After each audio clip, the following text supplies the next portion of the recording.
The willow deity entered the immortal palace. The group of people behind it took action. Hong! Inside the immortal palace, that seated figure formed an imprint. A 9-headed undying bird flew out, rushing out from the magical imprint and smashing towards willow deity. One of willow deity's feet stepped into the immortal palace. When it raised its hand, light flickered, a gentle and sparkling hand hacking forward. Pooh! The 9-headed bird was immediately cut down, 9 heads falling. The 9-headed bird was originally made of bone texts, the embodiment of a great divine ability. At this time, it was struck out from the sky by an attack from willow deity, quickly crumbling apart. Everyone's expressions changed, all feeling like it was too powerful, that this was a bit ridiculous. Hong Long! Both of willow deity's legs stepped onto the palace, slaughtering his way in after all, powerful to a ridiculous degree. The copper palace trembled, the copper walls shone. Countless symbols appeared, as if beautiful immortal flowers were blossoming one after another, scattering down endless brilliance. All of the light were formed from natural laws. Right now, they rushed at willow deity, surrounding him, trying to dissolve his existence. The willow deity released a light scoff, its body surging with auspicious light. Then, hundreds and thousands of golden chains surged, all of them striking down on the bronze walls, making the entire ancient palace shake greatly. Stopped this attack, and then walked forward. It raised its hand, wishing to kill that ancient seated figure. It was just that easy, not stopping at all, no hesitation, its actions powerful as it attacked that enemy. Chi! It was just a single palm, yet it already struck through that seated figure, immediately making him fall. What? Immortal Palace's supreme being suffered a palm and collapsed. How could this be? That is the supreme being of an entire era, absolutely invincible, rarely encountering opponents in the higher realms. How could he have been blasted through by someone's palm? That figure collapsed, as if a corpse fell flat in the copper palace. The others all stopped moving, their faces full of shock, great waves stirring within their minds. Immortal Palace's supreme being was killed just like that? It was as if they were dreaming. And, suddenly, willow deity revealed a startled expression, quickly halting its steps. At this time, the bronze immortal palace suddenly rocked back and forth, terrifying energy pervading the air.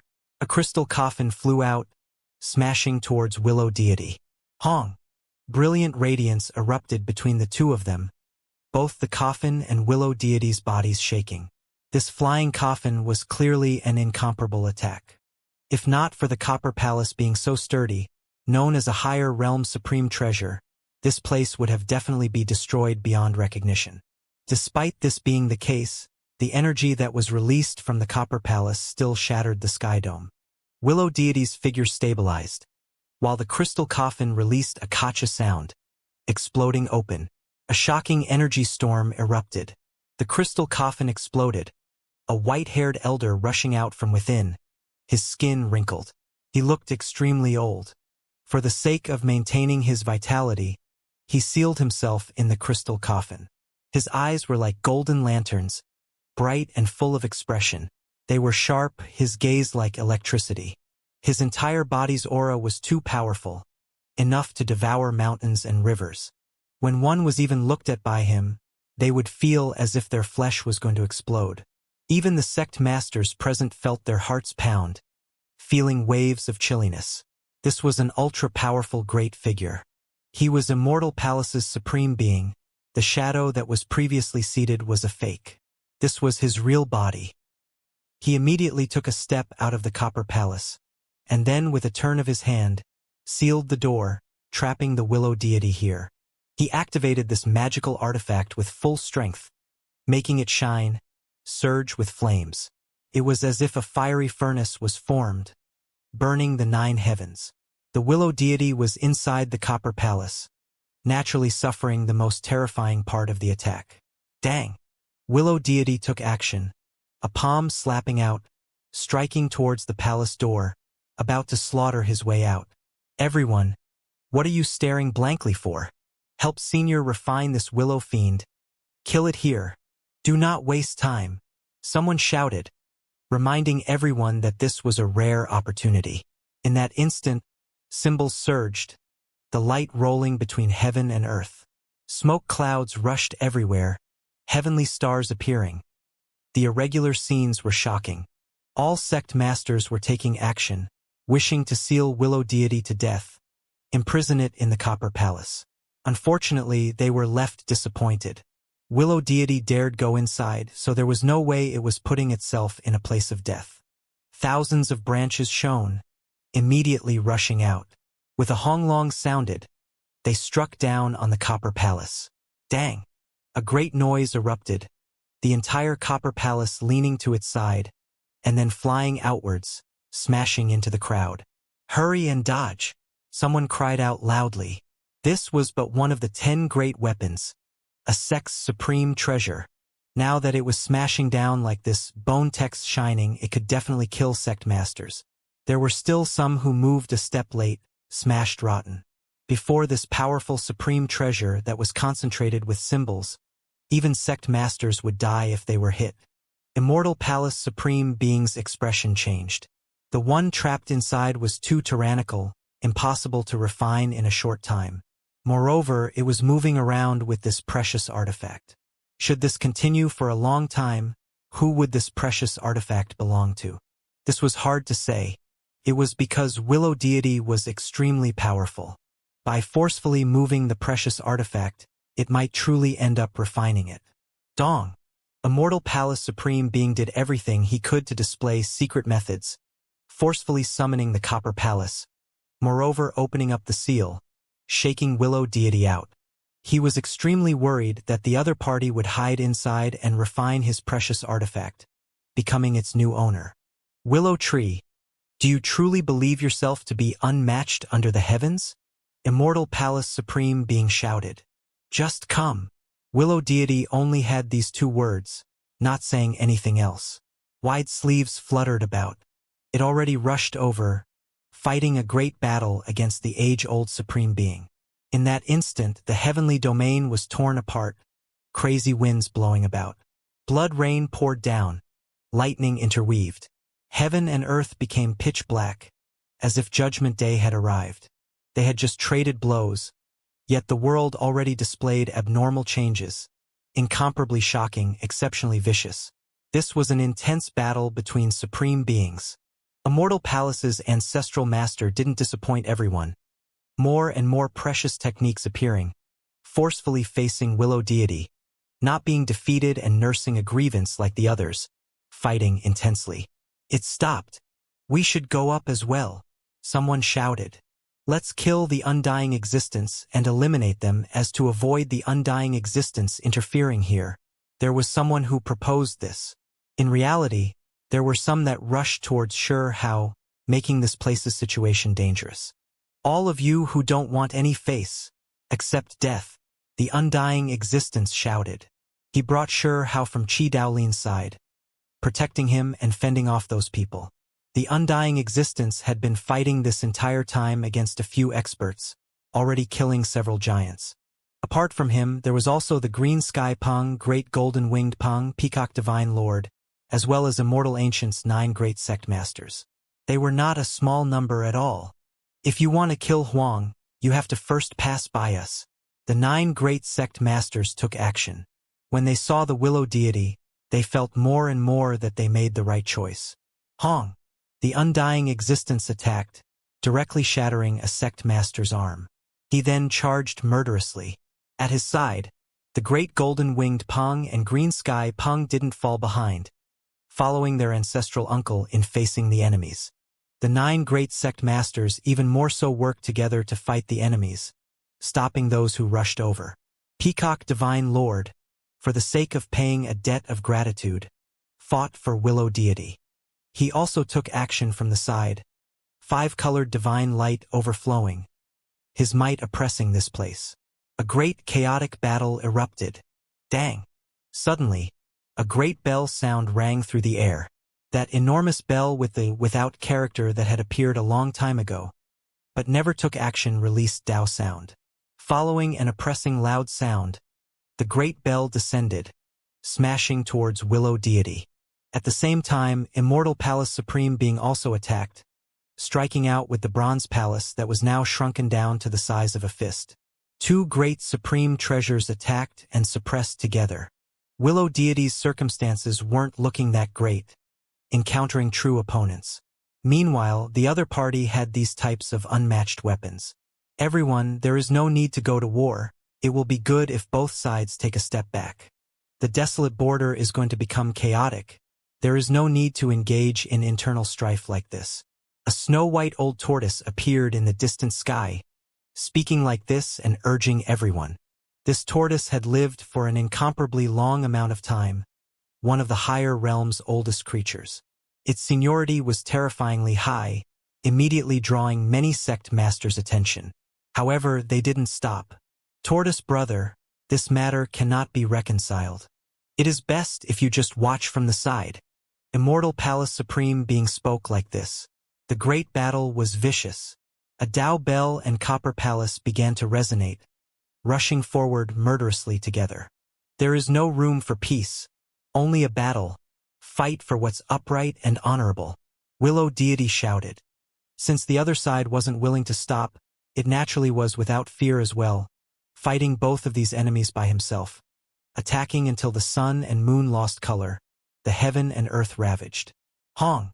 A myriad of willow branches shot out, all of them turning a silvery white color, carrying electrical radiance as if lightning was descending. Leaves fluttered about, as if heavenly phoenixes were dancing about one after another. Ancient sacrificial voices could vaguely be heard, as if they heard the prayers and cries of the earliest people. In the distance, the 9 great sect masters were shocked, muttering, "It truly is ancient ancestor guardian spirit." Ever since they saw the Willow Deity, they were already shaken up. How, when they heard this sacrificial voice, they found it even harder to calm down, willing to fight with their lives on the line for Willow Deity. Chi! A willow branch brushed past Immortal Palace Supreme Being's ears, carrying a string of blood, almost severing him at the neck. Dang! The great bell ran in a long and drawn-out manner. The massive Dao bell flew over, helping Immortal Palace Supreme Being neutralize the dangers. Willow Deity continuously released heavy blows, attacking endlessly, striking down on that great bell, making that bell seem to cave in. Chi! Precious light rushed into the heavens. A without character appeared on the great bell, releasing strange natural laws, as if it could make all things return to nothingness, dissolving all tangible matter. Willow Deity was surrounded by the without character's profound mysteries. It was also shaken, but it quickly became clear-headed again. All types of diagrams and symbols appeared from its entire body, the reappearance of the sacrificial imprints. Dang! Willow Deity blasted that great bell upwards, the without character unable to injure him. Next to the great bell, a figure appeared, supporting this bell in rushing over murderously again. This time, on the other side of the great bell, in an extremely indistinct region, another character appeared, releasing blazing radiance. Everyone knew that there was a character there, but it was difficult for outsiders to see it clearly, unable to understand it. Now, the second character appeared on its own. It was an archaic character, and it was clear that this was also still just a true meaning one speculated from seeing that engraving. The two characters, when lined up together, formed, without end, endless bell. Many people cried out in alarm. They had previously heard of this name from excavating ancient remains. This wasn't something from this great era. Had my suspicions before, but I never expected it to be true. It really is the endless bell. That end character flew out, releasing brilliant multicolored light, ending everything, making Willow Deity stagger and almost fall. One had to understand that this bell was damaged, not a flawless precious artifact, yet it still had this type of power. Without end? There are many secrets left behind. There are rumors that without end cannot represent all of his Tao, and only after comprehending the beginning profound mysteries would it be enough. Willow Deity's body staggered, unexpectedly forced back. The bell sound rang endlessly, long and drawn out. That great bell's end character shone brilliantly, symbols shining, sweeping outwards like water ripples, shaking up one's soul. These waves then gathered towards one area, all of them moving towards the place Willow deity was at, not injuring anyone else, targeting it. The endless bell is extraordinary after all, worthy of being a supreme treasure, actually possessing this type of power, suppressing this mysterious willow tree. Someone cried out loudly in joy. One had to understand that from start to now, the willow deity had acted domineeringly this entire time, pushing back all sides, continuously killing sect master level figures, making everyone shiver with fear, powerless to contend. But now, there was unexpectedly someone stopping it, moreover seemingly even able to injure it, giving them hope. They were hoping that they could change the situation from this and kill it. Endless bell, ringing through 10,000 ancients, rumored to be like the three-world coffin, all of them ancient artifacts from the last great era. In that era, there might shock the world, its reputation well-deserved. A few people's minds were shaken up. Just now, they were truly frightened badly by Willow deity. Their loss is severe. Endless bell has great origins. It is naturally powerful without end, Western sect's sect master said. He had a Xianxia golden body, entire body as if cast from gold, glistening yellow and releasing a divine and extraordinary aura. He knew about many hidden secrets. It was because the reason his sect was what it was today was because there was a place of historical remains that had previously been excavated, the cave of a supreme being from the last great era. This was what they used to establish their sect. Their sect's inheritance was of the last great era's ancient monk bloodline, a supreme being inheritance whose name shook up the boundless heavenly domain. It was precisely because of this that Western sect's sect master was able to learn some secrets from the cave remains, seeing some recordings of this great bell. The name of its previous owner was Endless, an exceptional supreme being, someone who had witnessed long life, previously unmatched in an era, magical power overflowing, divine might incomparable. As long as he took action, he could suppress enemies of all sides. Unfortunately, as endless time passed, no one knew what exactly happened during Immortal Ancient's final years, damaging even the magical artifacts of unmatched figures. As for those back then, they knew even less about where they went. Willow deity stopped its humanoid body, no longer backing up. A divine disk appeared behind it, within the halo a golden willow tree, making Willow deity's human body look extraordinary and divine. That divine disk trembled, shooting out hundreds of symbols from within. 1,000 branches pierced into the bell waves like golden spears. Metal ringing sounds were released, dang-dang sounding. That was the result of the willow branches striking the great bell, the sounds intense and deafening. End everything, that figure next to the great bell shouted. He was the bell's present world wielder. His status was unordinary, magical force exceptional. After this shout, the great bell's radiance became even more resplendent. That end character shone brilliantly, erupting with chaotic light. There were even more complex natural laws, symbols, and other things. Pong! A few of Willow deity's branches were blasted back, unexpectedly becoming a bit dim. Moreover, the end character shone blindingly, releasing terrifying power, truly about to end everything. Not good. Even a few sect masters were caught in the blast wave, quickly withdrawing. Their magical artifacts and others all cracked, about to be erased from existence. Make all life reach its end, everything reach a conclusion. This type of profound mystery was definitely horrifying, difficult to stop. Pong! Hundreds to thousands of willow branches shone, and then tens of thousands of golden willow leaves descended, dancing in the void, all of them striking towards the bell and that person. Dang! The bell sounds became increasingly intense. In the end, the great bell flew outwards, while blood trickled out from the corner of the mouth of this bell's present world wielder. He took steps backwards again and again, protecting the great bell. His face was pale. Immortal palace rumbled, chaotic energy surging from within. Formation pattern light rushed out from within, rushing towards Willow deity.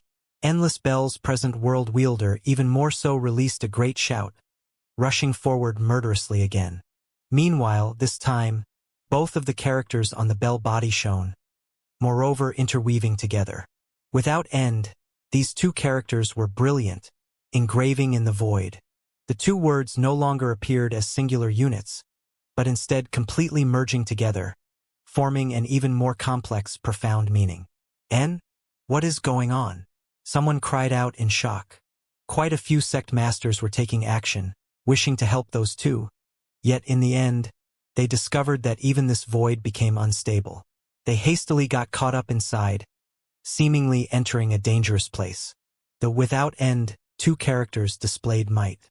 Time became chaotic, as if they had fought into ice-cold eternity, exiled forever.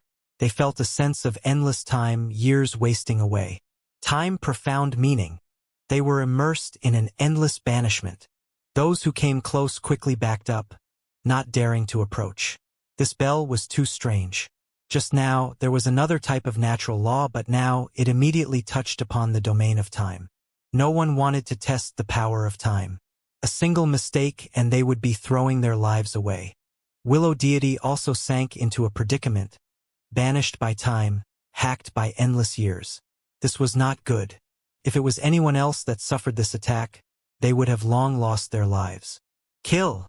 Immortal Palace's old sect master's white hair danced about, eyes becoming vicious, aura surging.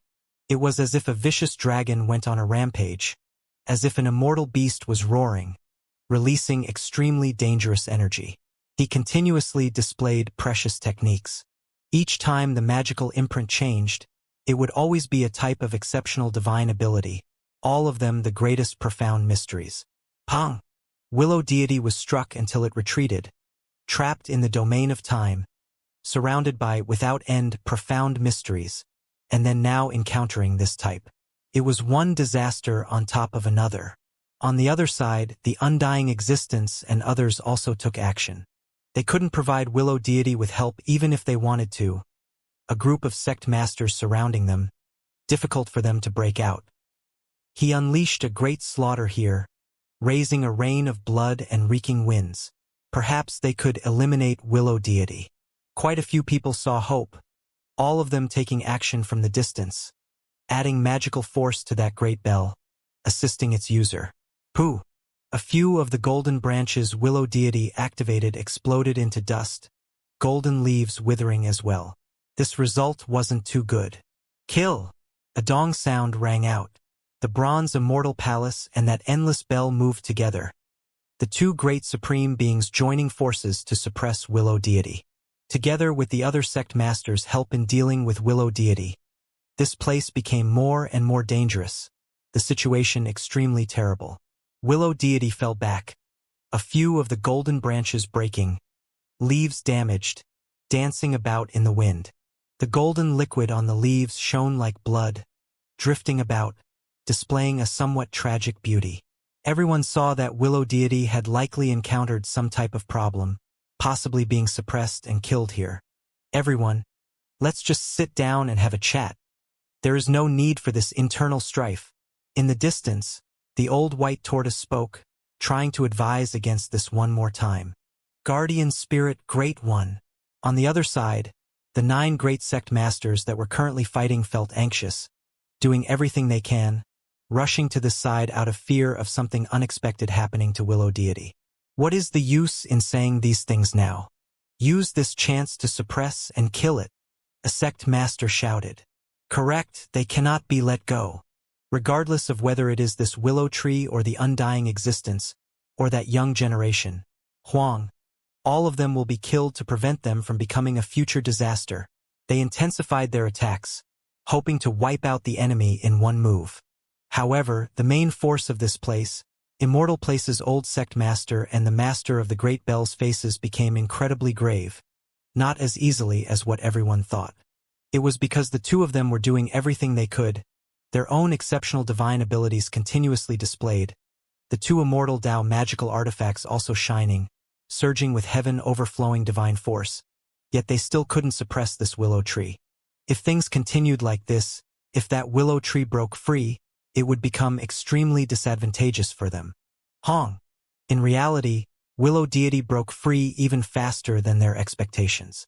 With a vicious shake, withered leaves flew about chaotically, some of the golden branches snapping. However, it broke free from the natural law domain. Hong! Immortal Palace's old sect master staggered backwards, blood trickling out from the corner of his mouth, the Tao robe covering his body exploding, clothes becoming ragged. He was in quite the sorry state. Meanwhile, on the side, the Great Bell's owner was also like this. His mouth and nose dripping with blood, corroded by magical force, struck flying by Willow deity, becoming injured here. Not good, hurry and retreat. A few people cried out loudly. You all don't wish to lower your spears? Willow deity asked, its voice still just as calm as before. It stepped forward, sweeping its eyes over everyone. Everyone became shocked, forced into retreating. Since it is the case, then it will be blood that will stop the conflict, Willow deity said. Hong Long. Immediately afterwards, its imposing manner completely changed, its entire being shining. The light spheres formed from 3,000 worlds entering its body, becoming imprints. It was as if an ancient armor was worn, the colors brilliant, aura matchless. Willow deity slaughtered forward, entering the masses like a tiger among wolves. There were no golden willow branches that flew out, nor were there any other symbols, only the pair of sparkling white palms. Pong! These palms were too powerful, unstoppable. It had just started attacking, yet blood was already seen. A sect master blasted flying. Kacha! Someone activated a magical artifact to protect the body. Stop this attack. In the end, Willow deity's palms struck out, that ancient cauldron exploding with a honglong sound, breaking into hundreds of fragments. A powerful magical artifact was thus destroyed. Then Willow deity turned its hand, slapping forward. No matter how the other party's magical force flourished, how great his speed was, it was still difficult for him to free himself from this domain. Pooh! This person was blasted into a meat patty, his primordial spirit then dissipating, dying here. Dang! The great bell rushed over again. But in the end, Willow deity's palm flew out, making the heavenly domain rupture. His palm and fingers left behind a deep imprint in the great bell. The great bell's owner flew backwards, but was still swept by the palm and fingers. With a pu sound, his shoulder deformed, entire being continuously swaying, the bones in his body releasing pi-pa sounds. Large mouthfuls of blood were coughed out from his mouth. Not good, this is an unmatched Tao. He entered a type of unusual state, only enemies in his eyes, forgetting all else, difficult to resist. The Tao of his previous incarnation is awakening. A few people cried out in terror. Tao friend, how about we just end things here today? Immortal Palace's sect master opened his mouth. He was an ancient supreme being, someone who had lived for endless years, experienced too much. When he saw Willow deity's current state, he immediately shivered inwardly. It seemed like it would be difficult to win today, unless they invited a long-life individual. The willow tree who had immersed himself into the unmatched Tao couldn't be kept in check at all. Do you think it'll end just because you say it will? I still haven't killed enough. The calm willow deity unexpectedly replied like this, making others horrified. Everyone's fine hairs stood on end. Chi! Willow deity's white clothes fluttered about, walking forward. It looked like an exiled immortal, untainted by a speck of dust, aloof and otherworldly. Its palm and fingers shone, releasing 5-colored divine radiance. Immortal Palace's old sect master shouted, continuously producing magical imprints to contend against it. Pooh! However, Immortal Palace's ancient ancestor's mouth coughed out blood. His arm contorted, suffering a great loss in this intense trading of attacks. You've become old, Willow deity said. With a hong sound, it looked down from above, a palm slapping down, blasting Immortal Palace's ancient ancestor until his mouth tasted fishy. Blood continuously coughed out. Pong! Then, Immortal Palace's old sect master's battle clothes were destroyed, hair disheveled. He was blasted until he flew outwards. This battle had already ended. Everyone knew both of these powerful individuals who grasped the bronze Immortal Palace and Great Bell were no match, meaning that the others were likely not much better off. Perhaps, large amounts of heads were going to tumble. "Stay your hand," Immortal Palace's sect master shouted. He held the copper palace, holding in front of him, defending against the Willow deity's next attack. "As if I'll stop just because you said stop." Willow deity's reply was cold. Just like before, his palm and fingers shone, producing a true phoenix imprint. His fingers rose, as if a phoenix was spreading its wings. Chi! Multicolored light surged, light overflowing outwards, scarlet mists pervading the air. There was a fiery red true phoenix that rose into the sky, noble and elegant as it overlooked everything ahead. Dang! The phoenix beak hacked over like a sparkling divine blade, striking down on that bronze palace, making it tremble violently. A rumbling sound rang out, as if it was the sound of the sky opening. It was extremely massive. Not only was the Willow deity's own Tao law unmatched, it also had the true phoenix precious technique. It merely felt that it was not worth displaying before, its palms alone enough to push through all enemies. It was clear that after Immortal Palace's old sect master and Endless Bell's present world owner made it lose a few of its golden branches, it now became serious. The phoenix cry sounded like a clear spring falling on precious stones, like sweet-sounding zither music. This fiery red true phoenix, aside from the bird beak being incomparably sharp, there was the pair of shining wings as well. Divine feathers shone one after another, all of them resplendent, killing power even more shocking. Dang! The bronze Immortal Palace was struck flying, causing symbols to fill the skies. However, they were still suppressed by the Willow deity. Immortal Palace's old sect master didn't want to give up on this magical artifact out of fear of it being stolen. In the end, he himself was blasted flying as well, the space between his thumb and index finger splitting open, his body shaking, quite a few cracks appearing. The main reason was because the Willow deity's strike was too domineering, its power accompanied by the might of the true phoenix, tearing through everything before it. It was exceptionally terrifying. Immortal Palace Supreme Being's body swayed about, unable to stand still, about to collapse at any time. Something's not right. Immortal Palace Senior's body can't go on any longer. He is too old, far inferior to his strength in the past. Someone said, their face turning pale. It was because if Immortal Palace's old sect master lost, their situation would also become extremely terrible. In the past, Immortal Palace's old sect master was exceptionally powerful back then, when his blood energy hadn't declined, surpassing this world, pushing through enemies of all sides. Even the world-shaking, unmatched adversary had been ambushed and killed along with a group of old friends. One had to keep in mind that Supreme Hall's individual back then was a true unmatched individual. There weren't many in the world that could compete against him. Regardless of who it was, being able to fight a great battle against him was a type of great honor. Meanwhile, Immortal Palace's old sect masters managed to kill him together with a few others, enough to prove their might. Perhaps he had suffered a hidden injury from attacking Supreme Hall's person back then, and that is why he is lacking in strength right now, not as valiant as he was in the past. A few people made this type of speculation. Pooh! Immortal Palace's old sect master found it harder and harder to hold on, the blood energy released from his body becoming increasingly thin and weak. When he was struck by Willow deity's follow-up attack, both the Copper Palace and himself were blasted flying, his entire body covered in cracks, coughing out large mouthfuls of blood. The Great Bell flew over, providing assistance. It was because Endless Bell's present world master and Immortal Palace Supreme Being were two grasshoppers on the same thread, interdependent.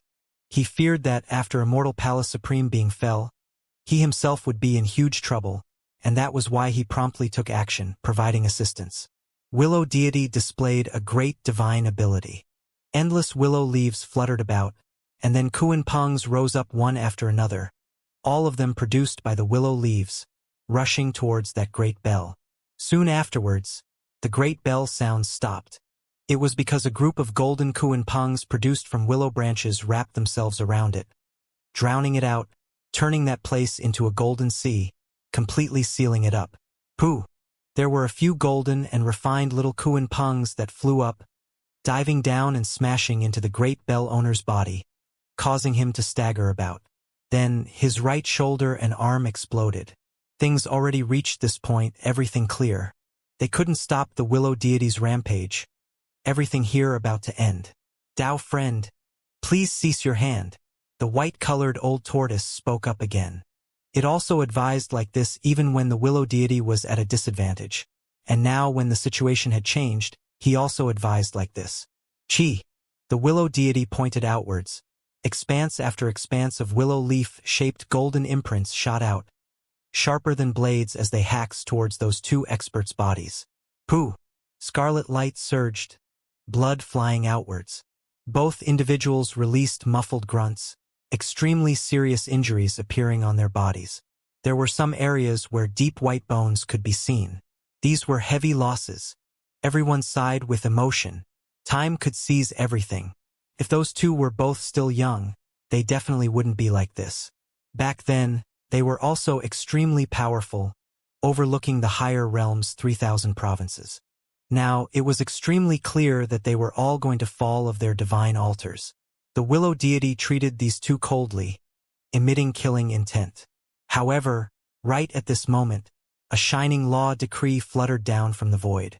It was extremely ancient, a bit tattered, but there were a few mysterious ancient words right now on its surface, every single one brilliant, illuminating the heavens. What type of character form is this? Xianxia was shocked, unable to recognize it at all. Immortal ancient great era's characters. Someone cried out in alarm. There were no lack of informed individuals here, knowing how ancient those words were. However, they couldn't recognize many of them, unable to understand their meaning. This was a law decree. It descended, fluttering over to Willow deity, clearly for it to read. Willow deity read it carefully, and then it frowned. It looked towards the boundless outer space. This decree came precisely from that direction. Asking me to let them off? It said to itself. Everyone's minds jumped. Who exactly was there in the heavens above to drop this type of law decree, asking Willow deity to be magnanimous?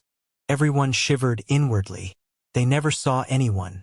Then, heaven and earth trembled, an ancient battle axe appearing. It was damaged, carrying chaotic light. This axe rushed over from the horizon, swaying towards Willow deity, nodding its head and sending greetings like a person. In addition, in the ancient battle axe's surroundings, there were a few words that appeared, engraved in the void. They were similarly ancient words from the last great era, seemingly conversing with Willow deity. This left everyone shocked, feeling a wave of fear. Two mysterious creatures, definitely unmatched experts.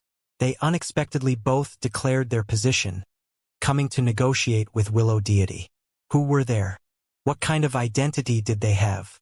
Let's end things here. If these people don't head to the desolate border and show some results, we'll continue then, Willow deity said. It then rose up, not unleashing a great massacre. Immortal Palace's old sect master's face was extremely unpleasant.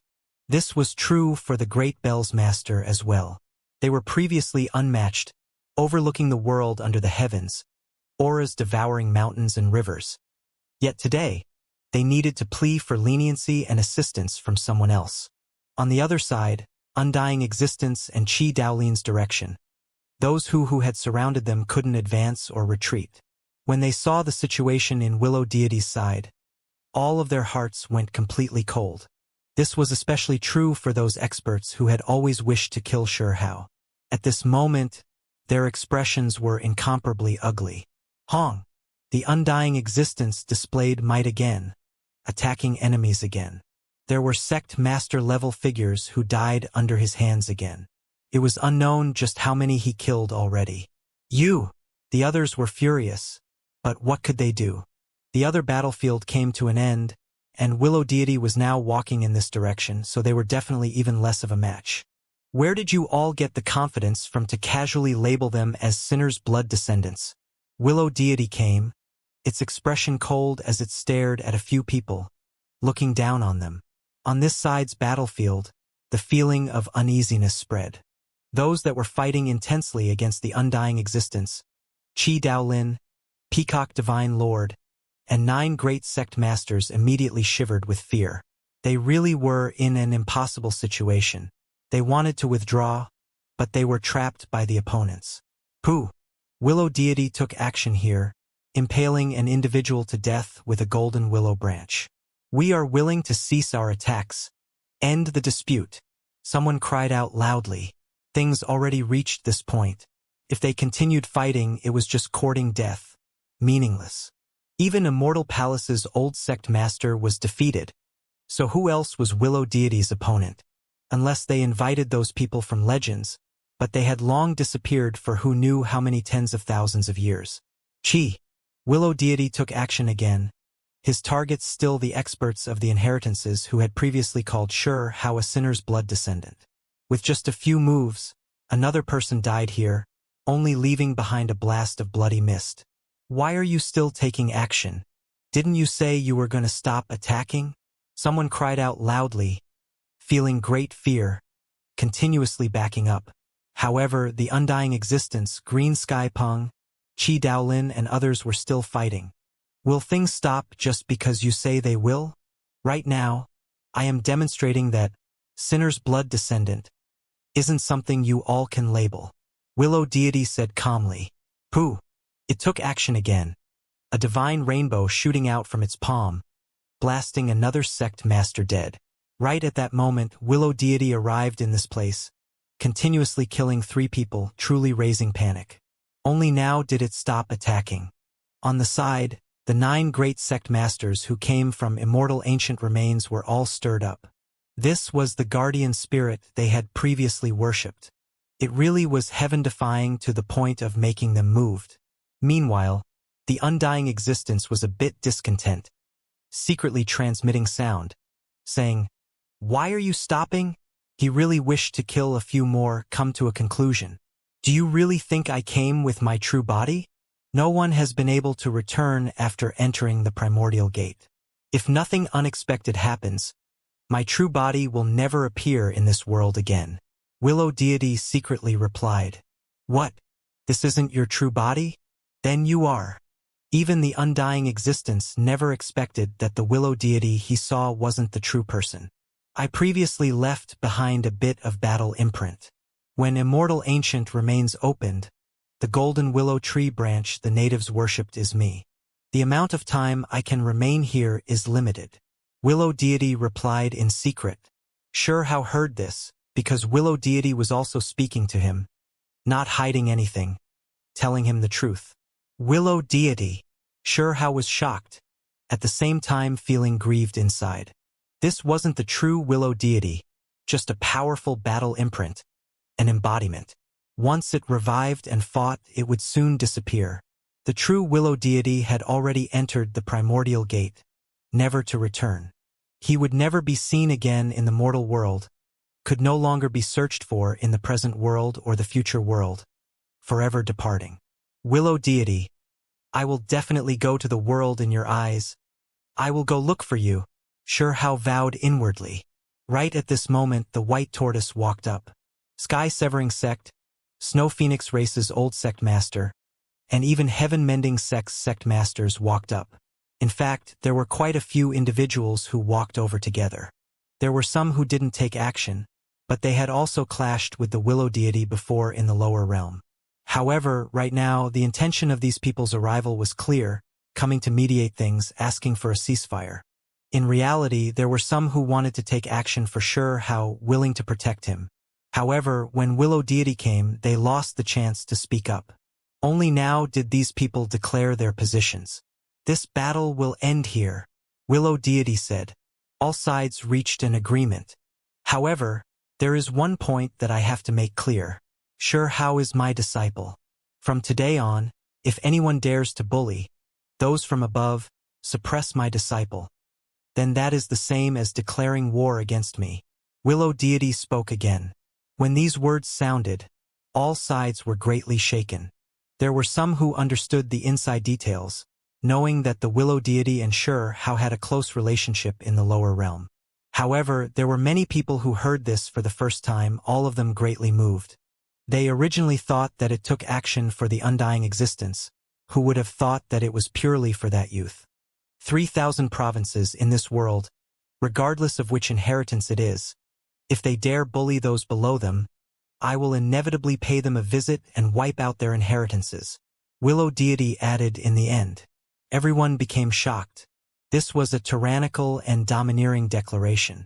One could imagine what kind of position this youth had in the willow tree's heart. This was the same as declaring to the world, warning all sects that anyone who dared rashly take action, scheme against how willow deity would wipe out their inheritance. It was tyrannical and domineering. Willow deity spoke up in such a domineering manner, informing the world. How many people dared to lightly provoke it? That was why everyone present shivered inwardly, their minds greatly shaken. That youth was actually worth it going to war over. If anyone else dared take action against him, they would have to first think about how they were going to deal with Willow deity's anger. This battle came to an end, the disturbance coming to an end. There were many cultivators in this part of the uninhabited region, including sect masters from all sides. There were also geniuses who returned from immortal ancient remains. Too many people here. These people were definitely going to spread the news, and it would inevitably produce great waves. Many people were unwilling to accept this, especially Sword Valley, Phantom Drake Dowgate, and the others. Even their sect masters all died. They really wanted to burn down that willow tree and kill how, take revenge and wipe out the grudge. However, they could only hold it in because if they revealed any killing intent, they would definitely be ruthlessly slaughtered. That willow deity was too extraordinary, enough to overlook the higher realms. There were some who were in grief and anger, some disappointed, and naturally those that were happy as well, revealing smiles. Chong Gongyan and Chao Yuxing immediately rushed over, offering how congratulations. With this type of master who dared to rashly bully and humiliate him. Its origins were too great. From today forth, if nothing unexpected happened, Huang, who had been encircled and attacked by experts from all sides, could now travel freely, no longer having to worry too much. Ayaya. It truly is unexpected. A tremendous change in situation. The little rabbit also jumped over in a lively manner, saying, I thought you would be chased until you had to flee in a sorry state. No road into heaven and no gate into the earth. I even ended up inviting my ancestral grandpa here to lend you a helping hand at the crucial moment. But I never expected you to be so awesome. What are you even saying? How glared at her. He didn't act that carefree. Nor did he appear complacent. Because this willow tree wasn't the true body, just a battle imprint. If others knew about this, it would immediately bring him great trouble. In the distance, Xuelin nodded towards him. A silver-haired elder stood by her side, eyes narrowed towards the side, revealing a smile. Right now, there were many people watching how, all of them observing him. With the willow deity's protection, he could smoothly grow up. Huang, who had cultivated 3 strands of immortal energy, as long as he was given time, his power was definitely going to shake up the higher realms. In the rear, Dragon Girl, Luo Dao and the others appeared, surrounding him, chatting with him. Only, Qing Yi was nowhere to be seen. In the distance, Willow Deity was also surrounded by Immortal Ancients' 9 great sect masters, Qi Daolin, and the others. Peacock Divine Lord especially rushed forward, directly calling it master. When the others heard this, they all revealed looks of alarm, feeling that this was inconceivable. The Peacock race was definitely not much weaker than an emperor clan. He was actually the Willow Tree's disciple. It was clear that Huang now had another senior student. It made others feel more and more troublesome. Qi Daolin laughed bitterly. When compared to the Willow Deity, a master like him really was a bit lacking. However, Hao thanked him, now appearing even more respectful than before, calling him master. This time, Qi Daolin risked everything to save Hao, truly worthy of respect, someone who Hao had to treat earnestly. Junior disciple, in the future, if there is anything on your mind, you can come find Senior. Peacock Divine Lord privately spoke to him. Hao immediately nodded. However, Willow deity didn't acknowledge Peacock Divine Lord as a disciple, only previously offering a helping hand before. This couldn't be considered accepting a disciple. Peacock Divine Lord didn't mind, still treating it with the respect of facing a master. When he saw Kuan Gate sect elder, Sure How truly felt deeply moved. This was actually the undying existence's second body. When he was approaching him, he also respectfully expressed his thanks. The witch came, giggling as she teased Sure How, saying, "This time, the wind really shifted directions, from a rat trying to cross the street to a great figure's disciple. Haha. Hey, miss, watch your words." Sure How shot her a look, and then he looked towards Sky-Severing Sect's sect master, saying, "Senior and I have previously met." He took the initiative to get closer to this sect master. All those who came with good intentions he treated seriously. Woo! Sky-Severing Sect's sect master nodded. Even though he hadn't taken action, his name shook the world under the heavens, his entire being located in primal chaos, extremely mysterious. Right, what kind of a mess of a relationship are you in with heaven-mending Sect's holy lady? Does she truly have one? The witch stirred bad waters, putting on a mysterious appearance, blowing a sweet scent by Sure How's ears that was like that of an orchid's, slowly fluttering by his nose. Those present were all experts, which one of their senses weren't sharp. Their divine awareness were all extraordinary, all of them able to clearly hear her words. The witch was doing this on purpose to incite Yuchan and mock heaven-mending sect. Many people revealed looks of shock, looking towards heaven-mending sect's direction. Yuchan's snow-white jade face immediately flushed with a strange expression. Her eyes filled with light as she stared at the witch. Sparks could vaguely be seen between their eyes, these two natural adversaries. She is getting angry. Could it be that she is getting jealous of me? But I don't have any relationship with you. The witch tried to stimulate her again, blowing wind by Sure How's ears. Sure How immediately tilted his head, his ears and those bright red lips touching. The witch quickly backed up, glaring at Sure How, convinced that this fella definitely did it on purpose. I feel like it's as reasonable. Sect Master, your distinguished self should think it over and have Huang marry into my heaven-mending sect. Yuchan's granduncle secretly transmitted, speaking to heaven-mending sect's sect master. However, he forgot that everyone here were experts, some people able to intercept these words, moreover magnify it so that quite a few people could hear them. Yuchan's face immediately became red, glaring angrily at her own granduncle. This was just too aggravating. Hee. The witch laughed, looking at Yuchan in ridicule. Whenever the other party felt bad, she would become extremely happy.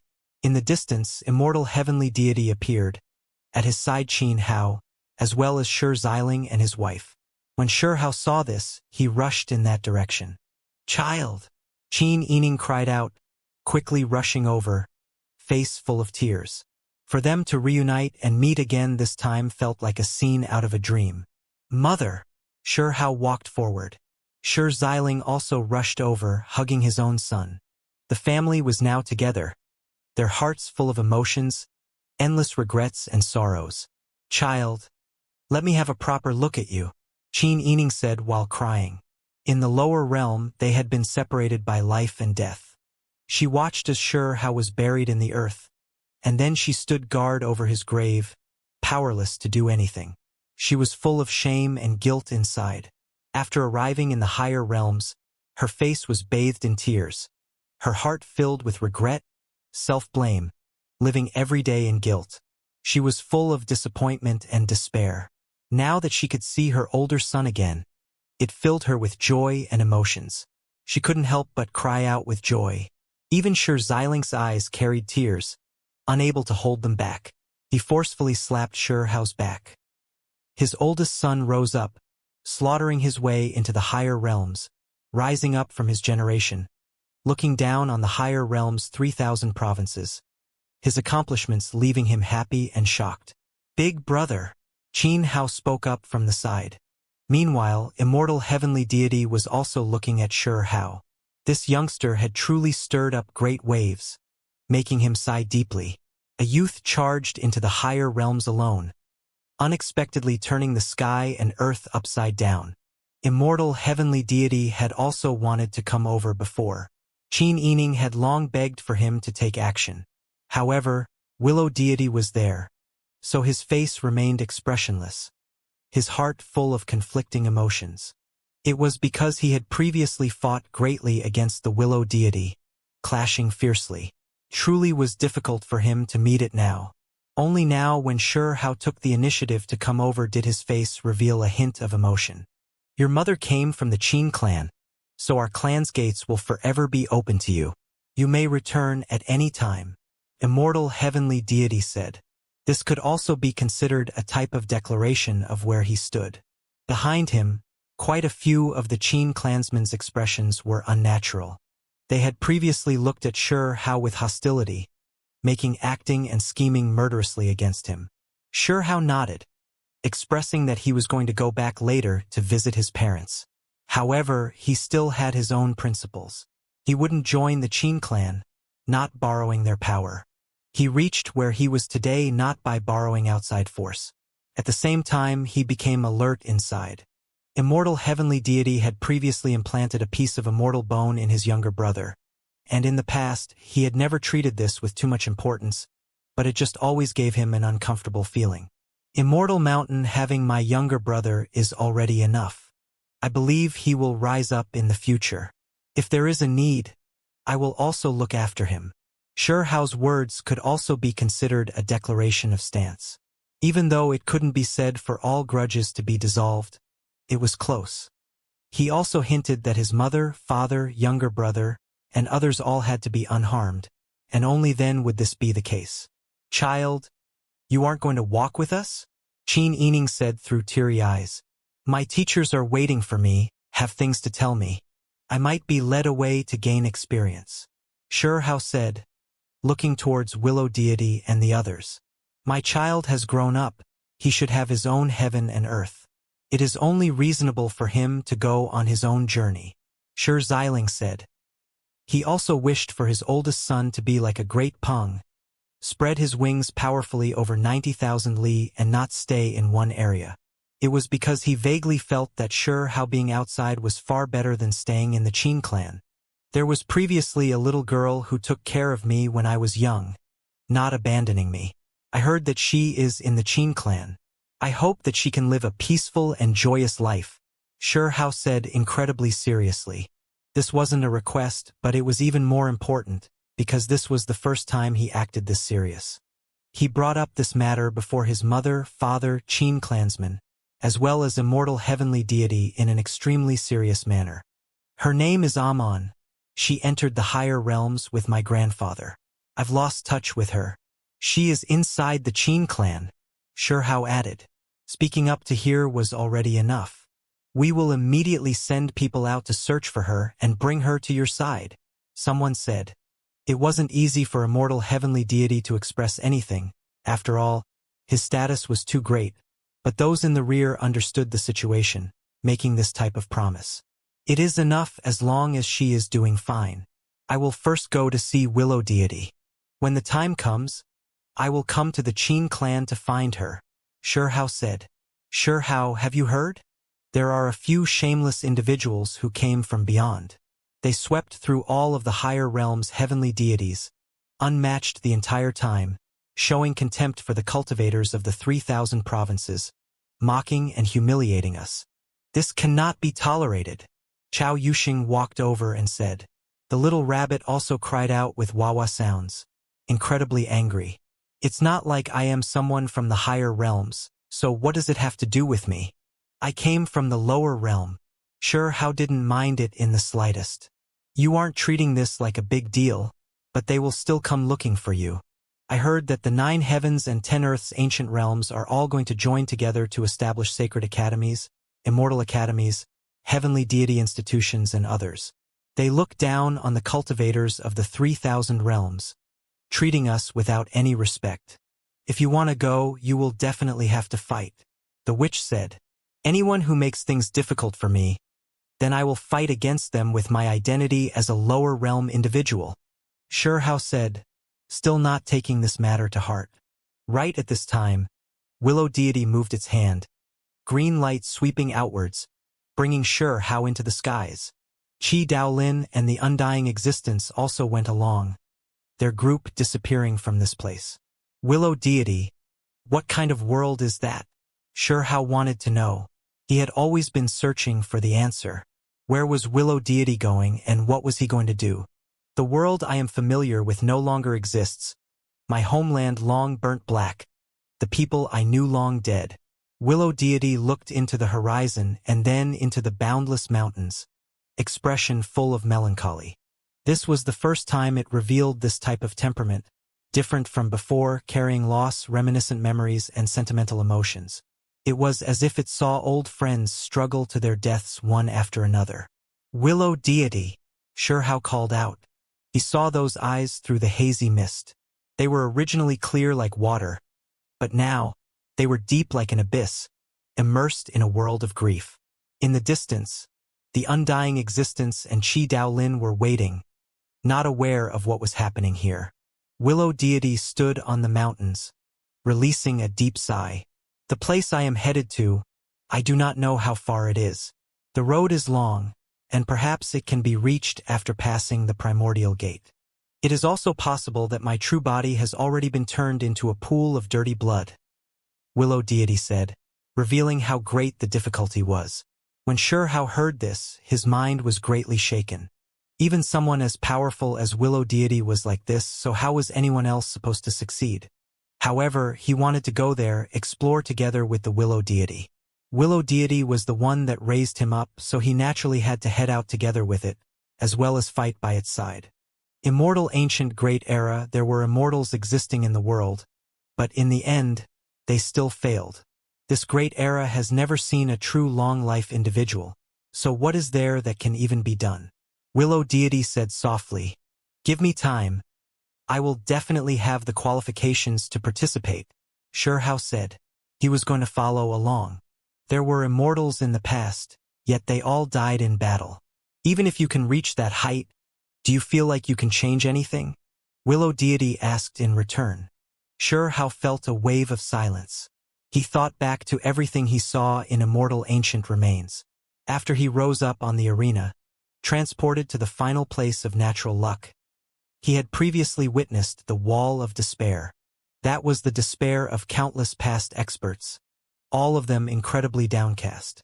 They felt that even if someone obtained the natural luck left behind by the last great era, they would still be powerless to turn things around, unable to change anything. Meanwhile now, Willow deity's mood was a bit downcast as well. It was clear that it thought that even if there were experts rising up, it would still be difficult to defy the heavens and change anything. I will become stronger.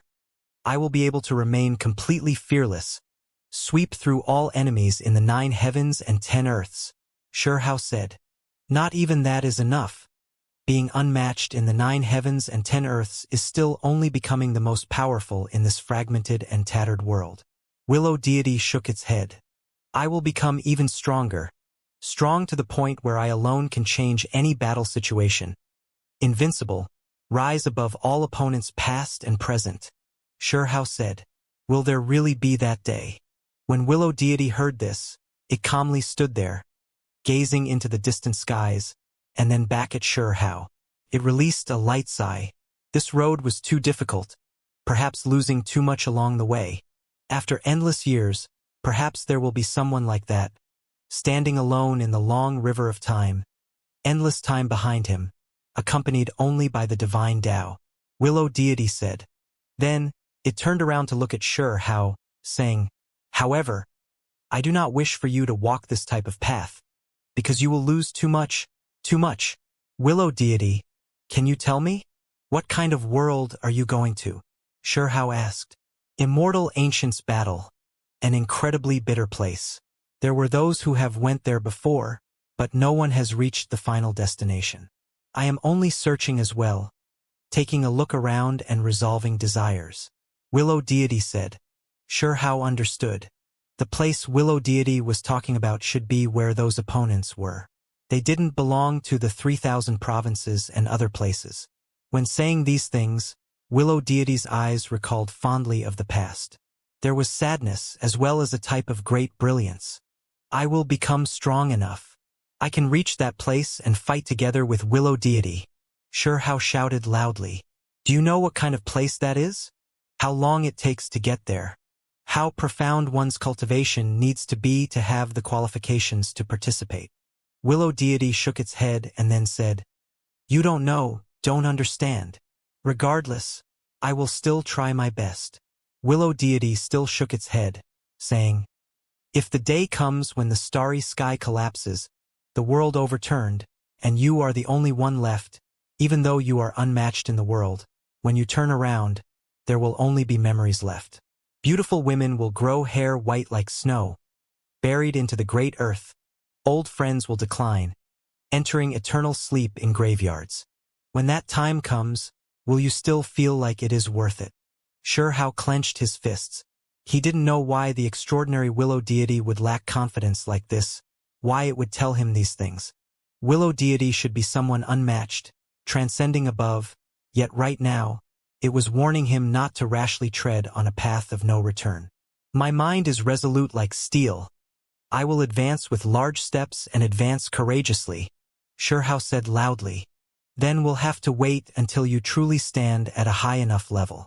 Even if I don't say anything, you will encounter it and see those things, understand everything. Willow Deity said. How should I proceed to go to that world? Xianxia asked. Should just pass the desolate border trial first. Willow Deity said. Xianxia's mind was greatly shaken. Countless experts were in charge of defending the desolate border, all for the sake of guarding that path, preventing anyone from crossing over.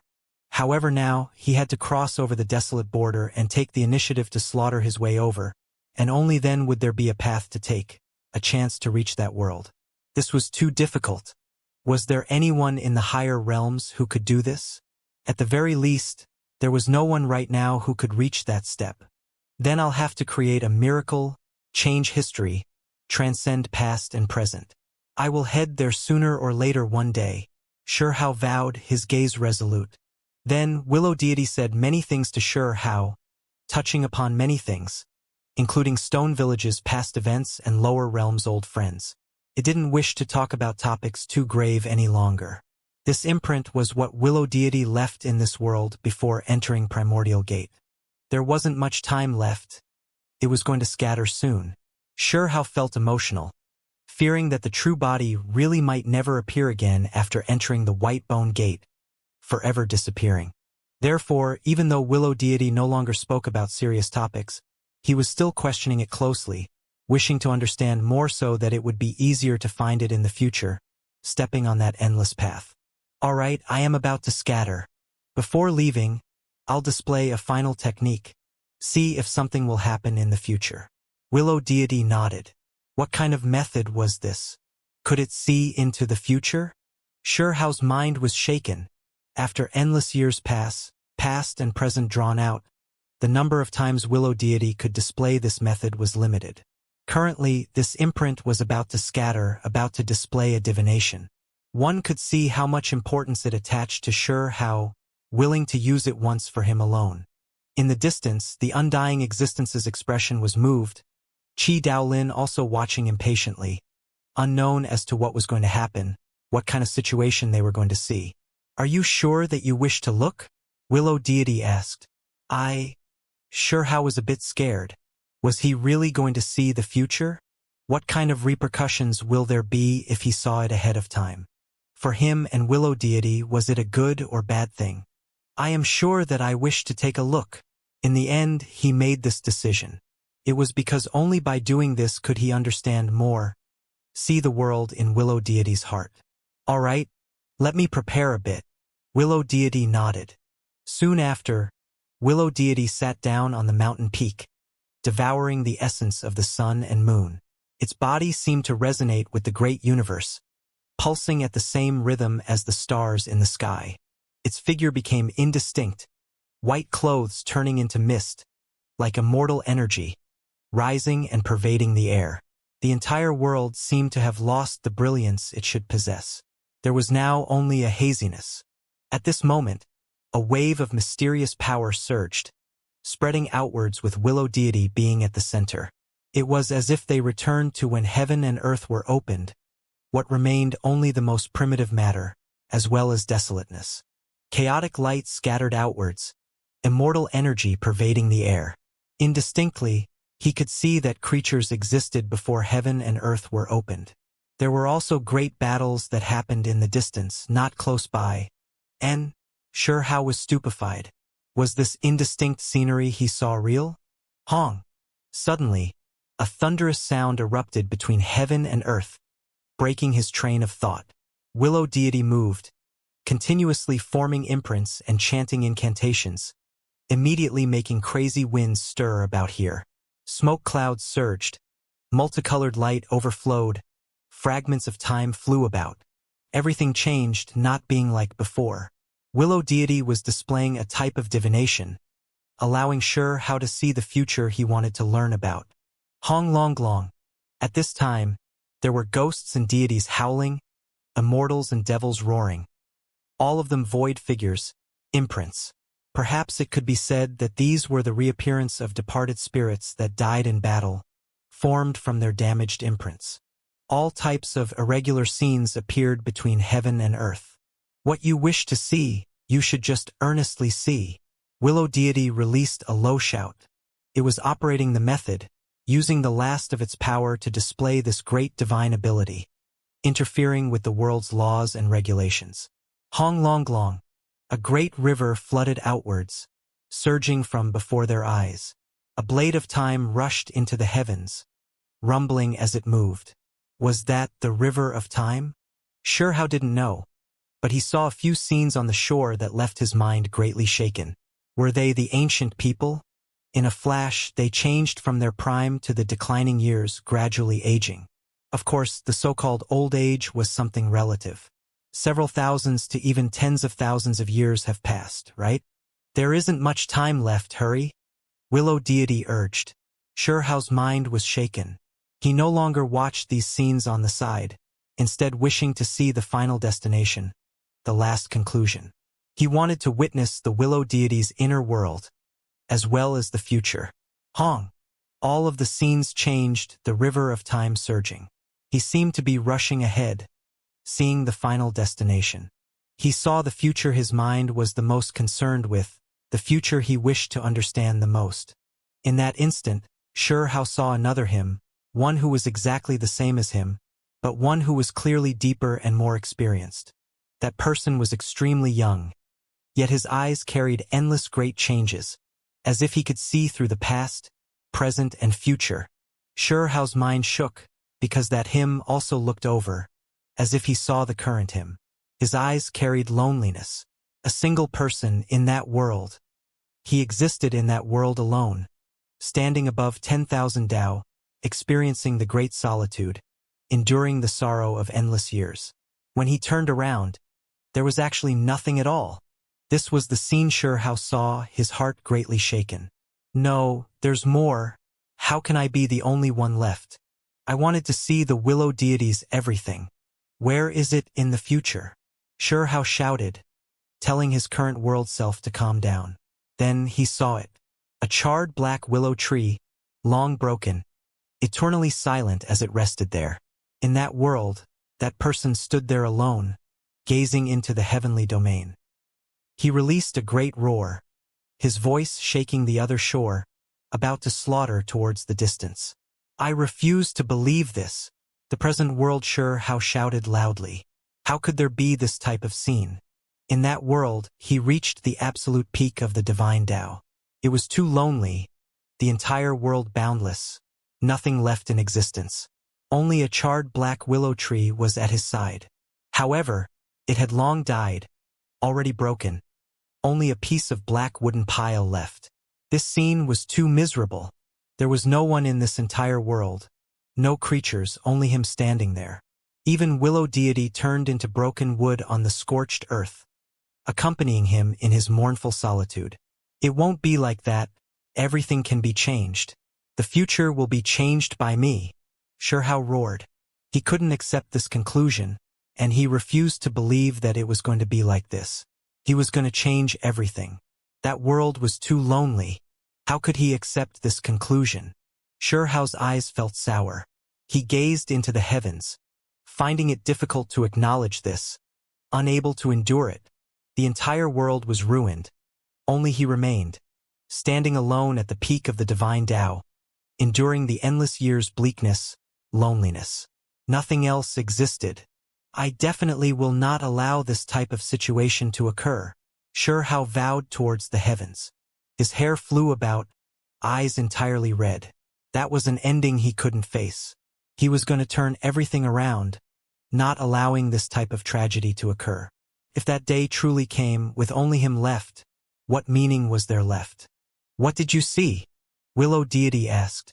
Even though it had displayed this great method before, different people saw different scenes. The future Shao saw was something Willow Deity who was displaying this method didn't know about itself. However, it had a premonition, able to guess at a few things, saying, "In your world, I am no longer there anymore, right? Nothing else." The undying existence also came, seeing a few blurry scenes, but unable to see the truth. Willow Deity was displaying this method for Shao and not him or Qi Daolin. What will it be like in the future? Qi Daolin asked. Shao's eyes were red, his nose sour. He looked at them, fearing that he would never see them again.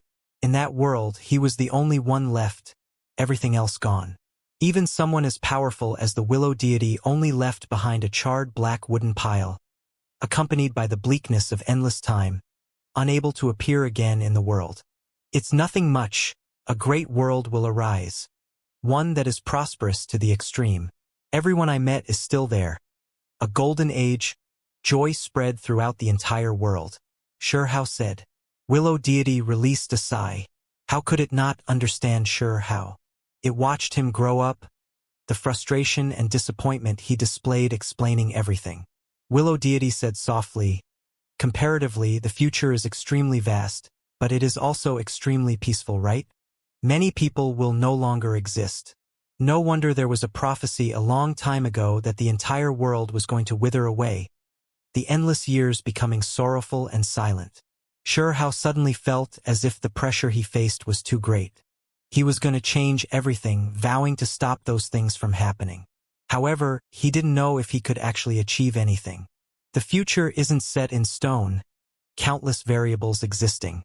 What you see isn't necessarily going to come true. There will always be that strand of hope. Willow Deity said. Is that true?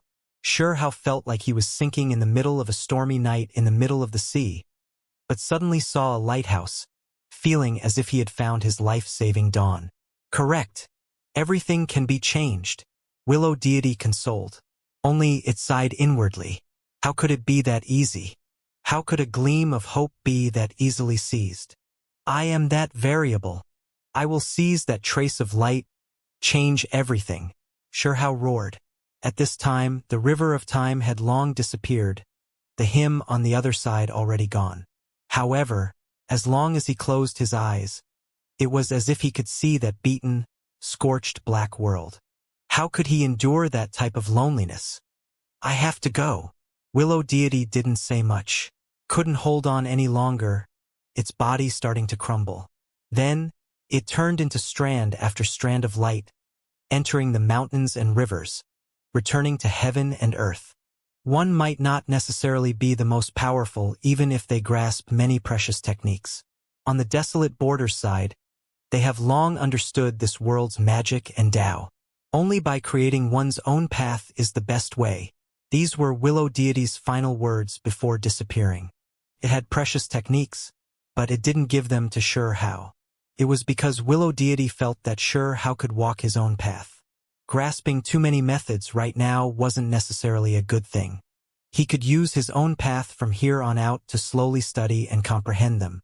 Young man, the road is still long. There is no need to lose yourself. Kuan Gate's messy elder walked over, patting Shao's shoulder. He didn't even give the undying existence a look before walking off. Qi Daolin walked over, telling Shao how many things. He then told him that he still had to pay the boundless, uninhabited region depths a visit to search for Supreme Hall. It was clear that he was searching for it for Shao. The undying existence gave Hao's other shoulder a pat, and then also left. Those great experts all left. This place immediately became quiet. Hao stood in place, in somewhat of a daze, not moving for a long time. Too many things had happened today, truly great changes taking place. Hao left with a heavy mind. He walked far into the distance, and then suddenly raised his head. This was the boundless, uninhabited region's border. He was close to leaving this place. He was extremely quiet. Everything he saw not too long ago truly left him shaken up. He thought to himself the entire time. How was he supposed to change the future? Only by becoming stronger would he have the qualifications to change everything, or else what hope or dawn was there to speak of? Hao wandered about aimlessly, continuing forward, leaving this place of conflict towards the 3,000 provinces. Even though he was dejected, his heart heavy, he still had to continue down the path and aim his eyes forward. Several days later, Hao recovered. The road was extremely long, and he still had time. It was pointless for him to worry right now. Instead of worrying, he was better off relaxing and doing what had to be done. He was an optimistic person. Even though his heart was full of concern, he still gradually adjusted his mood, no longer feeling downcast. The sun will still rise up tomorrow. This great earth isn't going down yet, Hao said. That night he entered a cliff, chasing all the vicious birds away, occupying the nest and getting a good night's sleep inside. He slept all the way until daybreak when golden multicolored light poured over, his vital energy now filled to the brim. Continue on the way. Hao completely freed himself from those thoughts, facing everything like normal. Along the way he heard too many rumors. Huang's might has shaken up Immortal Ancient, fighting great battles against heroes of all paths, rising up and becoming #1 in those remains. You're wrong, he's #1 together with 10 Crown King, exiled Immortal, and the others. Someone corrected. You're the one that's wrong. Their strength might be close, but on that arena, it really was Huang who came first, the one who won the most consecutive fights. Immortal Ancient remains battle ended. All of the events that happened inside spread throughout the world. Even though Hao hadn't appeared yet, his name already shook up all 3,000 provinces, stirring up discussions between cultivators of all sides. Of course, aside from him, there was still the exiled Immortal as well as Chang Gongyan, Dragon Girl, and others. Every single stunning individual was being talked about. It was because as long as these people didn't fall, they were destined to become rulers of the higher realm, becoming the most powerful group of individuals. Too many things happened in Immortal Ancient. During those few years, many people obtained great opportunities inside the ancient place, becoming legends. Now that they returned, they naturally became the heroes and main characters in stories retold. The higher realms could not calm down during these few days. All types of complex and brilliant stories circulated around.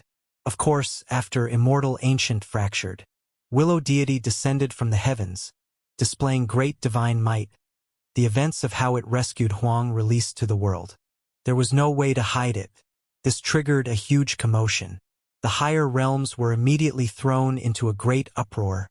Rumors endless. Hao borrowed a few large-scale transport formations, silently arriving at Demon Province to see his grandfather. The fiery volcano was just like before, magma roiling, red liquid boiling.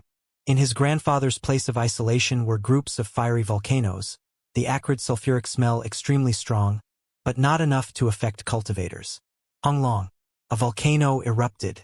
The great demonic god walked out from the magma in great spirits, hair pitch black, complexion much better. His entire body was giving off a flourishing blood energy. How, it really is you. You returned. Grandpa 15 was extremely happy. He sensed Hao's aura, but he never expected to truly see him return. Great emotions welled up within him, his heart filled with joy. Grandpa, it's me. I've returned. Hao rushed over, his nose feeling sour. It was because in that corner of the future he saw, his grandfather had long vanished from existence. Even though he only saw a few scenes from what he experienced not too long ago, He felt as if he had just lived an entire life crossing endless time. Right now, he felt a bit sentimental. Haha, my good grandson. You returned from immortal ancient remains. What rank did you end up getting in the great battle?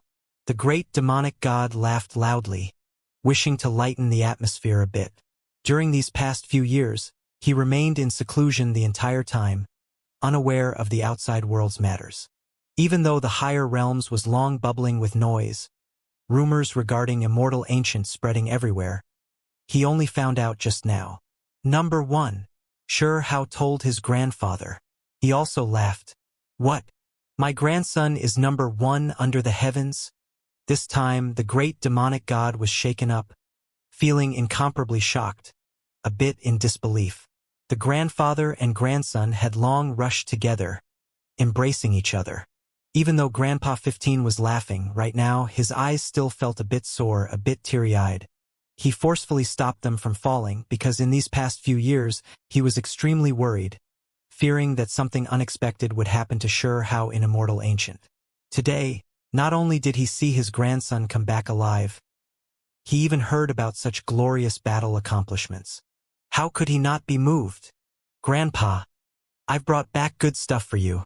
After sharing the joyous news, Xianxia produced holy medicines, half-divine fruits, and many other divine objects. How can I take your things? Put them all away. Right now, Grandpa is already strong, my missing arm long regrown. Together with Fiend Island demonic sovereign's blood nourishment, my condition is improving by the day. My body is already as strong as a barbaric dragon. There's no need for these things. The great demonic god tactfully declined, having him put these treasures away. It was because Grandpa 15 knew that this was what his grandson exchanged for with his life. As the older generation, how could he ask for Xianxia's things? It should be Grandpa that gives you gifts. Grandpa, are you really going to treat me like an outsider? Xianxia produced a bone coffin, inside of it all life earth, and even more so a stalk of heavenly deity tree. He directly picked off a heavenly deity fruit, placing it in his grandfather's hands. This is heavenly deity fruit. When the great demonic god learned what this was, his face immediately became full of shock. Even this type of legendary thing was obtained by his grandson. It truly was heaven-defying. Grandpa, regardless of whether you take it now or not, you have to accept it. The outside world became more and more chaotic. News of immortal ancients' great battle and many other secret matters began to spread throughout the 3,000 provinces. Xianxia unleashed a great slaughter inside, his valiance dominating all of his peers. Even the events of him killing many heavenly deities spread, making many sects' disciples tremble greatly, viewing this like a legend. Is that so? Is there finally a presentable opponent? Have him come and fight against me to see if he can take a blow or if things are exaggerated.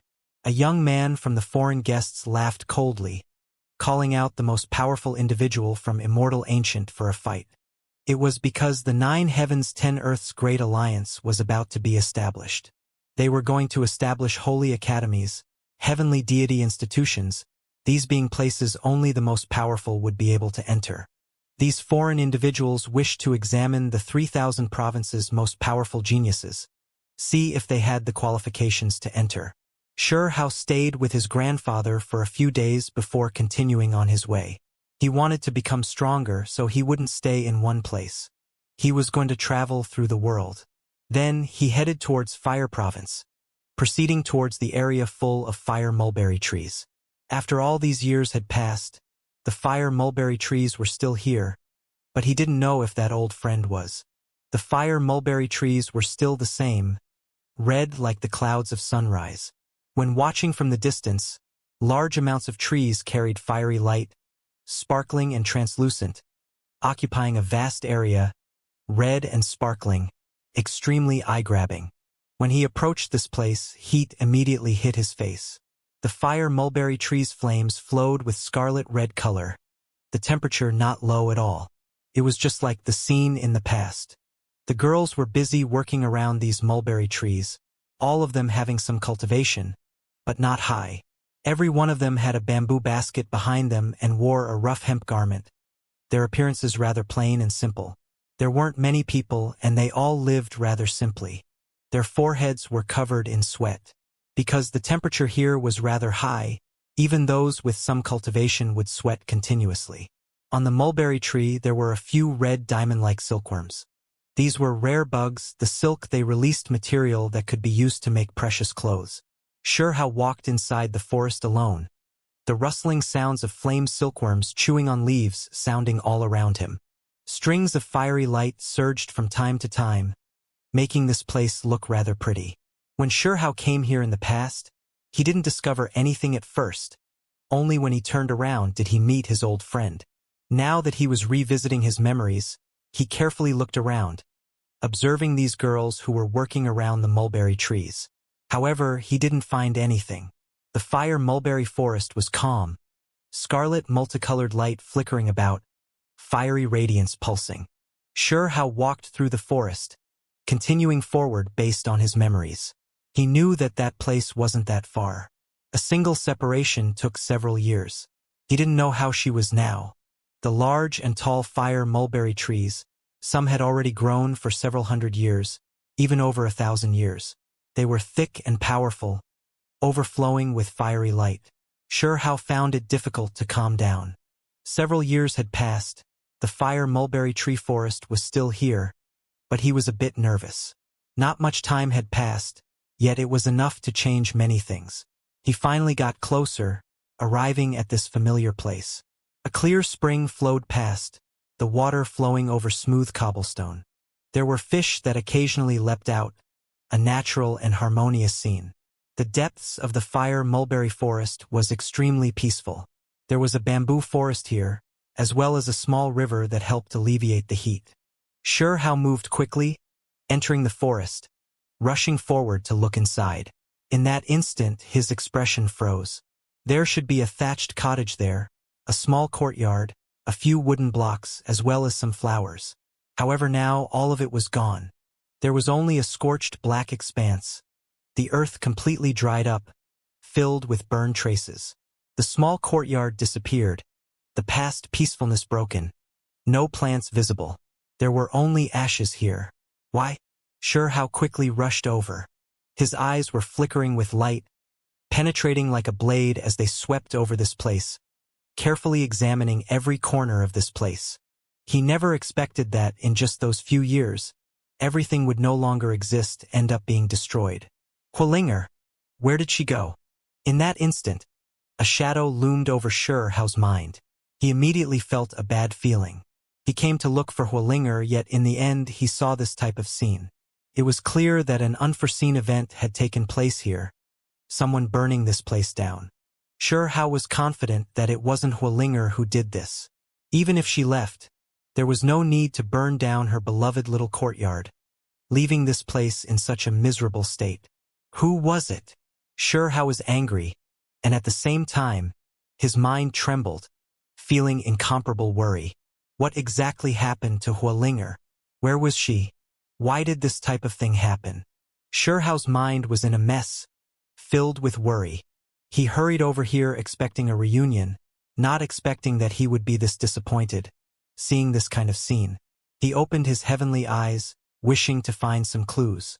And Xiaoxia was shocked. He opened his heavenly eyes, seeing a few damaged articles in the ashes that were smashed to pieces. His hand moved about, sending black-colored earth and stone flying. A bone shield appeared, but it had long been smashed into many pieces. There were traces on it, within it some dark black substance. It was blood that had solidified a long time ago. Xiaoxia's mind immediately trembled, a wave of anger surging, and even more so a type of panic. He feared that something truly bad had happened, a situation he couldn't redeem no matter how great his abilities were. How could it be like this? Who is it that came here, taking action against a helpless young lady? Xiaoxia clenched his fists, his expression ashen. Hualinger didn't have any enemies, no relationship with the outside world. Her hiding here could be said to be separating herself from the rest of the world, so why did this kind of thing happen? Was it because of him? If that was the case, then the other party's methods were too vicious, their nose too keen, even able to find this type of place. Hao thought again and again, feeling that Hualinger wouldn't incur hatred on her own. If anything unexpected happened, it would have most likely happened because of him. In that instant, Hao's heart felt cold, feeling a wave of responsibility and regret. If Hualinger suffered from something unexpected because of this, then he would feel bad about it for the rest of his life. Didn't I tell you to leave and not stay here in order to avoid danger? Hao's voice was trembling a bit, not certain. Back then, he had thought about it too. To avoid having anyone act too viciously, not letting anything go, following the spider's thread and horse tracks to this place, Hao had previously advised Hualinger to change to a different place. It seemed like a battle had broken out here, an intense conflict. Hao's heart immediately sank. He carefully searched every part of this place, but in the end, he still didn't find anything, not knowing what happened back then. In that moment, Hao turned into a streak of rainbow light, wandering about this place. His heavenly eyes were opened, sweeping over every inch of this area, wanting to find some kind of clue. However, he was left disappointed. There were no other clues. No! Hao shouted, his heart feeling a bit of pain. He feared that something unexpected had happened. If that was the case, then he would regret it for the rest of his life. For one day and one night, Hao searched through this place, not leaving the scorched black remains. In the end, he became silent, ending up empty-handed. There were 2 small mulberry trees planted at the front of the courtyard. Even though they suffered from the flames as well, they tenaciously grew, because they were fire attribute themselves, not fearing fire. Hao still remembered planting them with Hualinger back then before leaving, those scenes appearing before him one after another. However, after many years had passed, the small tree grew, now even much taller than him. Only the one he was looking for wasn't here. Hao couldn't accept this reality. He traveled 10,000 zhang, quickly leaving this place, heading towards the nearest city. Li Fire City, a place with many fire mulberry trees around it. This place carrying scarlet multicolored light. A few thousand-year-old ancient trees, even more so, had flames jumping about them, waves of heat spreading. Fire Clan, a place that used flames as the foundation, establishing their sect around fire. This region belonged to the higher realms Fire Clan, so they were naturally close to fire. That was why there were these types of old trees planted nearby. Hao was unwilling to accept this, rushing into the city. His divine senses swept about in search of powerful cultivators, wishing to understand the situation from their mouths. Soon after, he learned of a few things.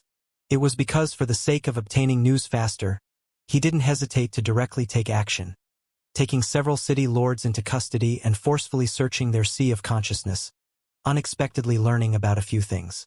Sure enough, there were a few people who came here several years ago in search of something, making their way through the fire mulberry tree forest outside the city.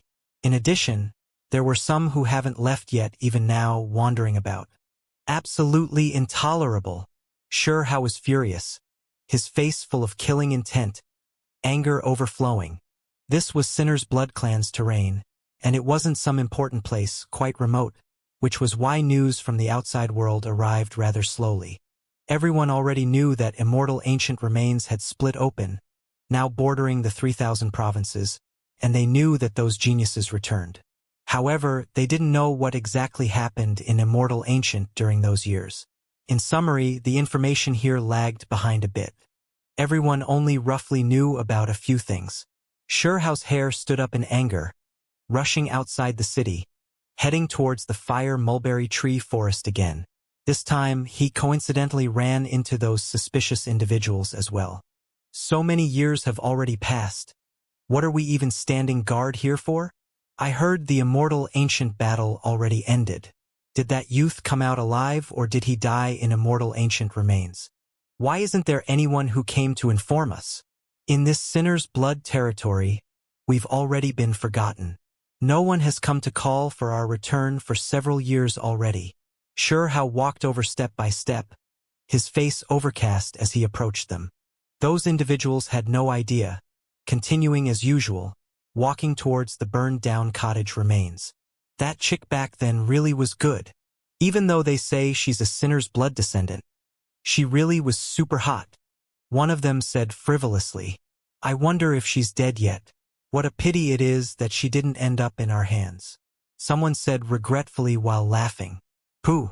Immediately afterwards, the two of them felt their legs erupt with intense pain, their entire bodies falling down, bloody light flashing. Their legs had already exploded. Who dash?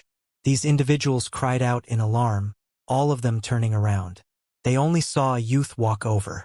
Their expressions immediately changed, because they recognized that person's appearance. It's you, Huang. Pooh. Shihao pointed forward.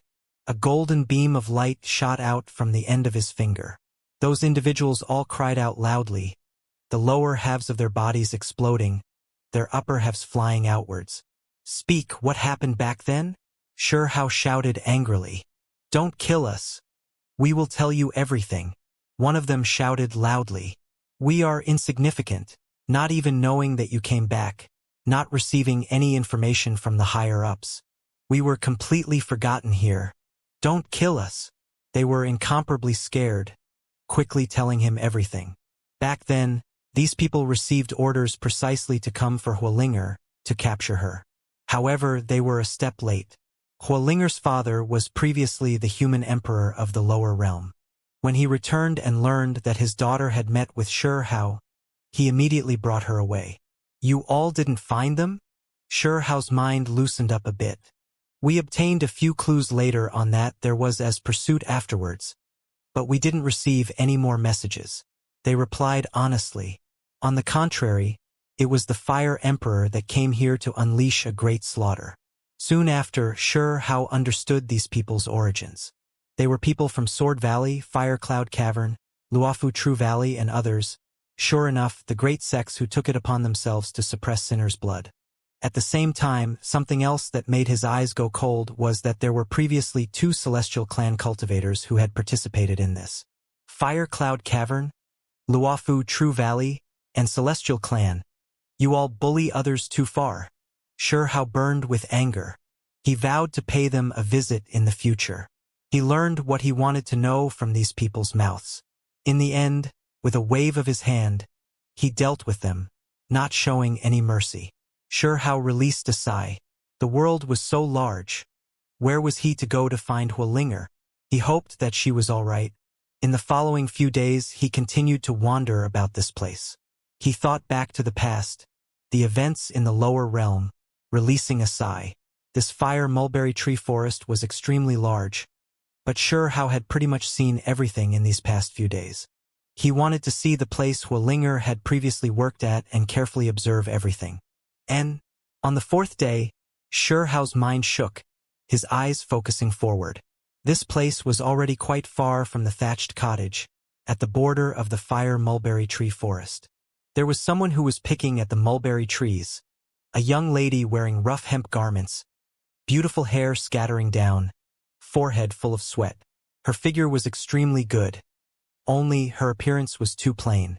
On her back was a bamboo basket, gathering mulberry leaves here. Previously, Shihao had never seen her appearance, but when he saw her eyes, his mind jumped, almost not daring to believe what he was seeing. Those eyes were extremely familiar. Shihao walked over step by step. That young lady turned around, the bamboo basket in her hands immediately falling. Her eyes immediately full of watery mist, vision becoming blurry. It's you! Her voice was trembling. Even though her appearance was changed, Shihao still recognized that this was Hualinger. She unexpectedly never left, always staying in the fire mulberry tree forest, always waiting here. She was Hualinger.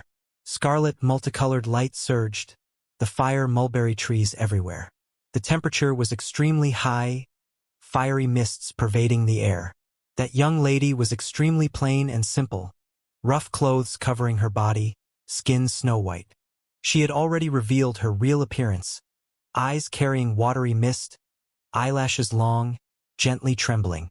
Hualinger's figure was slender, a head taller than normal girls. She had an extremely perfect figure, curves rising and falling, skin sparkling like ivory. When she recovered her appearance, her entire body possessed spiritual essence. Her heart trembled, walking over one step at a time, looking at the youth before her. "Are you still well?" Shihao asked. He walked over to meet her. Being able to see Hualinger here gave his mind a wave of warmth that slowly spread. Someone came looking for Hualinger, wishing to treat her with harm.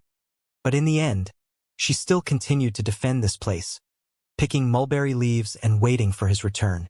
This made Shihao's emotions rise and fall. He wanted to say something, opening his mouth, yet not knowing what to talk about. "I'm fine. Just that after leaving the original place, I was scared that you wouldn't find me after returning," she said quietly. "It's too dangerous here. How can you stay here alone?" They already burned that thatched cottage and small courtyard down. Shihao walked forward, looking at her. Those two small trees are still there, making it through, so not everything was burned away.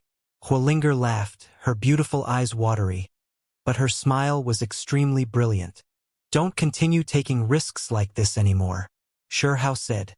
"I was scared that when you returned, you might think that I was no longer in this world, so I stayed here." "I won't stay here anymore," Hualinger said quietly. Shihao felt moved inside, feeling a wave of warmth. He reached out his hand, helping her wipe away the sweat covering her sparkling white face. This place was extremely hot, yet she picked mulberry leaves the entire day. The reunion was extremely ordinary without great sadness or great joy, only a type of warmth, as well as a type of true exchange of emotions.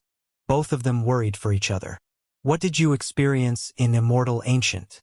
Was it dangerous?" "I never thought you would come back so quickly," Hualinger said. During these past few years, she really was worried because she understood what kind of place that was, what kind of opponents Shihao had to face. One had to bear in mind that since the past to present, it was unknown just how many heroes' bones were buried there. Now that this battle had erupted again, kings from past and present clashed, so it would definitely be incredibly miserable.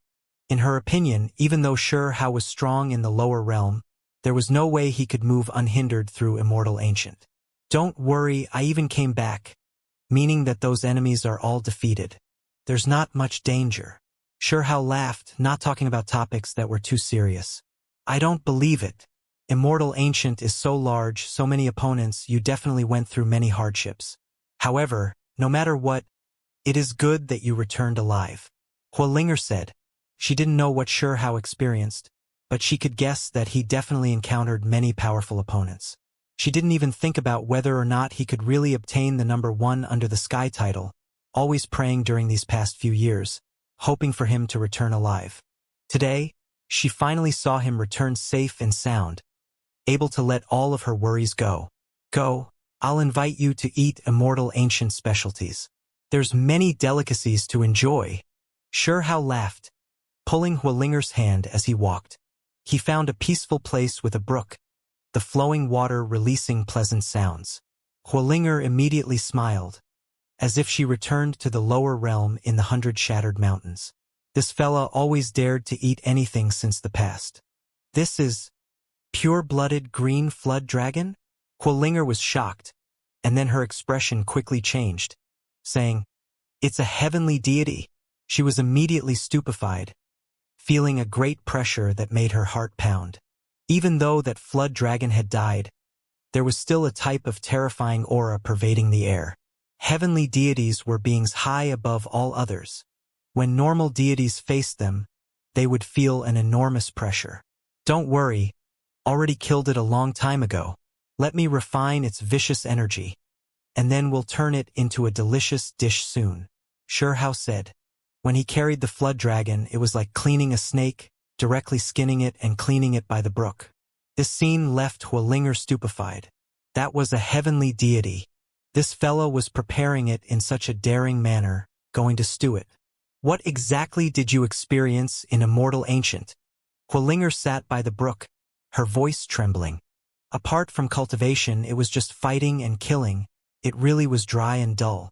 Shihao explained in a simple manner, not wishing to hide anything. "Did you kill many opponents?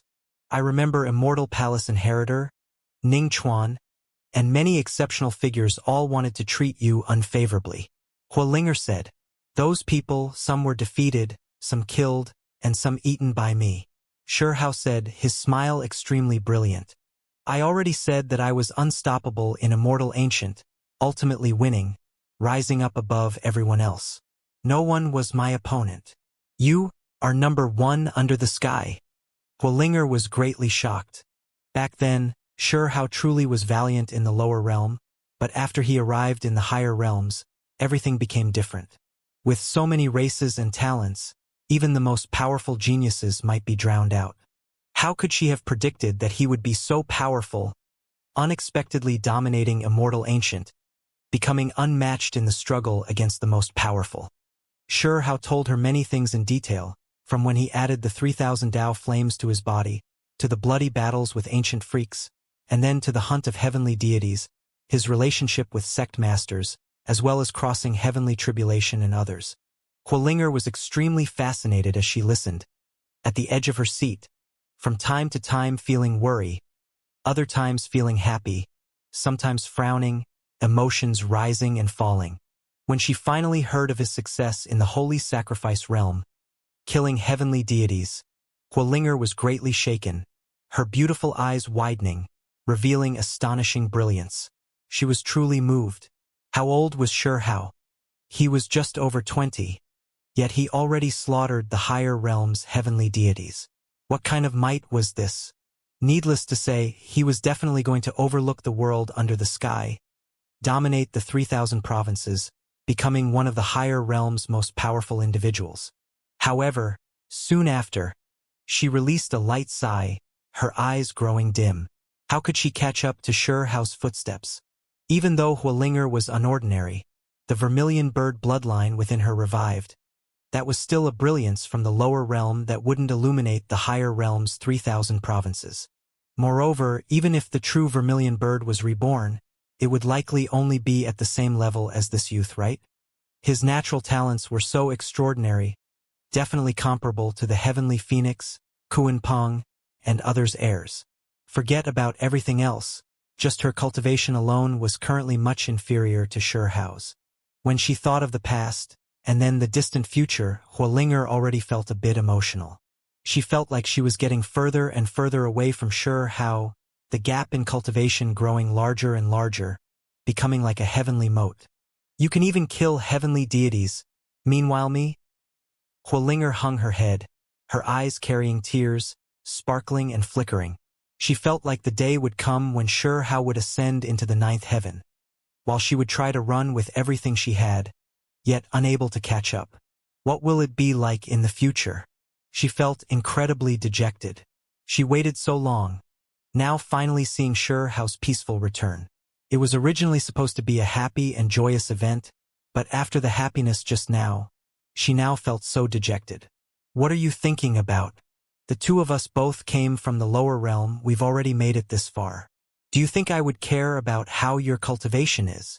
Shihao said, grabbing her delicate hands. You are like a young Kuan-Pong, sooner or later spreading your wings into the skies into the boundless cosmos, while I am like a delicate and weak fire mulberry flower, unable to leave the surface of the earth. Huolinger said while shedding tears. She knew that with Shihao's talents, this type of ferocious advancing speed, how could this world hold him back? He was definitely going to leave into the distance, head into an even larger great world. I can bring you with me into the 9 heavens, Shihao said, looking into her eyes. Huolinger's mind was greatly shaken, her beautiful eyes misty. She opened her mouth, wishing to say something, incomparable warmth filling her heart. The current her found it difficult to calm down.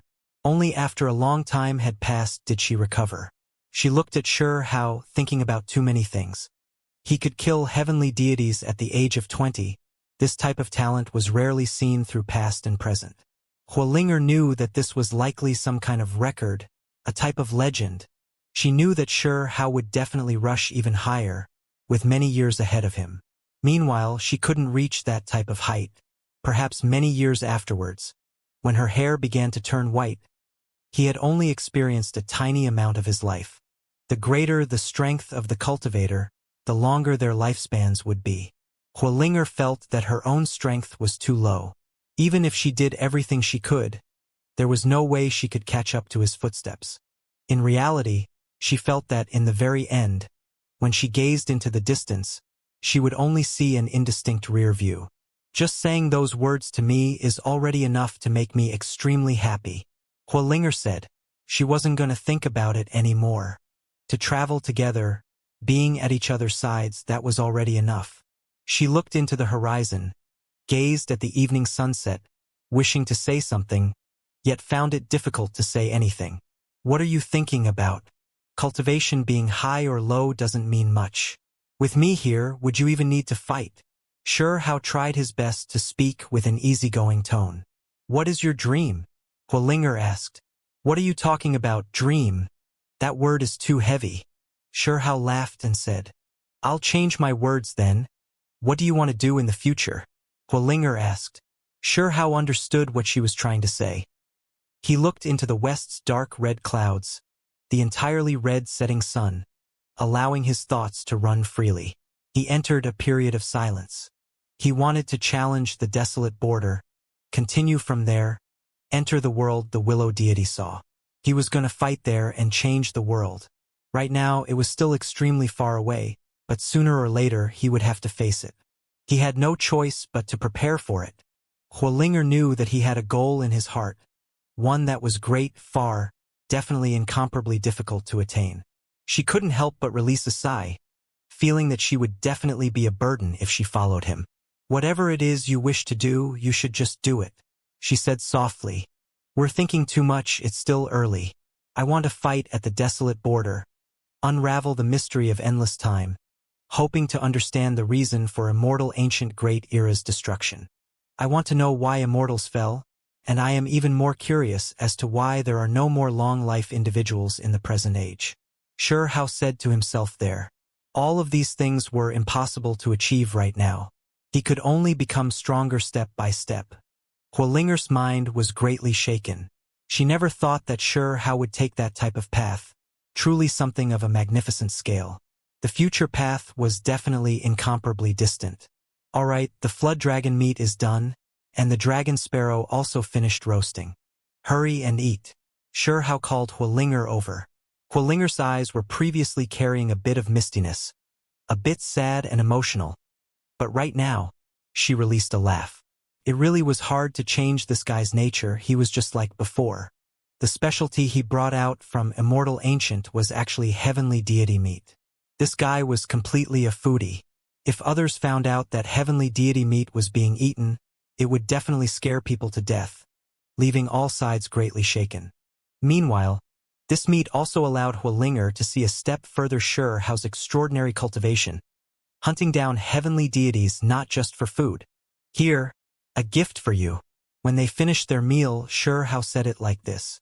Hualinger was currently seated, refining spiritual essence, because after eating heavenly deity meat, for her it really had powerful effects. She had to operate bone texts to help digest it. What kind of gift? Hualinger was curious. Was it something else to eat? She had these suspicions. With a schwa sound, multicolored light flickered. Dense spiritual essence pervaded the air. An ancient cauldron appeared, within its sparkling sand, precisely the all-life earth. Meanwhile, inside the cauldron was a small tree that was full of flowers, as well as quite a few underripe fruits. I ask Senior to bestow me a fruit. Hao greeted, and then reached out his hand. That little tree swayed, and then the golden leaves blossomed with multicolored light, becoming more and more holy. A fruit fell from the treetop with a chi sound, golden yellow and surging with holy radiance. Hao accepted it, and then handed it to Hualinger, saying, Take it. What is this? Hualinger was shocked. Could this be a divine fruit? This was what she guessed. You guessed right, it's divine medicine. Hurry up and eat it. I'll help you stand guard. Hao said, carrying a smile as he encouraged. Hualinger shook her head, saying, I think it's better if I don't. Right now, I am without sickness or calamity. Eating it like this is too much of a waste. You should keep it at your side so that you can quickly recover if you are ever seriously injured. I don't need it. Hurry up and eat it already, Hao urged. Under his continuous insistence, Huolinger had no choice but to start eating this golden fruit. When it entered her mouth, sweet fragrance assailed her senses, and a wave of heat entered her body. Immediately afterwards, endless symbols surged, entering her blood and bones, cleansing her flesh and tempering her muscles and bones, reconstructing her body. She was immediately submerged under golden light. What is this? Why do I feel like I've been reborn? My cultivation rapidly increasing, magical force also starting to strengthen. Huolinger cried out in alarm. She didn't know what was happening. This type of situation was extremely strange. What is this? She asked Hao, finding it hard to calm down. Heavenly deity fruit. It can allow your cultivation to quickly catch up and exceed me, Hao said with a smile. It's that kind of this world really has heavenly deity fruits? Huolinger's voice was trembling. She couldn't help but cry out in shock. This type of fruit was too precious, allowing the ordinary to immediately transform. Even if one didn't have cultivation, as long as they ate this heavenly deity fruit, they could immediately become a heavenly deity. Huolinger underwent clear changes. In the following day and night, the vermilion bird bloodline was opened up another step, her flesh becoming perfect, sparkling white and brilliant. Fiery light flickered, burning her body, making her flesh and spirit undergo shocking changes. This was heavenly deity fruit. It had wondrous effects that produced instantaneous effects. Am I really going to succeed? Huolinger was moved. She felt her cultivation immediately become who knew how many times greater. It was just too fast. In this world, everyone felt that the heavenly deity tree was priceless, more precious than any other divine medicine. It was because it could allow a great sect to quickly flourish. Everyone knew that eating a fruit could create a heavenly deity. When this continued for a long time, who could compare to that sect? Did I really become a heavenly deity? When Huolinger finished this process, she was incredibly excited and moved. Hao gave her such a precious item, granting her the cultivation of a heavenly deity. She got up, carefully controlling her power, now finally certain that she became a heavenly deity, transcending above. She could now look down on all of her peers. All of this was because of the young man before her. You don't have to worry about your cultivation anymore, right? Hao said with a laugh. Huolinger's heart pounded greatly, immediately becoming a heavenly deity. This was simply unimaginable, too ridiculous. Thank you, Huolinger said. Even though she knew that by becoming a heavenly deity, in the future, she would still be surpassed by Hao, she still couldn't suppress her joy. Let's go, we're leaving this place, Hao said, about to bring her away. Where are we going? Huolinger asked. After becoming a heavenly deity, her previous worries seemed to have weakened. Right now, she was full of life, lively and excited. Of course, this was only on the surface. Deep down, she knew that she could only accompany Hao for a set amount of time. Compared to his endless and brilliant life, her road and time wouldn't be too long. As long as they walked through this together, then that was enough. Huolinger said quietly to herself. Other end of the world, anywhere under the sky, Hao replied. He brought Huolinger into the heavens, traveling into the distance. They were going to journey the world, visit all the magnificent mountains and rivers. As Hao and Huolinger traveled together, many things happened in the outside world. All types of events in immortal ancient remains were spread around, triggering a huge commotion. There were a few geniuses whose reputations shook the world, and there were also those who were drowned out by the brilliance of others. There was one more matter that wasn't less important than the events that took place in Immortal Ancient. The foreign guests didn't leave, waiting for all of Immortal Ancient's geniuses to come out. All of the kings that returned from Immortal Ancient, the so-called heavenly warping talent, are nothing more than this. Too weak, the foreign youngster Lin Tian said. During these past few days, he walked around with a sword in hand, chasing after the powerful geniuses that returned, wishing to have a go at them, but in the end discovered that they were really just too weak. The 3,000 Dao provinces truly have declined, becoming more and more lacking. The other foreign guests also spoke like this. This truly was the case. In the past few days, the geniuses that came back weren't their opponents at all, the difference too great. The 3,000 Dao provinces are done for, the inheritance severed. The past experts only left behind a few weak descendants. This already wasn't ridicule, but serious disappointment. The foreign youngsters already condensed great Dao flowers from immortal energy above their heads. They traveled unhindered through the higher realms. No one at their level able to match them. Where are that so-called exiled Immortal and Huang? Have them come out and fight, test them out a bit. They even knew about this. Only, no one knew the exiled Immortal's whereabouts. And Huang didn't show himself either. No one came to meet their challenge. Ha ha! That person shouted loudly. If the 3,000 Dao provinces didn't have geniuses that were too powerful, then there was no reason for them to waste any more time. At this moment, everyone thought about Huang, wishing for him to take action and suppress them all. Only, would Huang appear?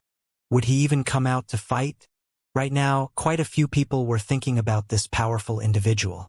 It was because they felt that if he took action, he could definitely settle things with these bastards. The foreign guests slaughtered the 3,000 provinces cultivators until they didn't dare display any anger. They weren't their opponents at all. These people truly are too weak, can't even take a single hit. If you all only have this type of performance, yet you want to enter the heavenly deity institution, it's just impossible. The foreign guests showed great contempt for this place. The 3,000 provinces geniuses as too lacking, none of them able to take a single hit. They all spoke like this. In the outside world, wind and rain swept about. Sure Hao and Hualinger wandered about the mountains and rivers, feeling rather carefree and pleased. What are you thinking about? Hualinger asked. I am thinking about that hateful celestial clan. It is one thing to deal with me, but they actually tried to capture you too. Sure Hao said. He thought back to those people he met in the Fire Mulberry Tree Forest. Apart from Sword Valley, Fire Cloud Cavern, and those other large sex disciples, there were actually also Celestial Clan cultivations. Moreover, it was Celestial Clan who found this place first, leaking out the information. What are you going to do? Hualinger asked. He was definitely going to do something. Go to Heaven Province. I already said back then that I would definitely pay them a visit one day. This time, I'm going to go demand an explanation, Sure Hao said. Soon after, they borrowed the large-scale transport formation to arrive in Heaven Province, which was the great province Celestial Clan resided in. Won't it be too dangerous? Hualinger asked. No harm. The Celestial Clan's guardian spirit is heavily wounded and dying. Last time he was too crafty, fleeing away, but his combat strength is already lacking, Sure Hao said. He arrived in a place where mountains rose and fell like dragon veins. Sure Hao stopped in the distance, looking forward as he said, Celestial Clan, I've returned. Sure Hao and the Celestial Clan's grudges truly ran deep. He had previously suffered a great humiliation here, the other party biting the hand that fed them. He was almost killed in the Black Prison, a memory that was hard to forget. In the past, he had previously told this clan that he would return one day to settle this grudge. So this is the Celestial Clan's place of residence. It is so grand and majestic. Hualinger said. Up ahead, the mountain range rose and fell as if true dragons were resting below. It was grand and vast, waves of purple mists rising. There were a few smoke clouds as well that were all produced from spiritual essence. Needless to say, this was a spiritual earth rarely seen between heaven and earth. Moreover, this couldn't be considered the Celestial Clan's important area. Beyond the mountain range were plains with enormous cities one after another, large amounts of Celestials residing within them. It was clear that this was their country. Meanwhile, Celestial Clan had another ancestral land where it was extremely difficult for normal people to enter. They needed to travel through an ancient transport formation. Since Sure Hao dared to come, he naturally made sufficient preparations. He had realm-shattering symbols, and even more so the Golden Divine Talisman Immortal Ancients, 9 great sect masters specially refined for him, one that could allow him to move through many great formations. Along the way, they passed the residences of the normal Celestials, directly entering their ancestral land. There's a great mountain ceiling formation. You have to be careful. Huolinger worried for sure how, fearing that he might be careless from being hung up on revenge. After all, Celestial Clan was a past Emperor clan, their methods too deep. Even without extremely powerful experts overseeing this place, it still wasn't a place ordinary people could rashly enter. Stop sleeping and wake up already. Sure how woke up the Divine Striking Stone. During these past few years, the Divine Striking Stone obtained tremendous benefits, obtaining Origin Stone, Heaven's Mandate Stone, and then he even obtained another wondrous stone from the ancient phoenix nest in Immortal Ancient's medicine garden, all of it eaten. It really was, as it said, simply about to cultivate immortal energy. Spiritual mists surged around its body, rising into the air. It was extremely divine. In the recent half-year, it ate all types of supreme treasures and refined them, turning them into a part of itself, continuously transforming. Its aura was now extraordinary. During this process, it would always be fast asleep. If it wasn't woken up, it would pass its time in a daze. The main reason was because it had eaten too many heavenly treasures, especially those supreme treasures, all of them directly wolfed down and not truly refined. Only recently did it truly absorb the essence. That was why it was in a type of wonderful state. Trip down memory lane. When the Divine Striking Stone woke up, it laughed towards Shurhao, also feeling quite moved. Only back then Shurhao was captured here. He escorted Yunshi several tens of thousands of li, fought continuously with War Clan, and because of it continuously suffered attacks, barely making it out alive. What he received in return wasn't gratitude, but rather humiliation. The Celestial Clan demanded his precious techniques, treated him like a prisoner. This time, it's different, Shurhao said, his mind stirring with emotions. Today, he took the initiative to slaughter his way over. Not even he foresaw this. In just a few years, he was actually able to reach this step. Little girl, you've grown prettier. It's been several years. Have you missed me? The Divine Striking Stone then looked towards Huolinger. Dong. In the end, it was struck by Shurhao as soon as it spoke, making its body release Kangchong sounds, sparks flying everywhere. Brat, did you need to go that far? Forgetting your bro after getting a girl. You really don't have any sense of loyalty. The Divine Striking Stone shouted. Dang. Huolinger also gave it a slap. Now that she had the cultivation of heavenly deity level, she immediately beat the Divine Sterling Stone until it cried out miserably, grimacing in pain. You two really are quite the match, huh? Did you forget an old friend like me? Back then when we met in the 100 Shattered Mountains, we could also be said to have an old friendship. Even if you speak a bit less, no one will think you're mute. Shurhao said. This fella dared to say anything. He truly feared that it would shoot its mouth more. Ayo? The Divine Striking Stone released a howl like a wolf, saying, I, the #1 stone under the heavens have returned. Celestial Clan, you bastards can start trembling now. Wash your butts, and just wait for your turn. Shurhao and Huolinger's foreheads were filled with dark lines. This fella always spoke utter nonsense, not knowing what is appropriate for what situation. However, right now they needed its understanding of formations. Even though they had the realm-shattering symbol, it was still best to have a formation master at their side to lead the way. This place was known as Celestial Clan's restricted place. Everything within a range of 100,000 li surrounded by an ancient formation. Normal people couldn't enter at all. However, with the Divine Striking Stone leading the way, as well as the golden realm-shattering symbol the 9 great sect masters refined, they made it through more scared than hurt, smoothly crossing this place, entering inside. Ancient trees towered into the skies, golden giant elephants, rainbow-colored lawns. Everything that should be there was there. Not only was this the Celestial Clan's hunting field, it also served as their medicinal garden. This place covered 100,000 li, valuable resources endless, the clan's most flourishing area. After arriving in this place, Shurhao naturally wouldn't be polite. He set the Emperor Butterfly as well as Divine Striking Stone free, bringing Huolinger with him as they picked all types of precious medicines. In just the larger half of a day, many places became empty, spiritual grasses all plucked clean.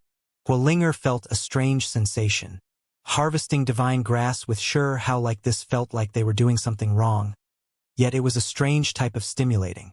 She was the daughter of a clan's emperor. When did she ever do something like this? It was a completely different experience. We can be considered great robbers now, right? We are robbing the rich to help the poor. It's a chivalrous thing. Sure how spoke righteously, correcting her. Something is wrong. What is happening? We lost many wondrous medicines. Someone is stealing medicines. There were experts protecting this place. They quickly discovered the abnormalities, shouting loudly and raising alarm. This triggered a great disturbance. Who dared behave atrociously in Celestial Clan's important location?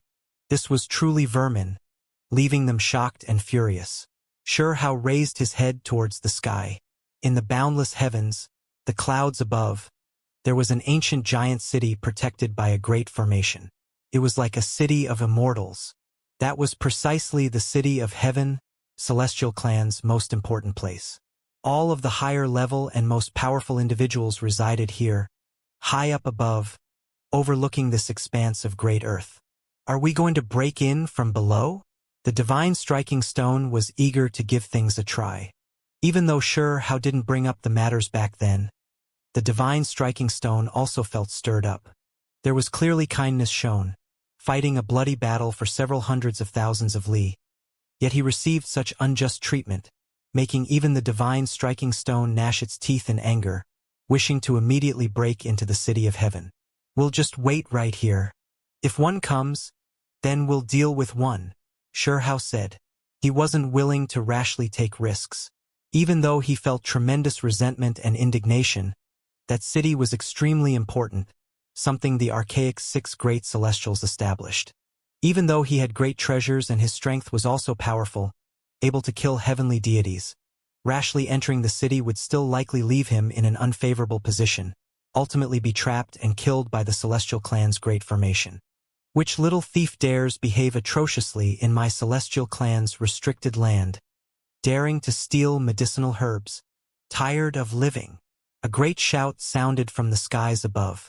A group of true deities appeared, searching through this place to find that person. Moreover, the person in the lead even more so held a bone mirror, illuminating all directions. Its effects weren't as great as the heavenly eye, but it could find many hidden people, one of Celestial Clan's ancient treasures. Stupid thief. I really don't know where you got such great courage, actually sneaking into my clan's ancestral land, not knowing the difference between life and death. In this group, a young true deity sneered, because it discovered clues of the medicine stealer with the bone mirror, leading a group of people and rushing over. While shouting stupid thief, the secret treasure in its hands released a loud blast of lightning, directly taking action and attacking. That bastard, daring to call us stupid thieves? Is he tired of living? The divine striking stone was furious. During these past few years, it followed by Sure Hao's side, could be said to be comrades in arms. They had seen too many great scenes, bathed in the blood of heavenly deities as they advanced. How could they fear a trifling true deity? Sure Hao brought Huolinger here, allowing the lightning to hack down. It was completely useless because all of the lightning was like spiritual essence, absorbed by his pores. You? That person was shocked, hurriedly stopping his figure. Moreover, he saw Sure Hao's true appearance, immediately becoming stupefied, and then his face became deathly pale, losing all color. He hurriedly rushed over for the sake of getting achievements. When he shone with the bone mirror, he didn't pay close attention at all, only now realizing who was it that came. What's wrong? The relatively young experts who rushed over afterwards asked. However, when they arrived and saw Sure Hao, they were similarly shocked. How could it be this killing disaster? These people all staggered, almost falling from the sky, truly frightened badly. In this Celestial Clan important land, how many people were there who didn't recognize Sure Hao? One had to bear in mind that the clan's most powerful 6 geniuses were all defeated, including the number 1 in the younger generation Yu. Even after merging with the Heaven's Mandate Stone, he was still beaten until he was half crippled before Supreme being Dao right. How could you dare come to my celestial clan? Someone shouted, clearly trying to show strength while feeling weak inside. Naturally, to settle things. Back then, you all did all those immoral things. Today, I came to demand an explanation, Xianxia said. He raised his hand towards the void, and then his finger shone. Several divine rainbows shot out, piercing through the void. Ah! Those people cried out loudly, no way of resisting at all. They were struck at nearly the same moment, blood blossoming as they fell from the sky, landing on the ground. Even though they didn't die, they were clearly already half crippled. If I killed them all, I'll look ruthless and bloodthirsty, but how can I not kill them? Have all your heavenly deities just come out and accept death? Xianxia muttered. Huolinger gripped his hands, telling him not to act too heavily on emotions. Huh? Who are you? The other deities in the sky saw this scene, and then all of them were incredibly alarmed. Heavens, he's Huang, Xianxia, who came first in immortal ancient remains. He came here to get revenge. Finally, someone recognized Xianxia, immediately crying out in alarm, triggering a huge commotion. Huang's name had long shaken up the 3,000 provinces. Now, every sect had heard about the great might he displayed in immortal ancient remains. During these past 2 weeks, who didn't know about Huang? His name could be said to have shaken up the world under heaven. His name spread everywhere. During these past few days, the Celestial Clan was in unrest. The Tao Protector came back in a dying state, while the youth from the past had already grown up to the point where no one under heaven didn't know about him, truly casting a shadow over their hearts. They long had a premonition that Huang would come knocking on their doors one day. However, they just never expected that this day would come so fast. In the sky, above the city walls, a purple-clothed young lady was originally watching the setting sun. But in the end, she was startled by the activity below.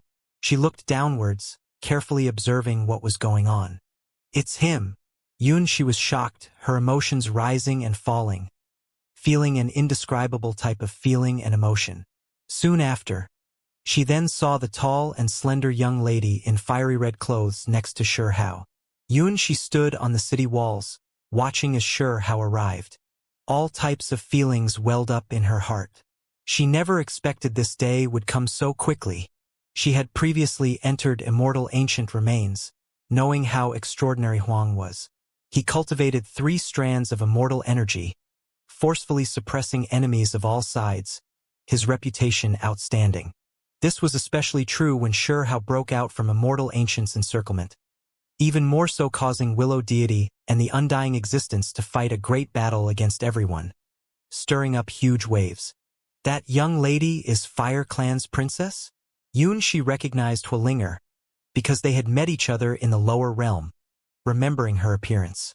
She stared blankly at those two, never expecting them to actually move together, slaughtering their way over to Celestial Clan's ancestral land. A complicated expression appeared on Xi's face. Hurry and give a report. Huang has come. There was another group of people outside the city, the ones in the lead, all true deities, expressions changing greatly. They wanted to send the message, issue a warning to City of Heaven. However, Xianxia already took action, reaching out his right hand, grabbing towards the air.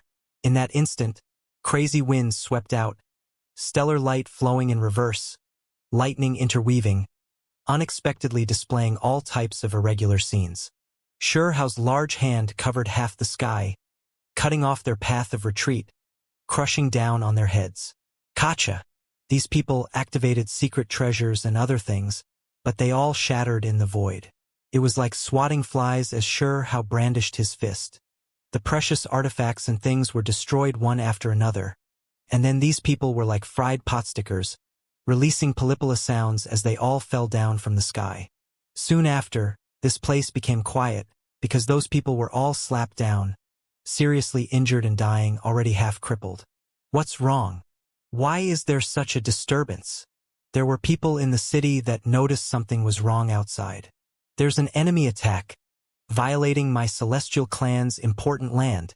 Hurry and find out what is going on. Someone shouted. Below, Xianxia seized that bone mirror, handing it to Walinger and saying, "This thing has some uses. Can use it in place of heavenly eyes, an ancient treasure."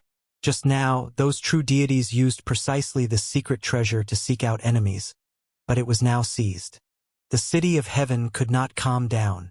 There was a heavenly deity that came, not knowing that it was Sure-Hao who rushed over and paid their clan a visit.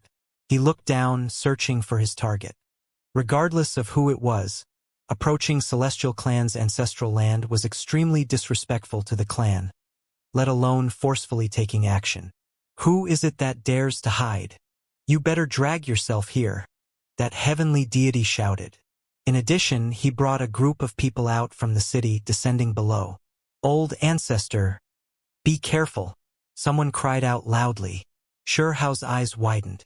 This heavenly deity didn't come out hastily, but rather came while treading on a golden path released by the city gate, making him look even more heroic. "Mo Luo." Sure-Hao's eyes became ice cold, immediately recognizing this heavenly deity. He had previously chased after him in Fire Province's grasslands, and he even more so appeared outside Supreme being Dao right to kill him. However, Mo Luo was stopped by Qi Daolin back then, slapped back with a single palm, his flesh almost completely exploding, only his primordial spirit fleeing. Back then, Qi Daolin could have killed him, but he left him with his life, saying that he was leaving him for his disciple. When Sure-Hao was powerful enough, he could then go and kill this person. Sure-Hao's impression of this person was quite deep. This person used his heavenly deity body to kill him, shaking up mountains and rivers, making an entire mountain range collapse. For him back then, he was far above impossible to defy. When recalling those things, he felt as if everything took place just yesterday. Sure-Hao naturally had a deep impression of this person, a heavenly deity who had displayed extremely severe killing intent towards him. Now, he came at just the right time to settle things. This city of heaven isn't simple. Look, the golden light the city gates released can protect Mo Luo. Normal people can't break through it at all. The divine striking stone said. "You all don't move. I'm going to kill him," Sure-Hao said. He produced a scale that was a foot long and was releasing powerful draconic energy, glistening and dazzling. It was precisely the defying dragon scale. "Qi." Sure-Hao's body swayed, appearing before the city of heaven. "What? It's you." Mo Luo finally saw who the intruder was, his face immediately changing. He never expected that it was actually Huang, that youth from back then. He looked down on Sure-Hao deep down because back then, that youth was easily crushed, killing him as easy as a turn of his hand. If it were not for Qi Daolin's assistance, he would have killed Sure-Hao with a single finger, as easy as blowing off dust. However, he heard rumors from Immortal Ancient that this youth rose up, advancing greatly, able to slaughter heavenly deities now. That was why he felt conflicting emotions, unable to accept this reality. "Little evil, you dare come to my celestial clan. Did you not learn your lesson back then?" Mo Luo spoke. When Sure-Hao heard this, his face fell. Back then, he was captured and brought over. How could he have come willingly? He was filled with humiliation. The other person actually brought back past events, carrying contempt. "Celestial clan, you all really are shameless. In the past, I was captured and brought here, but today, I came here on my own to demand an explanation. The great massacre will start with you," Sure-Hao shouted. With things already reaching this extent, regardless of what kind of rumors there were in the outside world, Mo Luo couldn't be bothered with so much. Ridicule appeared on his lips, saying, "If not for Qi Daolin appearing in the past, my hand would slap a group of people like you to death like houseflies. You were a heavenly deity back then, while I was but a supreme expert, yet you have the shame to flaunt. Do you have no sense of shame?" Sure-Hao said. "Hong." His palm slapped out, symbols surging. The Kuan Peng void figure appeared, attacking outwards to kill Mo Luo.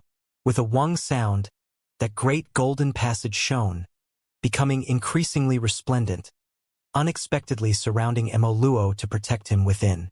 This was the power of the city of heaven.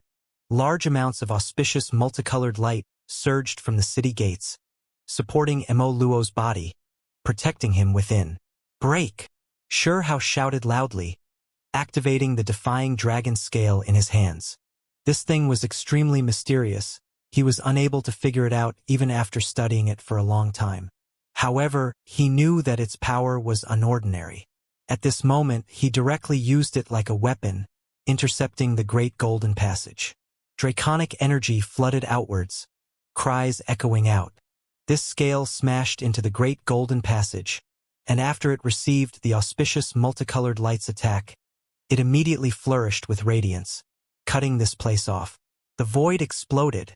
Not good, Mo Luo cried out.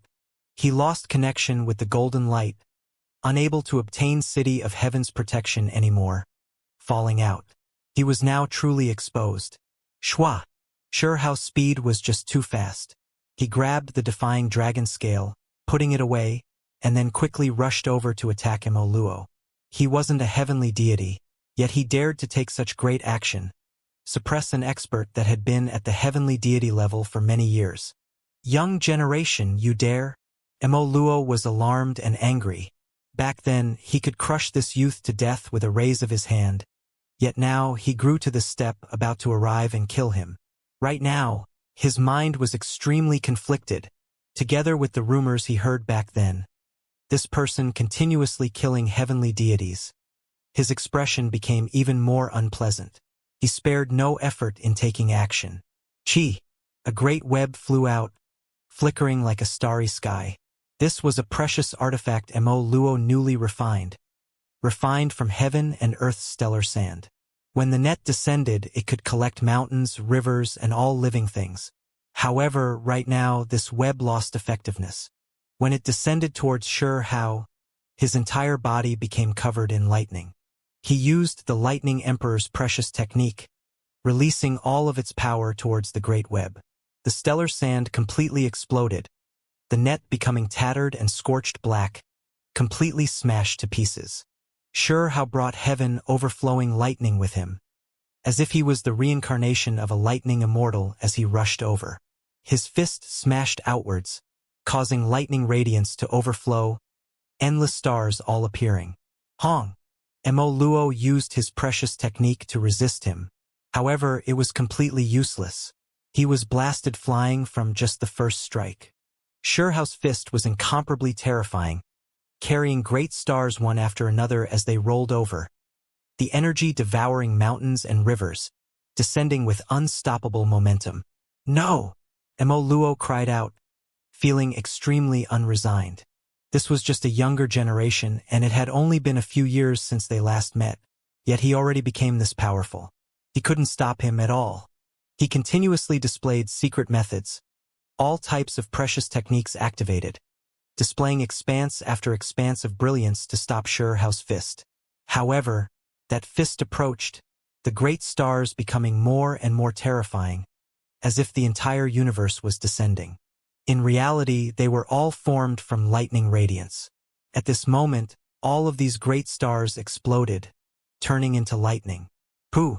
In that instant, Mo Luo cried out miserably, his entire body in tatters, charred black by lightning. Even his bones were visible. Stop! He shouted, wishing to run. However, Hao's gaze was cold.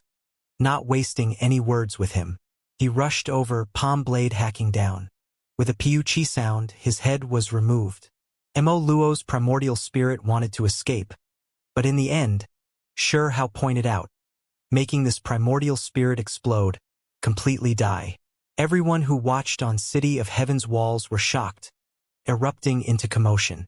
That was but a heavenly deity. However, he was killed so easily. This made many of them shiver from fear. The one who came was just too strong. It's Huang, the youth from back then. He came for revenge. How could this be? It has only been a few years. He became this powerful after coming out from Immortal Ancient. Finally, everyone in City of Heaven above knew that Huang came. The youth who was locked in the black prison and almost tormented to death came knocking on their door. The entire city was moved, everyone ascending onto the city walls to look below. Thus, everyone became certain that he was the youth from back then. He came back, but his strength was already entirely different. Celestial Clan, I've returned to fulfill my promise. All of the heavenly deities, Tao Protector, just drag your asses out here. Sure how challenged. At this moment, Huolinger also rushed into the sky, standing at his side, her fiery red dress fluttering about, making her look incredibly moving. On the walls above, she was watching those two, feeling as if she was looking at a pair of Taoist immortals. Her expression was complicated, opening her mouth several times to say something, but was ultimately only left with bitterness. Back then, Celestial Clan acted against how the grudges between them too deep. It was useless no matter what she said now. Her heart was in pain. For the sake of rescuing her back then, how traveled with her over hundreds of thousands of li, fighting intensely the whole time. Yet in the end, he was repaid with slander and humiliation. Now, the other young lady was still Hao's companion, also coming from the lower realm like Yunxi, but they were completely different. Those two were now extremely intimate. Even some of the Celestial Clan's higher level was filled with regret now. If they hadn't pushed around that youth back then, scheming after his precious techniques, how could it have ended like this? Now, everyone under the sky knew that Huang cultivated 3 strands of immortal energy, shocking past and present, unmatched among his peers, no one able to be his opponent. Could be said that the road ahead of him was brilliant. One didn't have to think too much to know that he would definitely become one of the 3,000 provinces' rulers. A person like this ended up becoming a mortal enemy of the Celestial Clan. Now that they thought about it like this, some people felt extremely upset, to the extent where they wanted to vomit blood. One had to understand that youth traveled together with Yunxi, their relationship extremely close. If not for their forceful actions, bullying and humiliating him, how would things have developed like this? If they treated him with enough respect back then, it might be a completely different situation. Perhaps the young lady standing at Huang's side would be Yunxi, and not the moving young lady in the fiery red dress. Some of the Celestial Clan's higher-level figures felt regret, feeling that it was too pitiful. This youth might have very well been their Celestial Clan's most powerful ally, yet now they were completely standing in opposition. In reality, the various events of the past had long spread throughout the outside world, many great inheritances laughing at them, at how they pushed the exceptional figure of a generation to the other side. Hateful! Someone clenched his fists, couldn't help but cry out. What were they supposed to do now? There was no way they could change things. Celestial Clan, where are you heavenly deities and Tao protectors? All of you, drag your asses out and accept death. How plugged up the city outside the walls, challenging with a loud voice, stopping the entire clan by himself. Celestial Clan's higher-level figures were extremely frustrated, and at the same time resentful. They missed out on a genius who cultivated 3 strands of immortal energy, now already too late for regrets. This was a rarely seen genius since ancient times, impossible to find another even if they scoured the entire 3,000 provinces. However, they were still unwilling to let it go, feeling rage inside. After all, the Hao back then was only a supreme expert, someone they could play around with in their hands. If it wasn't because of something unforeseen, he would have long been killed by them. Back then, any random true deity could have killed Hao. As for the higher-level figures, a single finger was enough, to the extent where a loud enough roar could make him explode on the spot. Now, the difference was too great. They almost couldn't accept this. Hello? Is anyone coming out to fight? Hao spoke, his voice ringing through city of heaven skies. What kind of place was this? It was the ancestral land of a former emperor clan. Even though it had already declined, it still wasn't a place that could be easily looked down upon. However now, a young man dared to trap them in their city walls, challenging from outside. Celestial Clan's higher-level figures' expressions fell, all of their eyes extremely cold. It was because they knew that no matter what the results were today, Celestial Clan's popularity in the higher realms was going to fall, dropping a level. A 20-or-so-year-old youth plugged up their ancestral land, brashly challenging them. This in itself spoke of too many problems. Perhaps many people will believe that the Celestial Clan really has completely declined. Otherwise, how could it be like this? This was a a sign that a clan was weakening. Even if they killed Xianxia, it would still be extremely difficult for them to redeem their reputation. Moreover, they didn't have any confidence in killing Huang. His battle accomplishments have long been spread out. How could normal heavenly deities be his opponent? Hateful. Celestial clan was furious. This type of result was extremely terrible. In reality, Xianxia didn't need to do anything, no need to fight a bloody battle. As long as he remained here for half a day, he would deliver a great blow to the Celestial clan's prestige. This was clearly not something a clan could accept. We have to kill him, moreover, in the shortest amount of time possible. Otherwise, once news gets out, it will make our Celestial clan look incredibly weak, drawing the eyes of many starving wolves. Someone said coldly. However, his proposal was quickly met with the questioning of others. Don't forget that this youth has a supreme willow fiend behind him. How many people in the 3,000 provinces can match it? If we kill him, it will be the same as bringing a huge disaster onto our clan. When Willow deity was mentioned, a shadow loomed over every single individual's minds. The events that transpired that day spoke for itself. Willow deity fought a great battle against experts from all different clans, powerfully killing a few sect masters, shaking up the higher realms. How many people dared to rashly provoke that kind of existence? He's even bullying and humiliating us to this extent. Could it be that we can't retaliate? Even if we can't kill him, we still have to suppress him. I believe that Willow Fiend won't make a big fuss over this. If we have to, we'll release him after it pays us a visit. Someone spoke like this, feeling incomparably sullen. They used to be an emperor clan whose might intimidated the world, yet they were actually now threatened like this, truly a type of humiliation. There were those who felt extremely regretful. If they didn't deal with Huang like that back then, how could things have developed like this? Moreover, if they set up a proper relationship with him in the past, even Willow deity, the undying existence, and others would be standing together with Celestial clan, forming a terrifying alliance. One of them looked towards Xianxia, opening his mouth, hoping that she could make an appearance. It was because they had long seen that if not for their obstruction, something might have happened between these two back then. It was to the extent where some speculated if they didn't interfere, he might have become the Celestial clan's son-in-law. Only, it was too late to say anything now, just hoping that Xianxia could appear and stop Xianxia. Xianxia's beautiful brows frowned slightly, her sparkling white face carrying disappointment and sadness as she looked at her clansmen. She released a sigh. If not for the clan's elders' aggressiveness, coveting the precious techniques of others, returning kindness with hostility, how could things have become like this? The Celestial clan had a hardline faction, saying, "There's not much to be said. Right now, we definitely can't compromise with that brat. Just forcefully suppress him and leave him with his life. This is the only way." Correct. If we display weakness, how will the outside world view us? It will become even more disadvantageous for our Celestial clan. He took the initiative to attack us, so even if we can't capture him, I believe that the Willow Fiend, with its status, wouldn't randomly unleash slaughter. Someone said in agreement. All right, activate the formation and suppress him. After the higher level figures' discussion, they came to this type of decision. Immediately afterwards, the city of heaven shone, as if an enormous sun shone in the sky. Bone texts covered the skies layer after layer, illuminating everything.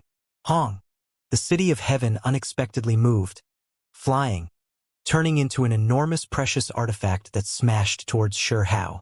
Endless symbols could be seen, flooding outwards like great ocean waves. Xianxia was shocked, moving quickly to escape into the distance. This type of magical artifact was too frightening. It released overflowing heavenly deity might, normal heavenly deities having their body torn apart and bones crushed upon making contact, dying in an instant.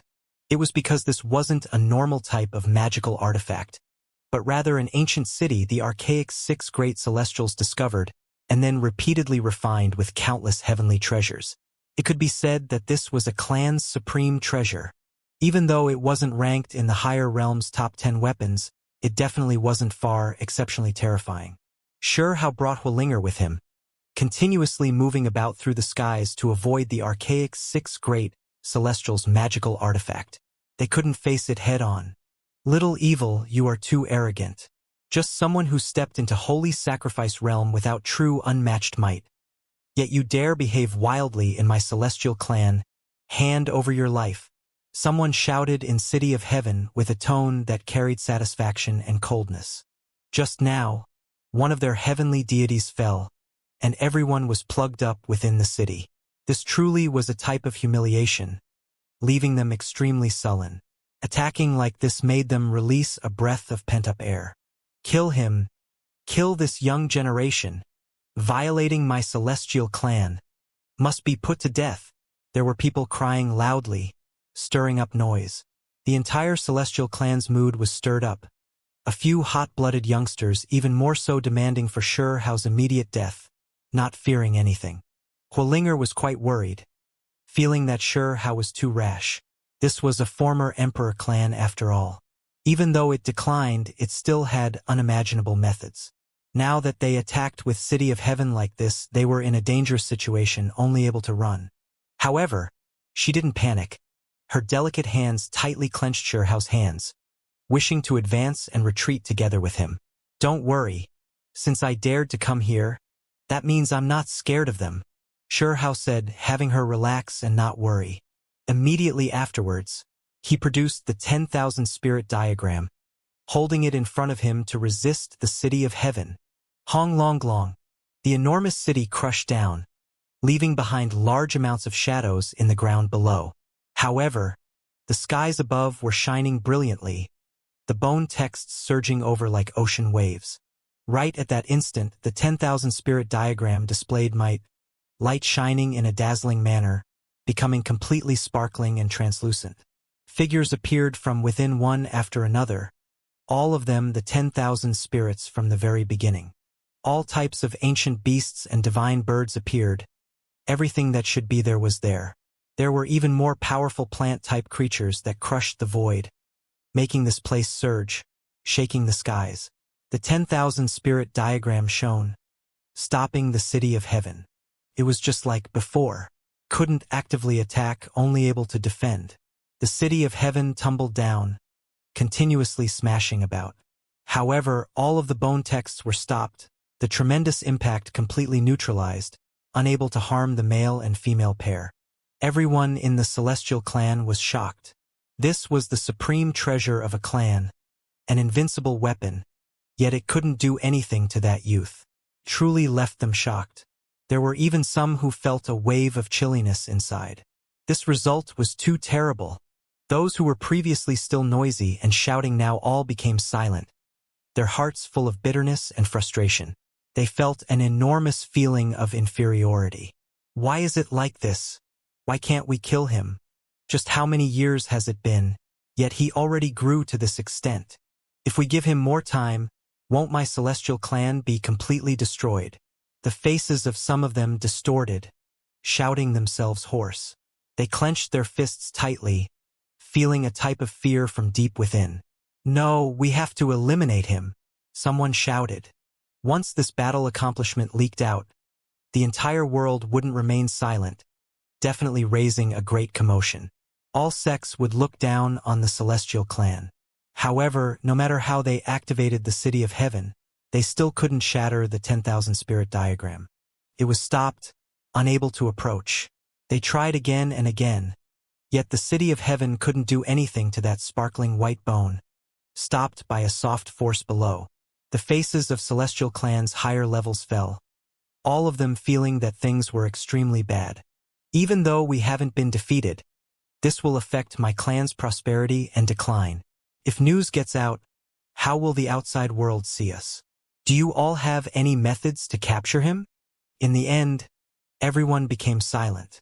The old Celestial left to comply with the archaic contract of alliance, while the Tao Protector didn't have much life left, already heavily injured and dying. Right now, not one could stop Sure-Hao. Continuously smashing down and activating City of Heaven resulted in tremendous consumption. All types of heavenly treasures would become damaged. If this continued for a long time, the clan wouldn't be able to endure the costs. Forget it, have Yunxi go and chat with him. Ask him what we have to do to have him withdraw. One of them said with a sigh, filled with a sense of frustration. Another heavenly deity's face became even more ashen, fiercely smashing the small side table and others to pieces, incredibly resentful, but could only agree. Yunxi was summoned. After receiving the order, City of Heaven was opened, a gap appearing to send her out. The City of Heaven shifted backwards, the symbols disappearing, returning to normal. The city walls were filled with people, all of them paying close attention. Yunxi released a soft sigh. This really was a task that left her embarrassed and bitter. How could things have reached this extent? Her mood wasn't very good. Yunxi walked over, her purple clothes fluttering about, snow-white skin like jade. She was extremely beautiful, hair fluttering about, eyes like gemstones. Celestial clan truly is daring, sending you out like this and approaching me. Aren't they scared that I'll take action? Xianxia said as he looked at this old friend. Yunxi's beautiful oval face carried bitterness, as well as humiliation. She carried the shame of her clan, ultimately pushed out to negotiate. Have you been well? Yunxi spoke up, not trying to persuade Xianxia, only giving her greetings like this. Not too bad. Xianxia nodded, not saying too much. There weren't any grudges to speak of between him and Yunxi. The events back then had nothing to do with her. Yunxi's mind was a mess. She could feel how estranged she was compared to Xianxia. The other party's reply was extremely concise, not saying much. Fire Clan Princess. After being separated for many years, we meet again. Yunxi adjusted her mood, and then looked towards Hualinger at Xiao's side, carefully gazing at her as she spoke. Really, after several years have passed, I never expected we would reunite again. Fairy Yunxi's style is greater than in the past. Hualinger replied, not cold, but not much warmth to speak of either. Yunxi opened her mouth, wishing to say something, but she found it difficult to speak. You should just return, Xianxia said. He knew why Yunxi came, but how could he agree? Xianxia, the clan's ancestors wanted me to ask you what they had to do to make you withdraw and leave the matter be. Yunxi finally said it. If she didn't, there was no way she could explain things to her clansmen. Have those so-called old ancestors come out. I'll settle things in one go, and then my grudge with the Celestial clan will be over, Xianxia calmly said. Yunxi widened her eyes, feeling extremely shocked. Even though Xiao's tone was calm, that type of killing intent was too heavy and oppressive. He was going to unleash a great slaughter. The conditions were just too harsh for the Celestial clan, too heavy to endure. How many heavenly deities would a clan even have? The elders of the Celestial clan's higher levels were their clan's most powerful heavenly deities. If they were all killed, then this clan would suffer a sudden and devastating decline. Was he going to completely cut off the Celestial clan's higher level?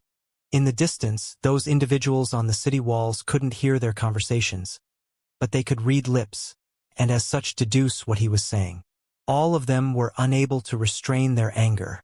This was just too arrogant. Just a single person, yet he was going to massacre all the high-level figures of a clan.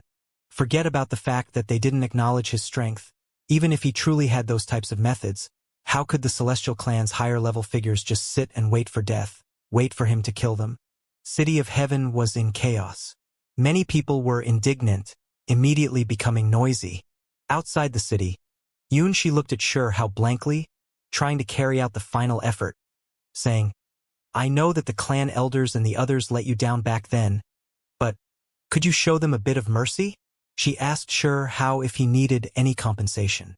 The Celestial clan could pay all types of heavenly materials, as well as many spiritual pills, precious medicines, and other things. Xiao's reply was extremely firm, not wishing to take any steps back, saying, Yunxi, you should just go back. Because both of us are people from the lower realm, I won't make things difficult for you. However, if other Celestial clan experts try to advise me, I'll immediately cut them down. Yunxi didn't say anything, her eyes entirely red as she silently turned around to leave. She completed her task, but the results were that she failed. She was in the middle of both parties, truly in an extremely difficult situation. Brat, who do you think you are, a long-life individual? To so easily demand my clan's high-level figures' heads. You haven't become unmatched under the sky yet. Someone erupted in rage from above the city walls. Celestial clan used to be an emperor clan, so they were arrogant from the bones. How could they tolerate this type of humiliation, be looked down upon by a younger generation figure? Many of them immediately erupted into rage. City of Heaven shone, crushing down towards Sure Hao. However, the 10,000 spirit diagram in Sure Hao's hands offered enough protection, its defensive prowess astonishing. In reality, it was unrealistic for Sure Hao to break into the city. He didn't have any powerful weapon to do so. The 10,000 spirit diagrams, passive-type divine creatures, wouldn't carry out a defense unless it suffered an attack. Just like that, both sides entered a deadlock situation. Sure Hao was still alright, not that anxious, but the Celestial clan was different. To have their gates plugged up like this was truly a great humiliation.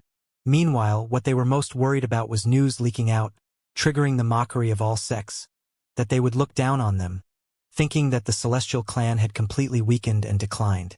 Sure Hao wanted to break in, while the Celestial clan wanted to suppress Sure Hao.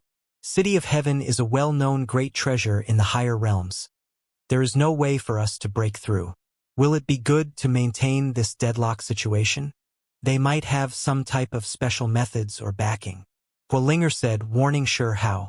It's fine, I just need to stop them for a day or two, and then it'll be enough for their reputation to fall greatly, unable to raise their heads in the higher realms. Sure Hao said. He was now comparable to a heavenly deity, yet wasn't strong enough to wipe out a great sect. He knew that breaking into City of Heaven wasn't realistic, but he could place them under great pressure and ruin all of their reputation. That was why, after just half a day, Celestial clan already couldn't sit still, feeling too humiliated. A brat actually forced them to this extent. Not good. Heavenly deity Chi-Tua is outside, and seeing how long he's been out, he should be returning soon. If he ends up being intercepted by the little evil, then things will be troublesome. City of Heaven's people muttered. They were extremely worried that heavenly deity Chi-Tua who went out would suffer an attack. Where did that youngster go? Everyone became stupefied, because they couldn't find any traces of Sure Hao. Below, someone discovered him. Sure Hao was still within a perimeter of 100,000 li of the ancestral land, not hunting or picking medicines, but instead picking up the true deities that had been struck down earlier, interrogating them one by one. Soon after, his eyes flourished with light. There was actually a heavenly deity outside who was about to return. This was a good opportunity. This was especially the case after hearing the heavenly deity's name. His eyes shone brightly, his fists clenched tightly. Chi-Tua, it's you. In the past, it was precisely him who brought him from the blood plains to City of Heaven. Does anyone know where Chi-Tua is? We need to hurry and let him know. The people in City of Heaven were extremely worried. This was but a powerful heavenly deity, yet everyone was worrying for Chi-Tua's life. One could see how vicious Huang was in their hearts, simply a murderer of heavenly deities. Unfortunately, no one knew where Chi-Tua was now. The whereabouts of a heavenly deity were difficult to ascertain. Sure Hao carefully watched this ancient land. He looked towards City of Heaven, waiting for an opportunity to arise, calmly waiting for that heavenly deity to return. In addition, he had the divine striking stone lay some formations, using them to monitor the situation and help them intercept Chi-Tua. Too unbridled. Setting these in our domain, what are they treating this place as? There were people who shouted angrily, sending City of Heaven smashing over again. Arrived. Sure Hao's eyes flourished. He didn't look towards City of Heaven, but rather at the area below. Someone entered from the outside world, stepping into the 100,000 li hunting ground and medicine garden. Sure Hao recognized him with a single glance. It was precisely Chi-Tua. Hurry and hide. City of Heaven's people also discovered his whereabouts, hurriedly transmitting sound and shouting loudly. Chi-Tua was currently in his robust years, blood energy thriving, reaction speed fast. He quickly rushed towards the sky. However, Sure Hao already locked onto him, activating lightning and the Kuan Peng wings on his back, immediately rushing over. The two of them tore open the void, raising their speeds to the extreme. However, Chitua was still a bit slower in the end. No matter how fast he was, he couldn't compare to the Kuan Peng. "It's you." He recognized Hao with a single look, his mind trembling. Several years ago, it was he who brought the hatchling-like Hao to City of Heaven. But now, there was no way to look down on him. It was because in these past few days, Huang's name had been spreading all throughout the 3,000 provinces. He displayed great divine might in Immortal Ancient, continuously killing heavenly deities, his power shocking everyone. Chi-Tua used all of his divine force, making use of his entire cultivation to resist Hao. At the same time, City of Heaven crushed down, wishing to provide aid. Hao's eyes were burning like golden lights, incredibly penetrating. They shot out two resplendent beams of light, and he also pulled out the everlasting sword core, hacking forward. Hao normally didn't lightly use this sword. Once it was drawn, it meant that he was truly angry. Sword light rushed into the heavens, precious techniques shocking the heavens. Bone texts poured out, drowning this place like a sea, the two clashing. Pooh! A head flew out. Chi-Tua was cut down.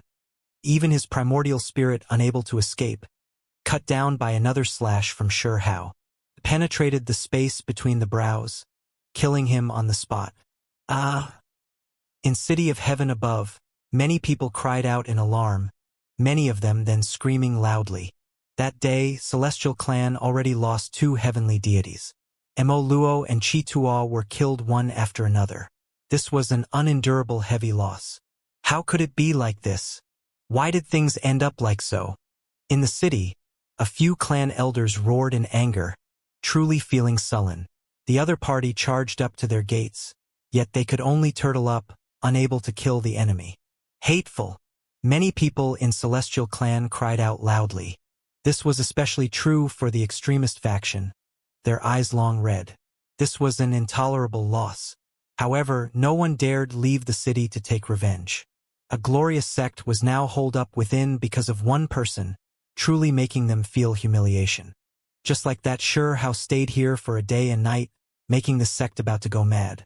In the city, quite a few people asked for assistance in battle, hoping to find allies to fight with them against Huang.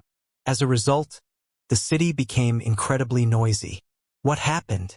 Why is it so noisy? Within an ice palace, an aged voice sounded. It was precisely Celestial Clan's Tao Protector. Great One, Huang came. He is standing outside the city. Already killed two of my clan's great heavenly deities. A Tao child cautiously reported. What? Huang, that young generation came and dared do this type of thing? Did that willow fiend follow him? The Tao Protector asked. He was a bit nervous inside. If that willow tree came, who could face him? It didn't, just Huang himself. When the Tao Protector heard this, he immediately left his isolation. Then, the City of Heaven's higher level received the report, immediately hurrying over to see him. Great One, your injuries haven't healed yet. Please take this time to recover, someone urged. Can I still recover? That little bastard even slaughtered his way up to our gates. I am going to restrain him. The Tao Protector's face was ashen. The great battle before left long-lasting effects. Celestial Clan's Tao Protector was lucky to escape with his life, spending all this time in isolation recovering after returning, narrowly avoiding death. Tao Protector Great One has left to kill Huang. I reckon that Great One definitely wishes to capture him alive. City of Heaven erupted with noise, everyone looking forward to seeing this fight. And that old thing came. Hao was startled. He was always using his heavenly eyes to inspect City of Heaven. As a result, he immediately noticed the Tao Protector the moment he came out. Let's hurry and leave, Hualinger advised. There's no rush. Hao shook his head. Little evil, you still dare appear before my celestial clan? The Tao Protector shouted, directly reaching out a dried-up palm to restrain him. Old thing, you were beaten half to death outside Immortal Ancient remains last time. Running away as soon as you could. Now you are strutting around again? Hao mocked. He withdrew quickly, avoiding this attack. Celestial Clan Dao Protector's expression was ice cold, his complexion pale, lacking color. He directly leapt out from City of Heaven to chase after Shihao. Old thing, I heard that you were heavily wounded and dying, so what gave you the courage to jump out now? Shihao mocked. However, he didn't dare dally here. He hacked open the void with the immortal everlasting sword, quickly escaping, moreover readying a realm-shattering symbol, turning into a streak of flowing light as he rushed into the distance. He couldn't fight the Dao Protector head-on. Hong! Heaven and earth surged, the void exploded. However, the Dao Protector's face was downcast. His precious technique attacks didn't display their effects, unable to hit Shihao, allowing him to escape. The Dao Protector chased after him, but was unable to catch him. It was because Shihao had a few secret treasures on him that allowed him to move exceptionally swiftly. For example, the Golden Realm shattering symbol the 9 great sect masters from Immortal Ancient remains refined for him. This symbol could be used repetitively, and it also possessed extreme speed. We escaped. Let's not go back. Huolinger released a great breath. Don't worry. If he was strong enough, how could we have escaped? Shihao's eyes flickered, wishing to eliminate that Dao Protector quite badly. That person is too powerful, we cannot provoke him, Huolinger advised. He doesn't have much life left to begin with, heavily injured this time. I feel like I can provoke him and slowly torment him to death, Shihao said. The Dao Protector returned without any achievement, feeling extremely unreconciled. However, soon after, Shihao appeared again, challenging Celestial Clan, pointing at the Dao Protector in City of Heaven above. The Dao Protector's expression immediately became even more overcast. He chased after Shihao again, but let him run once more. We are still going back? Huolinger was shocked. After Shihao ran, he was still going to return, continuously provoking them. Correct? Force that old thing to move his muscles and bones a bit. Exhaust him to death, Shihao said. After the 5th time, Celestial Clan's Dao Protector sat down to deduce Shihao's whereabouts. Great One, you must not. Someone in City of Heaven tried to dissuade him. I don't have much life left to begin with, this time even more so being heavily injured, destined for death. It is perfect to conduct an investigation on him, the Dao Protector said. If Shihao was far enough, the Dao Protector wouldn't have tried to divinate his location. But with him almost in reach, he felt like he could easily succeed. Pooh! However, soon after, the Dao Protector coughed out blood, his face full of horror, injuring his great Dao foundation. Why? He is just nearby. Such a close distance shouldn't cause me to suffer backlash. Is this the wrath of the heaven?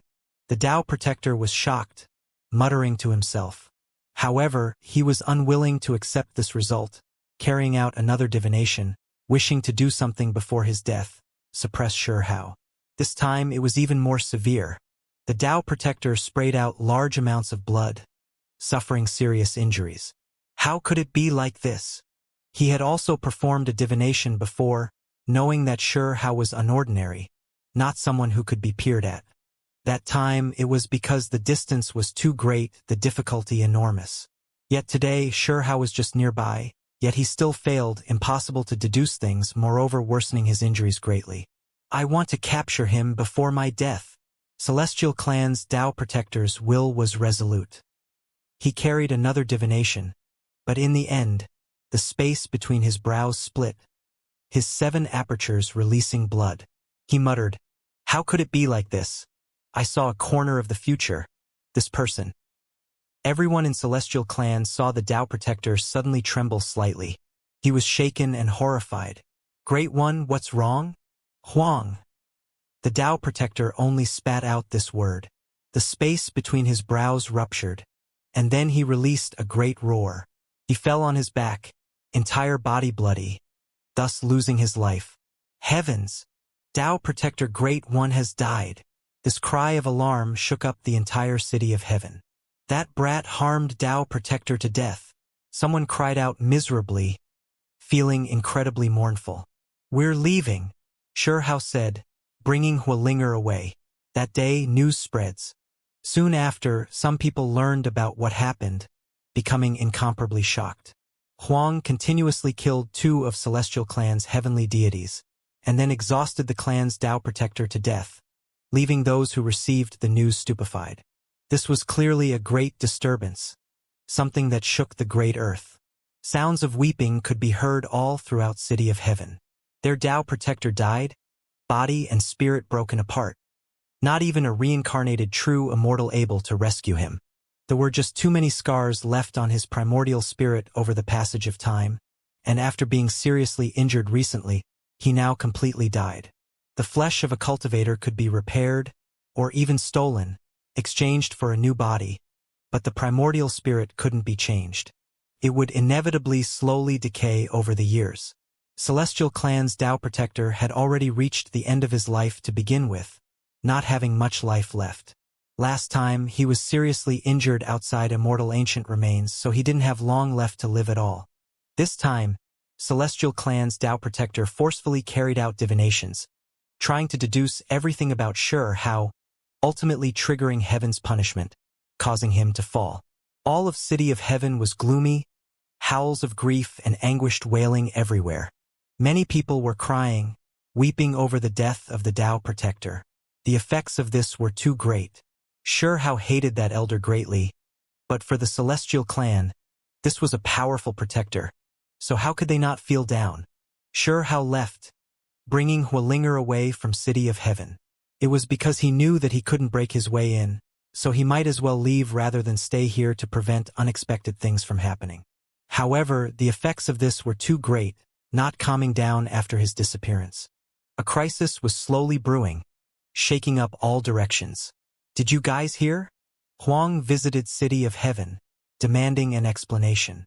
He killed 2 heavenly deities in a row, and then even tormented their Tao protector to death. Is this real? This sounds too absurd. Celestial Clan's Tao protector was a great figure in the past, incredibly powerful. He died just like that. This truly was a major event that shocked everyone stupid, all of them feeling that this was inconceivable. Even if an emperor clan of the past declined, it shouldn't have fallen to this extent, right? A single youth plugged up City of Heaven, issuing his challenge, moreover achieving this much battle results. Isn't that just some rumor? No matter how strong Huang is, he still wouldn't dare provoke a previous emperor clan, right? Why isn't it possible?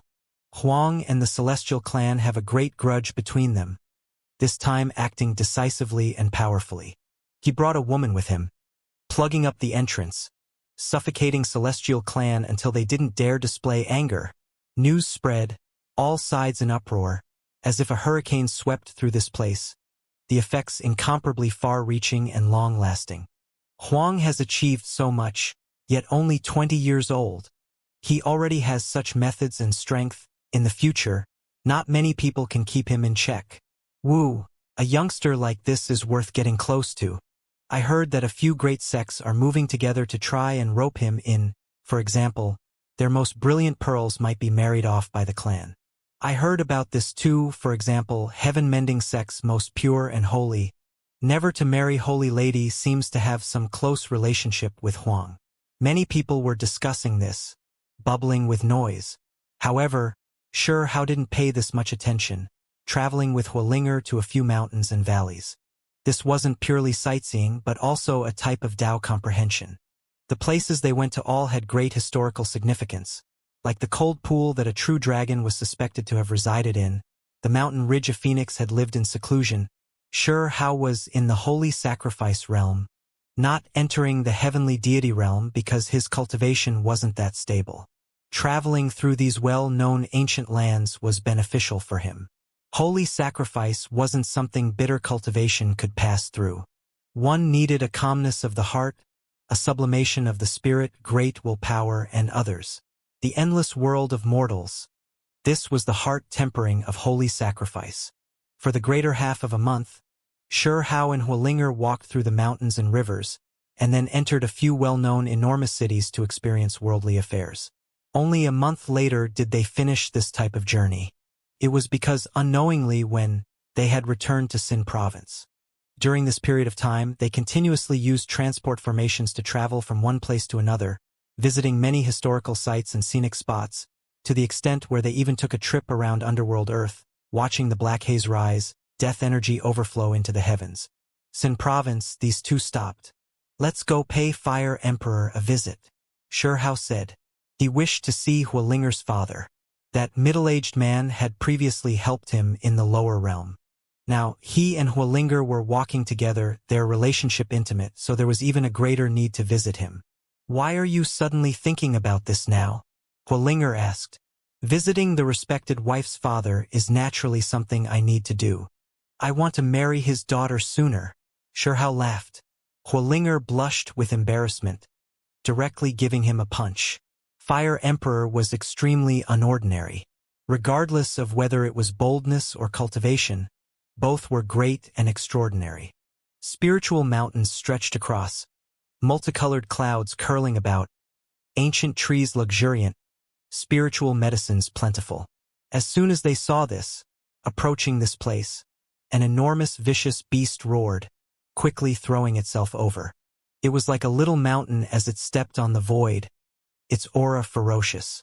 "What does this fella eat every day? Why did it end up so big?" Shihao was stupefied. That was an enormous wolf, the fur covering its entire body sleek, shining like satin. There was a pair of wings on its back, large like a mountain peak as it descended from above. It was precisely the little wolf.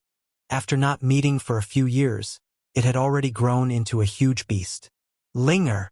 This enormous wolf descended, quickly shrinking until it was a foot in size. It then rushed over to the two of them, and then looked towards Shihao. "You came back from Immortal Ancient?" Little Wolf looked at Shihao, feeling joy and excitement. Shihao laughed, lifting it up in one go. This little fella was quite attached to him back then.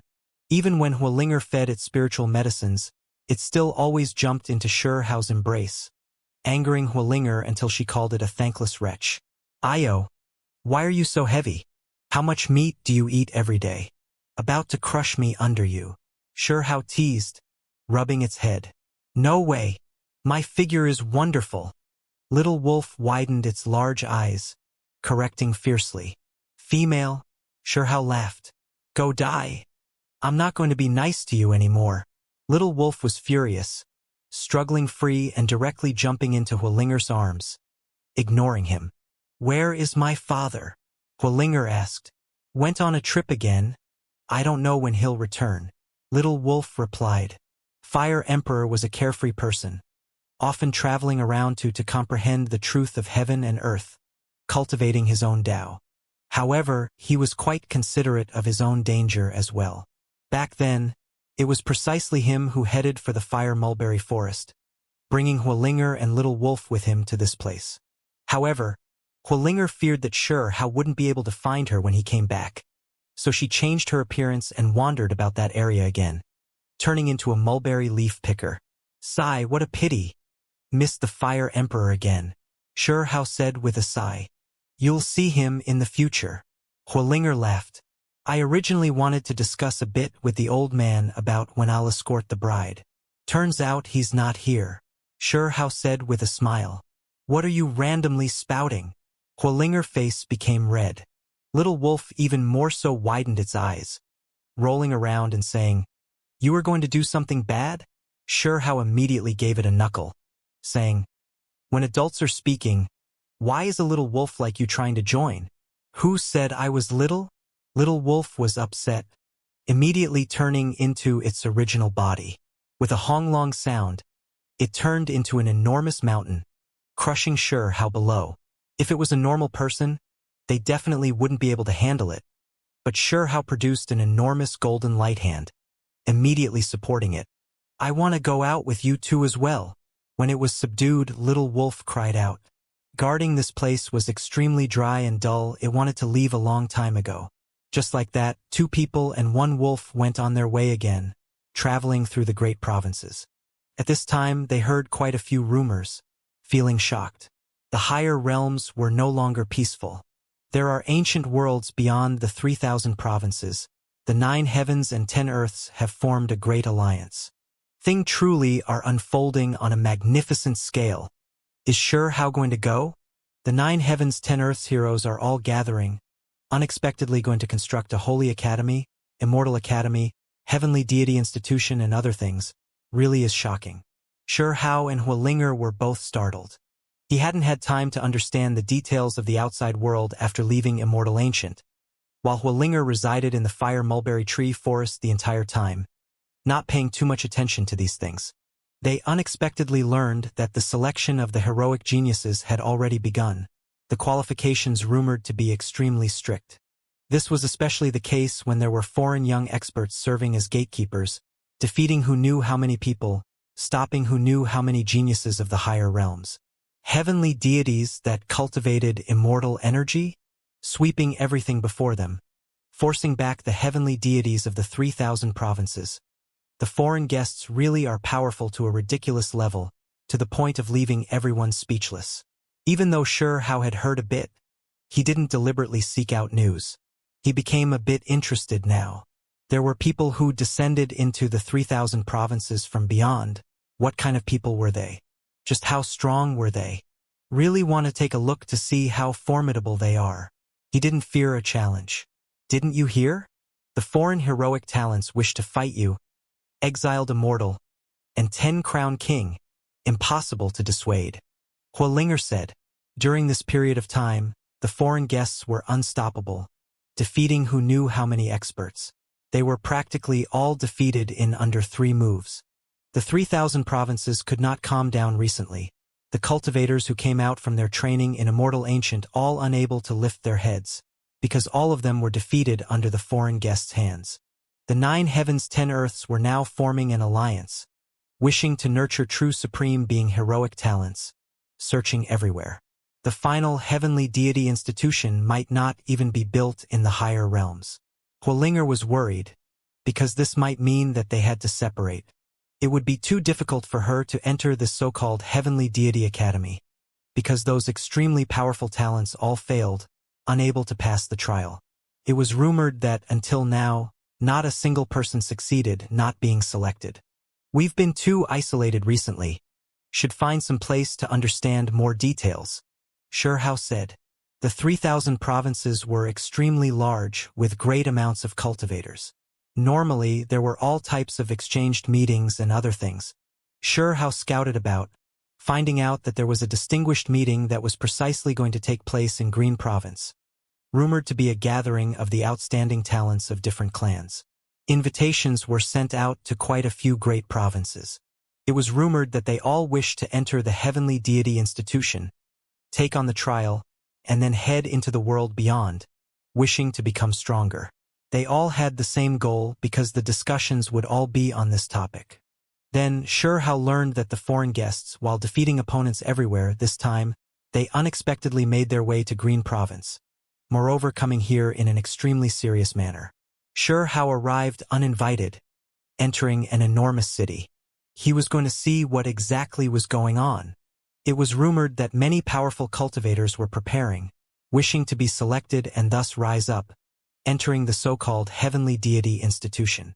Green City, a place with wide stone-paved streets and pedestrians bustling with activity. A place rich with worldly affairs.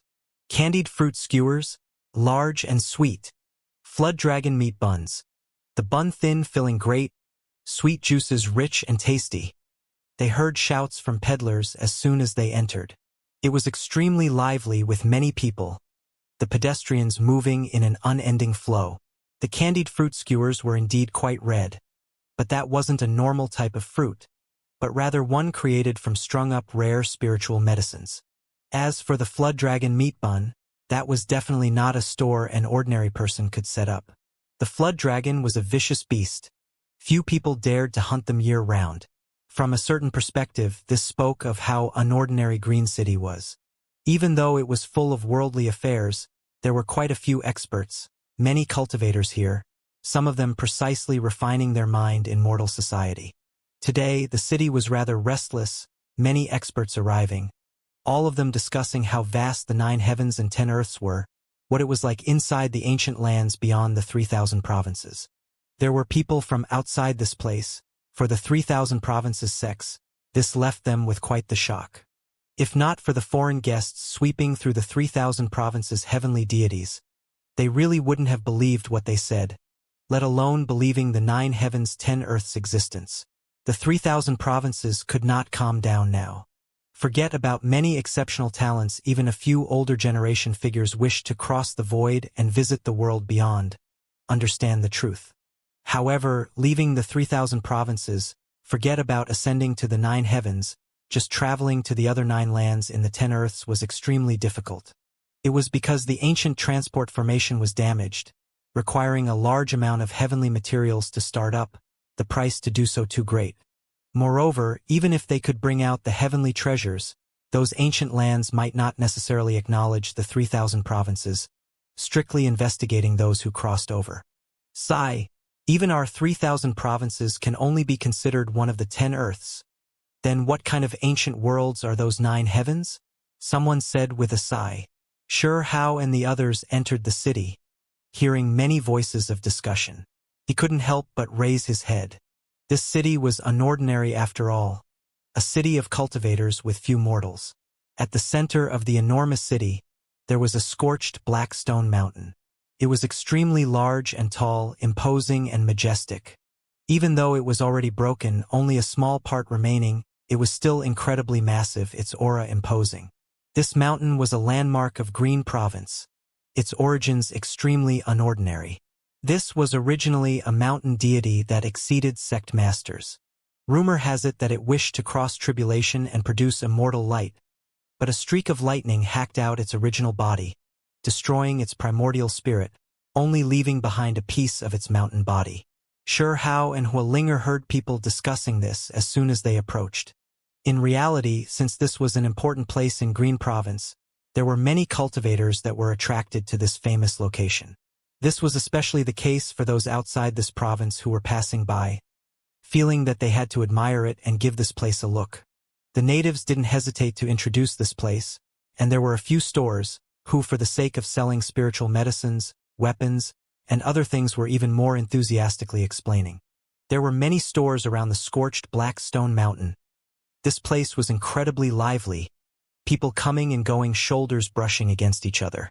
There were just too many creatures. Sure, Hao and Hualinger ascended the mountain. People around them all displayed envious expression, but at the same time carrying reverence. This broken mountain was entirely scorched black.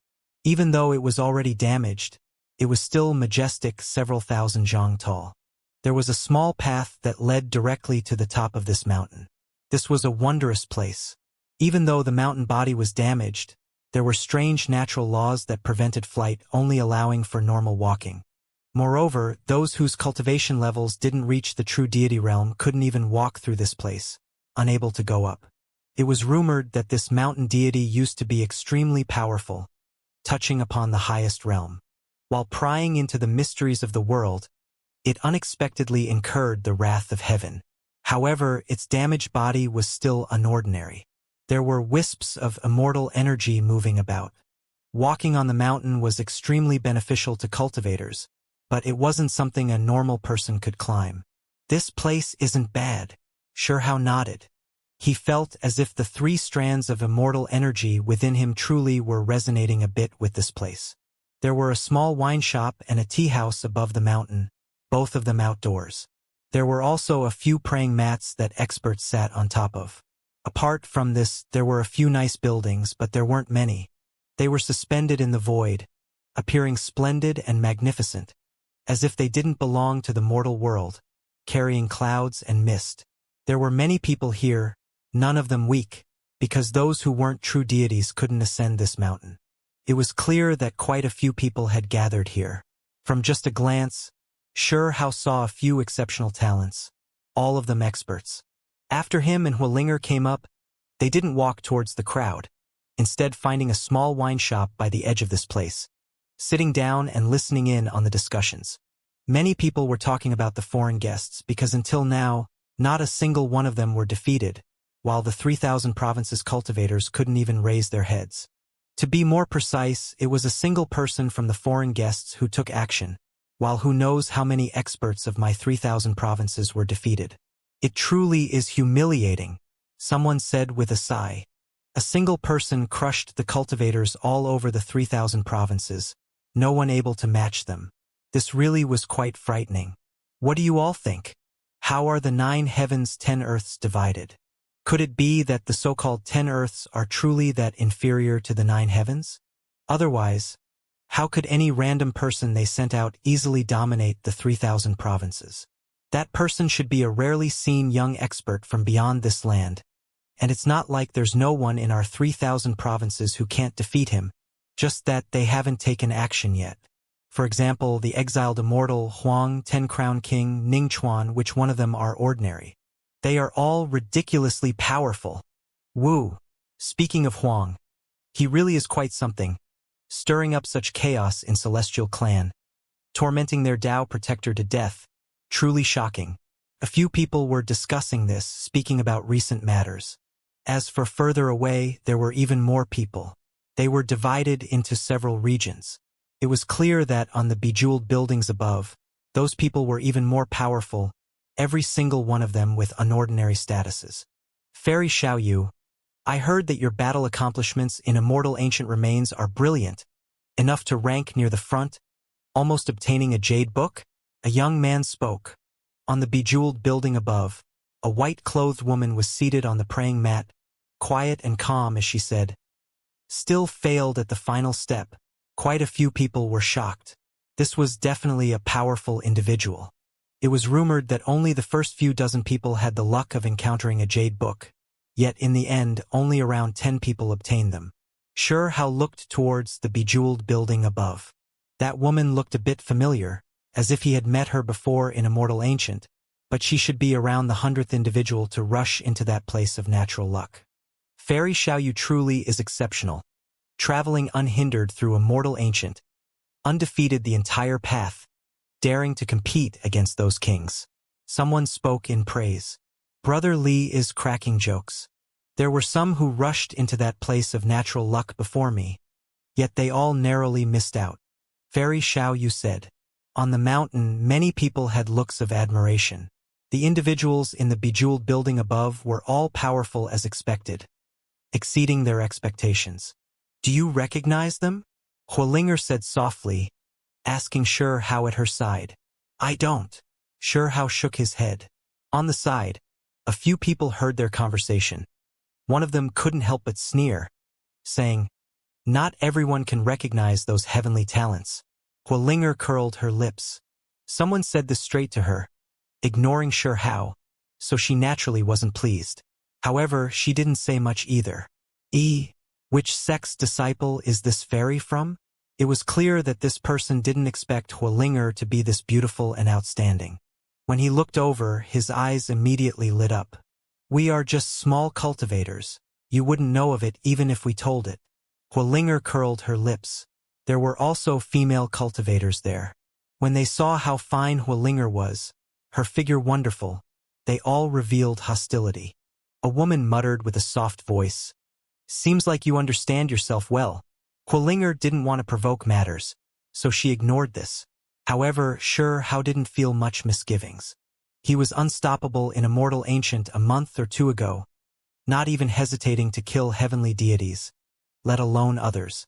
Is it bad to not recognize those people? Only by recognizing those geniuses can one be considered extraordinary. Sure Hao said with a cold laugh. Normal people truly don't have the qualifications to recognize those above. They are all well-known figures that slaughtered out a brilliant reputation in Immortal Ancient. Someone mocked. We also entered Immortal Ancient but could only watch those people from afar. Fairy Xiaoyu and the others are just too powerful. Those with weaker strength can't get close at all. No way of watching their battles. Someone else said. When Sure Hao heard this, he sneered, saying, You all even entered Immortal Ancient. My apologies for not recognizing. Then that means the two of you hadn't even entered Immortal Ancient? Someone asked, expression unkind. Could it be that you all didn't know that the gathering this time consists purely of experts who entered Immortal Ancient? This fairy looks quite unordinary. She can stay. Someone like you with such impetuous speech, it's best if you head down the mountain. One of them shot out a look of disdain, saying this to Shi Hao. When Shi Hao heard this, he immediately laughed, shook his head, and then sipped at his cup of tea. "You still aren't going down the mountain?" someone berated. It was clear that the disturbance here drew the attention of others. Even the people in the bejeweled building above looked down. "You are—" Fairy Xiaoyu cried out in alarm, widening her beautiful pupils, immediately standing up, staring blankly at Shi Hao. Soon after, the others in the bejeweled building also noticed the situation, and then a few others were shocked, all of them getting up. "Huang! He actually came!" The most powerful people in the bejeweled building above were all stupefied, and then they cupped their fists towards Shi Hao with respect and courtesy. Who was this person? The people below were all shocked. Fairy Xiaoyu and the others came down from the bejeweled building, every single one of them carrying expressions of shock, greeting Shi Hao. They were truly too shocked. "Actually meeting Huang here. Brother Shi and I have met. You all are too polite." Shi Hao replied. "What? He is Huang. The one who came first in Immortal Ancient. Domineering might unmatched Huang." The others were all shocked. The ones that were previously ridiculing Shi Hao in particular went pale. The reason why this male and female pair didn't recognize those here was because they were too powerful. Not everyone could recognize Huang. When they were in Immortal Ancient, not everyone had the qualifications to witness him fighting, only some fortunate enough to. This person is precisely Huang, the one who was unmatched in Immortal Ancient. Not long ago, he had even tormented Celestial Clan's Tao Protector to death. This place couldn't calm down, erupting with commotion. Fairy Xiaoyu and the others all rushed over, full of courtesy towards Shi Hao. They raised their wine glasses and proposed a toast, stirring up quite the activity. Shi Hao didn't make things difficult for them either, smiling as he touched glasses. There were some who were indeed quite strong, ranking close to the 100 in the front. "Everyone, I wish to understand a bit about the foreign guests, how strong they are." Finally, Shi Hao asked like this. "Brother Shi, they are all extremely powerful, just a single person taking action, the others not attacking. Yet they suppressed our higher realms experts until we couldn't raise our heads." Someone said. "Brother Shi, they specially named you out to fight." Fairy Xiaoyu said. "What is with this? Random people even wishing to fight against me?" Shi Hao said. This place immediately became quiet, everyone becoming speechless, mouths open. This was just too valiant, not even putting those powerful foreign guests in his eyes. Perhaps only Huang dared to speak like this, right? Who else dared to do such a thing? "Brother Shi, those people might come here today," Fairy Xiaoyu said.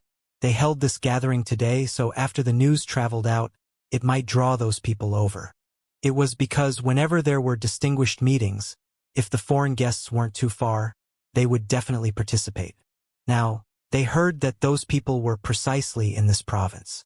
"Is that so?" Shi Hao nodded. Suddenly, auspicious multicolored light shone from the distance. The sky torn apart, directly rushing towards Green City. Could it be those people really were coming? Everyone was startled, rising to their feet and looking into the horizon. An expanse of auspicious multicolored light scattered down, as if thousands of rainbows moved through the skies. A war chariot released shocking radiance, carrying dark light as it rushed over. In the places it rushed past, the void split, smoke and clouds pervading the air, flowing multicolored light exploding, the scene shocking and astonishing. Everyone was shocked. This war chariot was formidable, speed too fast, tearing open the void just by moving normally. One could see how powerful it was. In that instant it arrived. This was a war chariot formed from 5-colored divine copper, clearly a rare secret treasure. Normal people couldn't refine it at all. It was too fast, rushing into Green City and arriving on top of the broken mountain. In the surroundings, the void split apart. Large black cracks appeared one after another, the scene terrifying. This type of power was too great, as if an extremely great figure had descended, making many geniuses tremble inwardly. Even Fairy Xiaoyu's expression changed greatly. The only thing was that this black broken mountain affected space, interfering with flying matter. When the five-colored divine copper war chariot rushed over, it swayed, brilliant light erupting. However, this chariot really was extraordinary. After being affected, it quickly descended, landing with a pung sound. Nothing unexpected happened, only making the earth and stone here fly about, smoke and dust rising into the air. This was a powerful and astonishing war chariot. On it engraved a diagram of gods and devils, suns and moons devoured, hands grabbing at the stars, as well as images of 10,000 beasts worshipping an altar, flying birds making a pilgrimage. It was clear and easy to see that this war chariot was formidable. There weren't any vicious beasts pulling on the vehicle, but despite this being the case, it still looked powerful and imposing. Could move by borrowing symbols, similarly possessing extreme speed. Everyone stared at this, wishing to see what kind of great figure it was exactly who arrived. However, they were all extremely nervous because the people coming were definitely powerful. A rough sound could be heard from within the chariot, cryptic and difficult to understand. In that instant, many people unexpectedly didn't understand what was said. What does it mean? What kind of language is this? Many people revealed looks of shock in deep confusion. Truly is the foreign guests. This is the language they use. Fairy Xiao Yu's expression changed greatly. She clearly learned about quite a few things during these days. The expressions of the other experts also became serious. Sure enough, their gathering attracted these mysterious experts. The foreign experts truly descended. It was because they had long heard that whenever a province held a distinguished meeting, they would definitely pay a visit to see if there were any true experts. In reality, however, the young heroes of all different provinces suffered crushing defeats in these past few days, being humiliated. No one could withstand the foreign guests' might. The best battle accomplishment was nothing more than 10 moves. Could be said that during this month or two, the higher realms experts lost much of their face, this kind of defeat making all sects lose face. A voice sounded again from the vehicle, the people here still unable to understand what they were saying. This was as type of ancient language that needed to be carefully thought about to understand, similar to the archaic language. The 3,000 Dao provinces really have declined, even forgetting the mother tongue of the past. Finally, words that everyone could understand sounded from the war chariot, carrying dissatisfaction, arrogance, and a type of contempt. Seniors, what type of instructions do you all have? Someone responded, extremely cautious as he stood in front of the war chariot, treading carefully. I'm not that old. This type of voice sounded from the war chariot. A cold snort sounded, a bit impatient. Then he spoke again, saying, "This is Green Province's distinguished meeting? It doesn't seem like all that either, not having any experts to speak of at all." This place immediately became quiet. The one who came was extremely arrogant, not attaching much importance to the people here, not even getting off the vehicle. No one said anything, quietly waiting to see what exactly he was going to do. Many people already got up, but Sure How didn't pay this any attention. Still sitting there, enjoying the fine wine together with Hualinger, she helped him pour wine and sipped on some herself. As for Little Wolf, it directly carried a small wine jug, trying its best to display a quiet and calm appearance as it drank. Too lacking. You all wish to enter the heavenly deity institution even with this type of aptitude? No chance at all. That hoarse voice sounded from the war chariot. That person seemed to be shaking his head. The group of people revealed ugly expressions. Being evaluated like this, anyone would start to feel discontent. Dao brother, what kind of conditions do we have to meet in order to have a chance of entering the academy established by the 9 Heavens 10 Earths Alliance? Someone gathered their courage and asked. Naturally by defeating me, the individual in the war chariot said. When everyone heard this, they frowned. The difficulty was too great. This person was the foreign heavenly deity named Lin Tian. Many people already heard that it was always him who was taking action, defeating many heavenly deity-level experts in the 3,000 provinces. Even now, he crushed all those in his path, never suffering a defeat. Brother Lin, this is too difficult. Your Dao laws are profound. The higher realms truly not having many who can fight against you. Fairy Xiao Yu said. Right at this time, the curtain of the bronze war chariot was lifted, revealing the expert within. Everyone was immediately stupefied. That wasn't the heroic youth everyone imagined at all, but rather a creature with a protruding mouth. It was a divine ape with golden fur and a protruding mouth. He sat there, eyes like golden lamps, flickering with light, extremely domineering. This monkey wore Dao robes, its appearance rather amusing, but there was a powerful aura that pervaded outwards, gaze incomparably cold. No one dared look down on him, everyone's minds pounding. This was an extremely powerful heavenly deity. May I ask for Dao friend's name? Someone spoke quietly.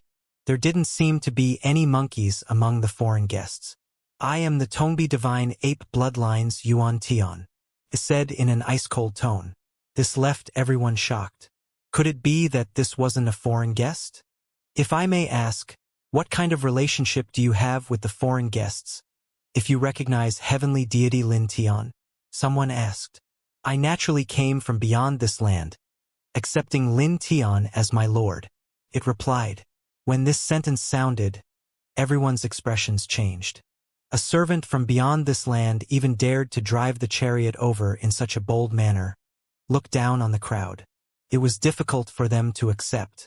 Dao brother Yuan, what is the purpose for this visit? Someone asked, his voice falling. I heard there was a distinguished meeting here, so I naturally came to see if there really were any heroes worthy of joining the heavenly deity institution. He spoke quite directly. At this moment, Fairy Xiaoyu, Prince Lu and the others all revealed displeased expressions. It was quite hard to take. They were extremely powerful, ranked in the top 100 of Immortal Ancient Remains Great Battle, yet were now looked down on like this by the foreign guests. Lin Tian and the others didn't come, actually only sending out a monkey, a servant. Too much, someone said through clenched teeth. This was a type of humiliation. The main person didn't come, unexpectedly sending the Tongbi divine ape he raised to consider the people here. It really was looking down on them too much. What, you can't accept this? That golden Tongbi divine ape's face sank, coldly sweeping his eyes over everyone.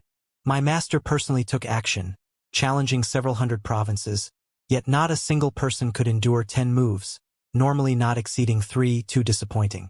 Why should he personally come to take action? These words were too unpleasant to hear. The main person felt that it was beneath him to appear, only sending out a servant monkey out to see if these people were powerful enough. Everyone was furious, but they sighed. From a certain perspective, the 3,000 provinces truly were weak to the extreme, the events that took place during the past few months too bitter. What? Is there anyone that can't accept this? You all can challenge me as you please. Only by passing me will you have the qualifications of challenging my master to a battle. Otherwise, you all can forget about entering the heavenly deity institution. He spoke extremely harshly. The expressions of the people here were all unkind. Many people angry. By what qualifications did a monkey have to strut around this place? There were some who were unwilling to accept this, walking forward. Let me have a try, someone said. Sure. Those who have enough confidence, feel free to come at me. The Tongbi divine ape walked out from the war chariot, standing in a vacant area. A male with bull horns on his head rushed outwards. In his hand a bugle horn. With a light wave, woo-woo sounds shook the heavens, tearing open the void. This was a heavenly deity. Hong. That Tongbi divine ape possessed extraordinary strength. Its fists beat his chest, releasing a muffled sound, and then he roared towards the moon, its voice like thunder. Its voice immediately directly covered the bugle horn. Then, it jumped out, turning into a golden streak of lightning, rushing towards that person, smashing into him with a pung sound, confronting each other intensely. Kacha! The bugle horn broke. That person flew out, heart almost fished out by that Tongbi divine ape, blood dripping everywhere. A large bloody hole appearing. Can't even take a single blow, the Tongbi divine ape said with a sneer. That person's expression fell ashen, staggering backwards. The others felt as if this happened to themselves, all of them depressed and indignant. A monkey Lin Tian raised was already so powerful, stopping them here. It truly made their moods terrible, feeling incredibly gloomy. The Tongbi divine ape laughed coldly and said, "Weren't you all geniuses? Not a single one of you are a bit special. All of you are so weak." These words didn't give the people here any face, making them furious. The Tongbi divine ape said, "Oh? There are quite a few of you who entered that so-called immortal ancient remains, considered geniuses. However, many of you haven't even entered heavenly deity realm, too weak. How about this? I'll give you all a chance. Since it is the selection for the heavenly deity institution, then potential is definitely important. I'll suppress my own cultivation to the same realm as you all. Who wishes to challenge me then? Let me." As expected, there were some who couldn't take it, unable to sit still. His rankings in immortal ancient remains couldn't be considered low. Chi! He spat out a 5-colored divine ring that released 5-element divine light, striking towards that monkey, splitting the skies. In the true deity realm, having this type of cultivation could be considered excellent.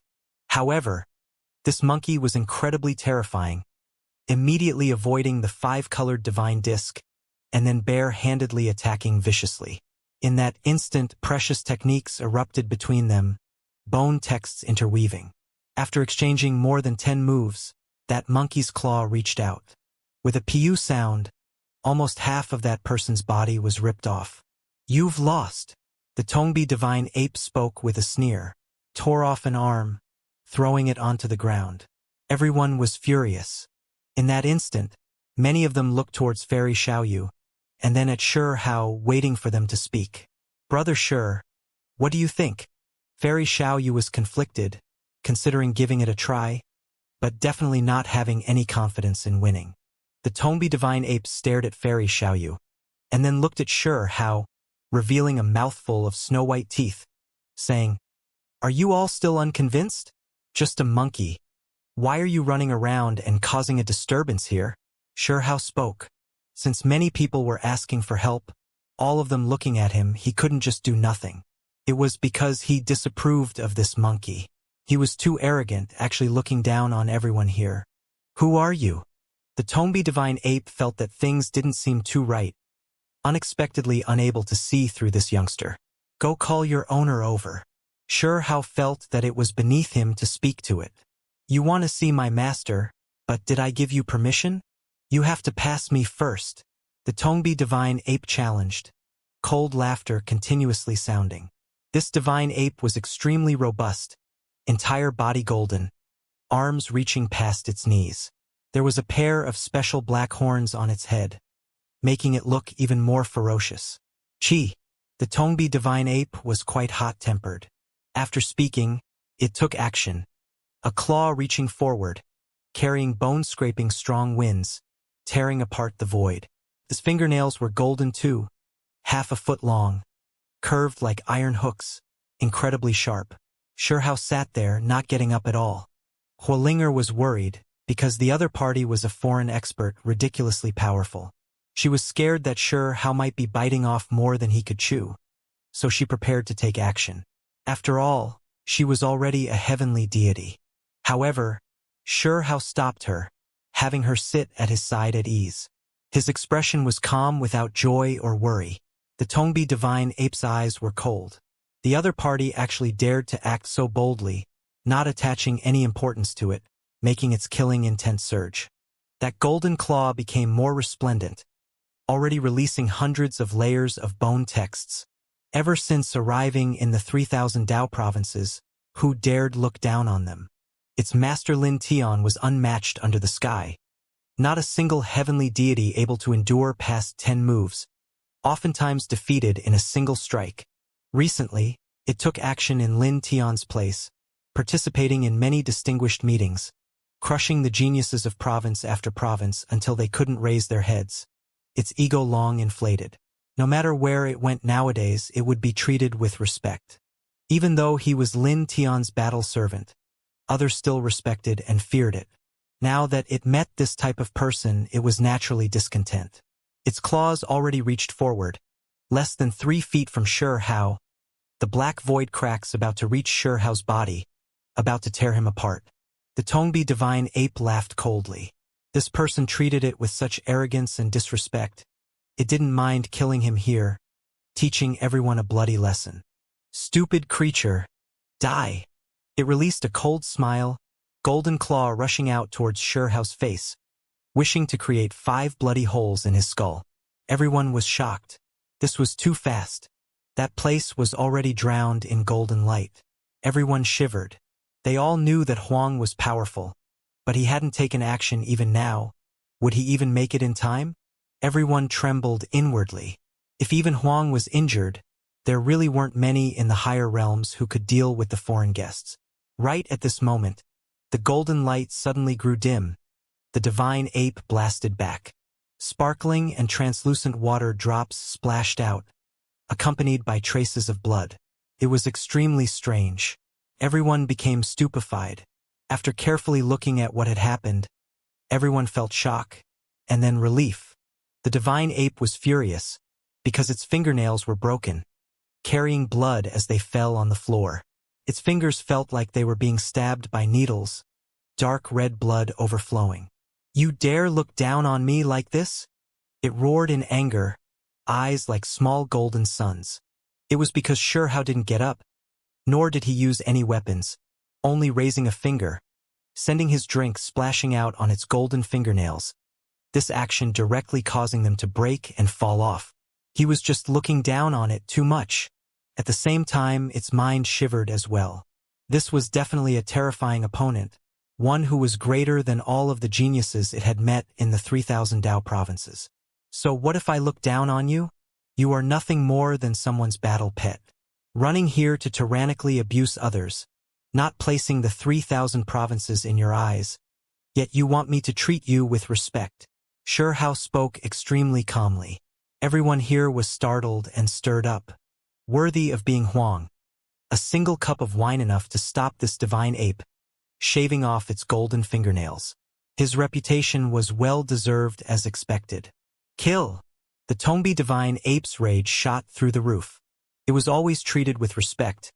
Yet now, someone looked down on it, making its face fall. It released its clan's sect-suppressing extreme art, Tongbi Fist. Its right arm swelled, immediately becoming longer, as well as incomparably thick.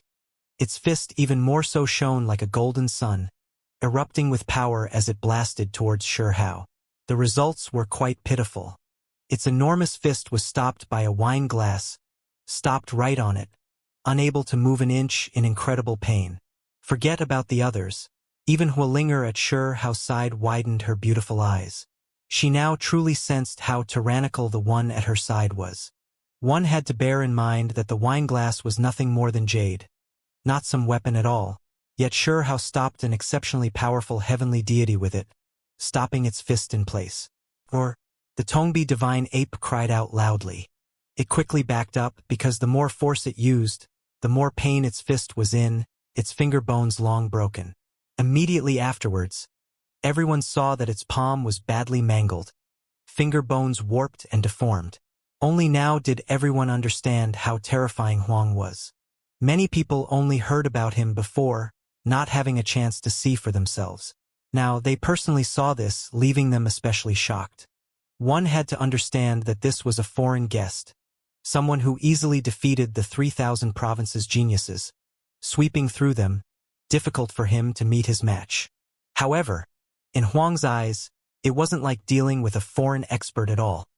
More like dealing with a normal monkey, too easy, making everyone's minds tremble. Worthy of being Huang, possessing an unmatched boldness, rarely encountering opponents among his peers in the 3,000 provinces. Fairy Xiao Yu's white clothes were pure and aloof, appearance beautiful. She released a light sigh, her beautiful eyes flickering with extraordinary splendor.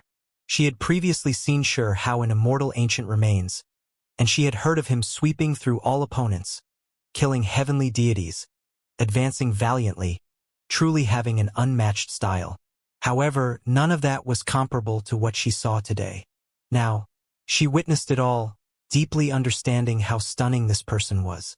It was because if it were her, even if she fought with everything she had, she wasn't confident in defeating this Tongbi divine ape. yet Xianxia suppressed it with just a raise of his hand. The difference was too great. The others also felt like this, stirred up and nervous. They couldn't help but sigh. They all spoke of Huang's power, but only by personally witnessing it would they understand his strength. You wait. I am going to invite Master. The Tongbi divine ape immediately understood. The difference between itself and this person was too great, not his opponent at all. I had you go out to invite him before, yet you took action against me. What kind of place do you think this is? Coming and going as you please. Xianxia spoke coldly as he sat there. What are you implying? I came from beyond this place. My visit was to examine your strength. See if you all have the qualifications of entering the heavenly deity institution. Don't tell me that you wish to treat me unfavorably. The monkey berated. Even you can be considered an examiner? The man himself didn't come, sending a monkey over to act viciously, looking down on Green Province's experts. This is a humiliation for the cultivators of the higher realms. Don't tell me that you still think you are in the right. In the distance, Fairy Xiao you shot right back. The others also all spoke up, glaring angrily at it. Do you all not wish to enter the heavenly deity institution anymore? Actually dare to treat me like this, the Tongbi divine ape said. So noisy, Xianxia said. This time he took action. His right arm reached out, palm and fingers shining grabbing towards the monkey. You dare! The Tongbi divine ape cried out, at the same time quickly backing up towards the five-colored divine copper war chariot, wishing to quickly escape. Unfortunately, Xianxia cultivated 3 strands of immortal energy in the same level possessing world-shaking power. He could kill any heavenly deity-level expert under the sky. It naturally couldn't run, the entire war chariot grabbed by that hand. The 5 fingers closed, wrapping that 5-colored war chariot in his palm, and then refining it. Ah! No! The Tongbi divine ape screamed, frantically operating the war chariot. 5-colored divine light surged, sun, moon, mountains, and rivers appearing on the copper chariot. The scene great. The large hand in the void shook. The 5-colored war chariot released the booming sound of gods and the void figures of devils, roaring there. However, with a stroke of the large hand, these irregular scenes all disappeared. Then the monkey fell from the vehicle, laying on the ground, unable to move at all. The Tongbi divine ape was horrified. This war chariot's background was great. A terrifying secret treasure, a sealed sect master-level magical artifact. It belonged to Lin Tian, something it was just borrowing. This war chariot possessed great power, yet it was stopped. Symbols and immortal energy interweaved, and then the war chariot was subdued. The Tongbi divine ape broke out in cold sweat. This person was too domineering. Not even its master could operate it that comfortably himself. It was just too frightening. The 3,000 Dao provinces even has someone like you? It was shocked and terrified, feeling the other party's terror. Its scalp went numb, finally understanding that it really was insignificant in the other party's eyes. It didn't move at all, laying there, all of the bones in its body seemingly broken. It was because the other party's large hand almost refined it to death even through the war chariot. At this moment, everyone sucked in a cold breath of air, their scalps also feeling numb. Huang was worthy of being number 1 in Immortal Ancient, able to sweep through all enemies. This type of battle accomplishment, these types of methods were too far above everyone else. It was high above his back, difficult to see. It could even be said that through past and present, even the most powerful heavenly deities might not be his opponent. Not many people that could be found like this. Perhaps only if one traced back to the last great era would they find powerful individuals like him. There's also the foreign guests. They might be able to serve as Huang's opponent. Someone thought this. Fairy Xiao Yu's bright eyes flickered, finding it hard to calm down. She was greatly moved. Even though she saw Xianxia before in Immortal Ancient, knowing about his glorious battle accomplishments. Right now, she still couldn't help but sigh with amazement. This person was too strong, sooner or later rushing into the heavens. The 3,000 provinces unable to stop his steps. He was definitely going to head into a larger world. The others were thinking similar thoughts, feeling respect, but also fear. The insufferably arrogant Tongbi divine ape was nothing more than a child in Huang's hands. Too inferior. Treating me like this, aren't you scared of offending my master? He will personally come to suppress you, the Tongbi divine ape said. I said before for him to come himself. What is a random monkey like you randomly joining in for? Sure Hao calmly replied. However, in everyone's ears it sounded like a completely different matter. Everyone felt a wave of power and aggressiveness. Huang was going to take action. He was going to face the foreign guests, moreover in an extremely powerful manner. Sure Hao stared at the Tongbi divine ape and said, How should I handle you? I heard that monkey brains were a great mending medicine, able to nourish the primordial spirit, strengthen the soul, not bad at all. When this sentence sounded, the Tongbi divine ape's fine hairs immediately stood on end, its golden pupils rapidly contracting. It was as bit scared. Who was this person? To actually want to eat it? The others also revealed strange looks. The rumors were true after all. Huang was an unmatched youth, as well as a foodie. You better stop thinking crazy thoughts, the monkey cried out. I have a friend who is a Zhuyen. If I try to eat you, I can't help but think about it. Forget it, I'll leave you with your life. Hurry up and drive. Sure Hao said, throwing the 5-colored divine copper chariot out, about to use the Tongbi divine ape as his driver. I don't have any divine beasts to pull the chariot, so you'll have to put in some effort. He added. You! The Tongbi divine ape felt both alarm and anger, truly finding it difficult to accept this conclusion. You still aren't hurrying up and driving? This chariot isn't bad. You better behave yourself well in the future. Sure Hao activated a restriction, and then he flung the Tongbi divine ape towards the chariot. Are you not scared of my master looking for trouble? Killing you? The Tongbi divine ape shouted. Haven't the foreign guests been constantly challenging the 3,000 provinces' talents? I am waiting for him. Better if he appears sooner. I want to go to the Heavenly Deity Institution a bit earlier to see just how strong the geniuses of those other ancient realms are. Sure Hao said. Everyone sighed. Only Huang dared to say something like this, not worried at all if he could enter the academy or not. Entering that place was as easy as just strolling in. My master is coming. Stay here if you have the guts, the divine ape shouted. On this black-colored peak, everyone was shaken up.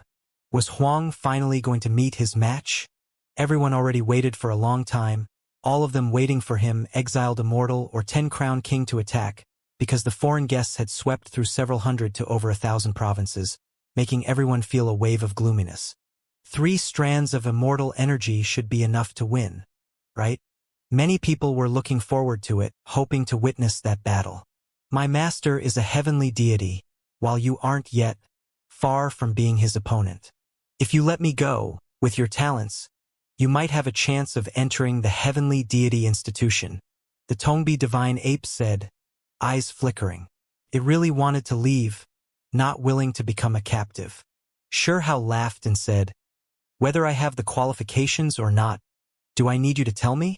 You have to know that restraining me like this is the same as provoking my master. He has heaven-warping divine talents, unmatched in your 3,000 provinces. If you really are going to clash with him, the consequences will be severe, the Tongbi divine ape said. Unmatched in the 3,000 provinces. Who gave him that type of title? Sure Hao sneered, not concerned at all. He then stared at it, saying, it's best if you close your mouth and stop trying to test my patience. If you properly play your role as the driver, I'll leave you with your life, but if you keep being so noisy, I'll eat your monkey brain in a bit. He spoke rather carefully, but there was a type of powerful intimidation. Even though the Tongbi divine ape was arrogant and wild, it really didn't wish to die.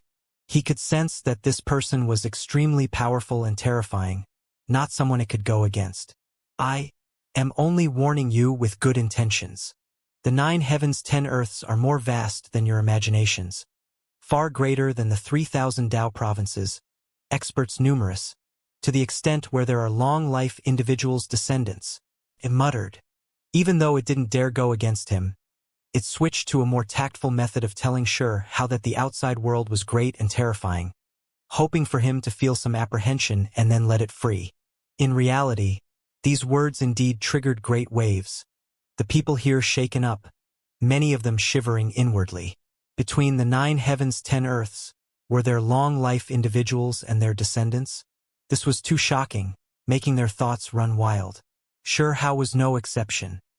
He wanted to leave the 3,000 provinces and see for himself more and more, wishing to enter that heavenly deity institution and ascend into the 9 great heavens, overlook the various ancient lands.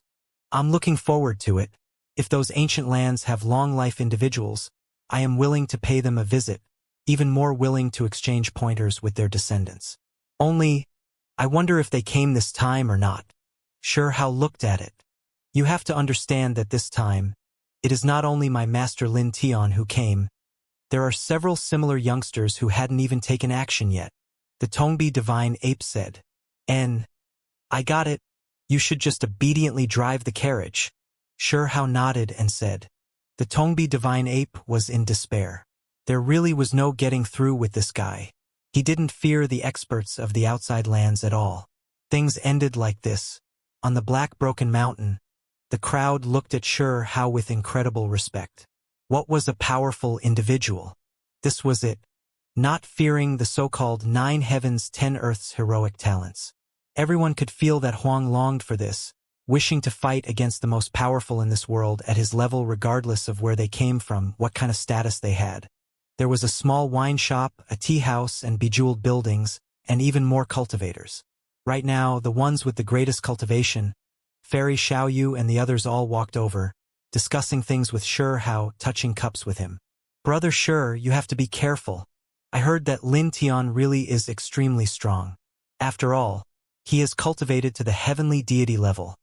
Immortal energy already transformed into a great Tao flower that suspends above his head, inherently in an invincible position.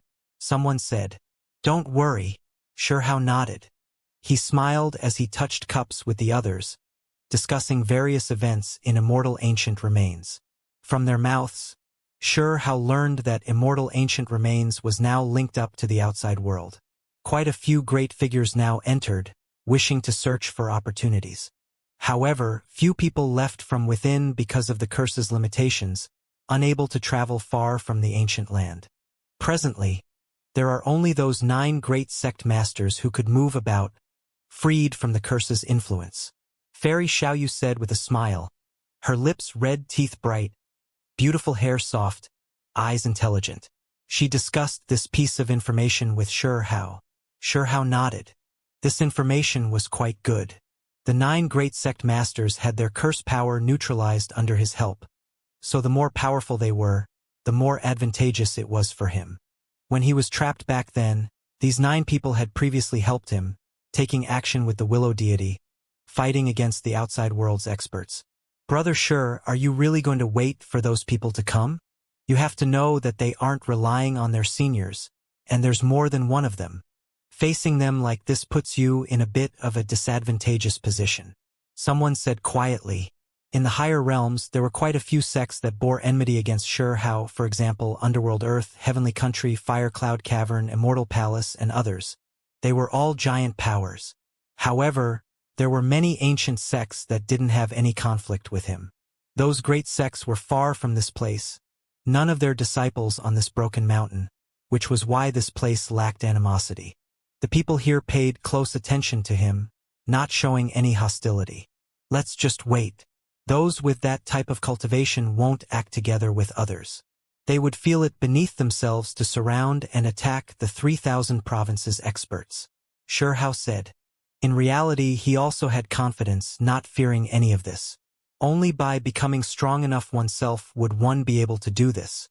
Even if those individuals who cultivated immortal energy all surrounded him, he could still fight against them. He didn't fear being attacked from all sides. He also had confidence that, with how arrogant those people were, they wouldn't join up. The divine striking stone interrupted, saying, "Humph, when we were inside Immortal Ancient, it's not like we didn't encounter that type of attack from all sides. Aren't we still fine and well? We'll just beat up all that stand in our way." Everyone became speechless. Soon after, the atmosphere on the Black Broken Mountain gradually became more lively. Everyone touched cups, drinking and chatting merrily, making this quite the bustling place. Everyone was waiting to see the battle between Shi Hao and the foreign experts. However, everyone waited left and right, but still didn't see anyone arriving from the distance. Not a single one of the foreign exceptional geniuses appeared. Where is your master? Why isn't he here yet? I'm waiting to fight against him, Shi Hao said, looking at that divine ape. At this time, the Tongbi divine ape was extremely quiet, already understanding that this was someone who was powerful to a ridiculous degree. He liked to eat heavenly deities the most. Arguing with him definitely wouldn't end well for it. My master is at Black Crag. You can look for him yourself. The Tongbi divine ape's eyes rolled around and around. Speaking like this, Quillinger spoke up, saying softly to Shi Hao, "This fella's eyes are rolling all over the place, clearly not honest at all. Don't take the risk." Even though Shi Hao was fearless, he wasn't willing to move because of its word. "Listen up. There's no rush to fight against him. I will wait for him right here. He can come challenge me if he wants." The Tongbi divine ape immediately became sullen, saying, "Then you'll have to wait at least a day." "Why?" Shi Hao asked. "My master has already made prior arrangements with someone. There is an extremely important confrontation taking place today," the divine ape replied. When everyone heard this, they all stared blankly. The foreign guests were all quite arrogant, so for them to attach that much importance to a battle, it was definitely not ordinary. Who was that person that he was going to fight against? On a black precipice, a youngster held a black-colored pike in his hands, aiming it south. His hair fluttered behind him, eyes becoming more and more resplendent. He was adjusting his own vital energy, wishing to reach his optimal state. This was Lin Tian. There was a battle taking place here today. Rarely did he attach such importance to a fight. He was adjusting his body. Ever since arriving in the 3,000 provinces, their group had always been rather carefree, rarely acting like this. This was the first time he treated a matter so seriously. "We ought to leave now. There's not that much time left," someone reminded from the distance. It came from the group of 4 young men and women, all of them with immortal energy around them. The men were outstanding and promising, the women incredibly beautiful, clearly giants among men, exceptional and refined. These 4 people were deep and immeasurable, their cultivations only above Lin Tian's, not below.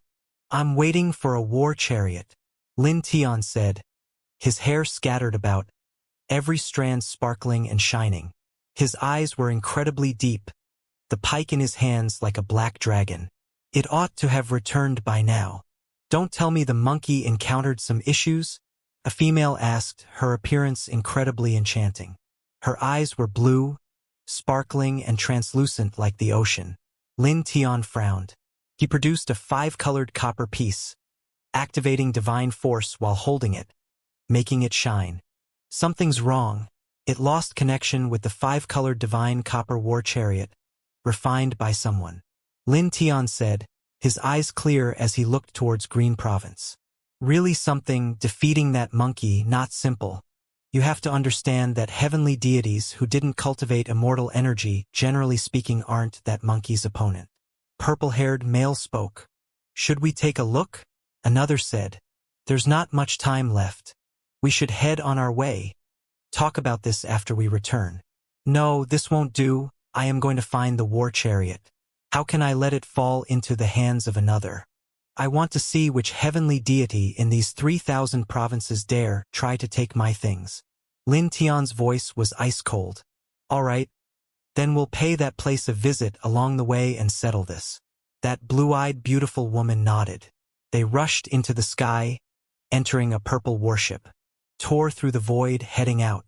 These people's backgrounds were unordinary, all of them possessing powerful transportation magical artifacts. Green Province, on the Black Broken Mountain, Shi Hao stared at the divine ape. "You are saying that Lin Tian is going to fight against Ning Chuan?" "Correct. They only made arrangements recently.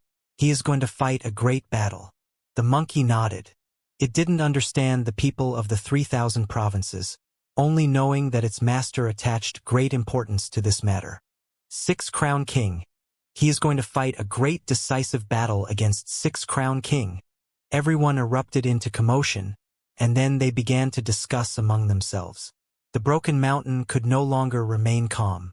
Xianxia immediately stood up and said, "What a disappointment. Could it be that he didn't even consider fighting against me first?" Quilinger laughed, pulling on Xianxia's hand, not letting him participate, saying, "Let them fight intensely. It'll be fine if we just watch." Xianxia smiled and said, "I wasn't going to interfere. Was indeed going to watch the battle." He didn't feel the slightest mental burden. He had fought a great battle previously in Immortal Ancient against Ning Chuan, shaking up all sides. If these two were going to confront each other, then he was quite willing to watch from the sidelines. "Everyone, are there any who wish to watch the battle? Let's head there together," Xianxia said with a smile. Of course. Many people nodded, all of them excited. "Go!" Xianxia entered the 5-colored divine copper-forged war chariot, having the monkey drive it. Everyone else was invited, their numbers great. This was a precious vehicle, a sect master-level magical artifact, so it could naturally adjust its size, accommodate these people. When Xianxia learned where the place of decisive battle was, the entire ancient war chariot shone, speeding forward. In the end, it even more so tore apart the void, departing. Soon after, on the black cliff, a purple-golden warship appeared. 5 young experts walked out. Lin Tian frowned, his expression ugly. His war chariot wasn't here, driven out from this place. There really was someone who dared use my war chariot. He stood there, face cold as he looked into the distance. "There's not much time left. You have to fight against Ning Chuan first," the purple-haired youth reminded. "Fine, after defeating Ning Chuan, I'll then deal with this person who dares touch my war chariot." Lin Tian nodded. The purple-golden warship set sail, heading in the same direction as Xianxia and the others. Qilin Ridge, a place well known in the higher realms. A place with many legendary ancient lands. It was rumored that a Qilin had previously roamed about this place, the traces of one of the vicious 10 appearing. After experiencing a great era, many places vanished like smoke into thin air. There were a few matters, and a few creatures, that still occasionally reappeared, these occasions always stirring up great disturbances. According to normal reasoning, a true vicious 10 Qilin shouldn't have appeared in the mortal world, as it was buried under endless time before the archaic times. However, in the later worlds, there was someone who claimed to have personally seen a Qilin scale fall, entirely snow-white, flickering about this mountain ridge. The 5-colored war chariot shone, rushing out from the void, arriving in this mountain ridge. "Is this Ning Chuan's place of seclusion?" Xianxia asked. "Correct. I heard that 6 Crown King is currently cultivating inside." Fairy Xiaoyu nodded, telling him about the concrete circumstances. The group of people walked out from the war chariot. It didn't look that large, but it had spatial natural laws, able to hold over 10,000 people without problems. The Tongbi divine ape was resentful. This was its master's war chariot, yet in the end, not only was it captured, it was even treated as a driver, bringing all these people over to watch the battle. Lin Tian and Ning Chuan's decisive battle was going to take place right here. "We came early," Quilinger said. She was currently in the heavenly deity realm, so her divine senses were naturally powerful. She also sensed that an intense battle had previously taken place inside Qilin Ridge. "This is also Ning Chuan's place of birth," someone said. "What did you say?" Xianxia was shocked. Qilin Ridge, the white Qilin, together with the precious technique Ning Chuan had previously displayed, as if there were 100 white Qilins rising, sweeping through the masses. Xianxia immediately associated many things together. "Oh, to be more precise, it's the same province, the distance not too far." Fairy Xiaoyu added. Xianxia heard about more details. The clan Ning Chuan resided in was extremely rich and powerful, the circumstances similar to what Xianxia heard previously. When Ning Chuan was born, irregular scenes shocked the heavens, shaking up many ancient sections. He had a heaven diagram on his back, dragon pattern on his head. However, now it seemed like those should be Qilin patterns. That night, divine light illuminated the heavens, making it as bright as daytime. Many great provinces saw what happened that day, causing countless people to become shocked. This was also precisely the reason why Ningchuan was treated with importance by many ancient sects, placing their great hopes and expectations on him a long time ago. Later on, Phantom Drake Dao Gate, Fire Cloud Cavern, Luofu True Valley, and other great sects came one after another, wishing to take him as a disciple. This was the reason why Ningchuan was proficient in so many extreme arts. Sure Hao thought to himself, but didn't say anything. However, the quietness was quickly shattered, because everyone discovered that there was no decisive battle, that they might have came early. They came. A while later, someone cried out in alarm.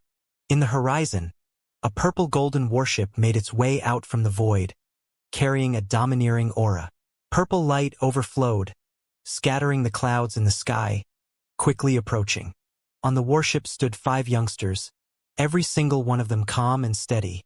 The 3 men and 2 women, all supreme beings among men. All of them looked extraordinary. One of them had shining purple golden hair, another with a golden vertical eye on the forehead, one with dragon horns, another with icy skin jade bones, an outstanding beauty. These 3 men and 2 women, every single one of them were extraordinary, all giants among men. That's Lin Tian. Someone cried out softly in alarm, immediately recognizing one of them. It was because recently, Lin Tian had swept through several hundred provinces, defeating everyone. Many people saw him already. Quite a few people looked ahead, staring at those 5 individuals.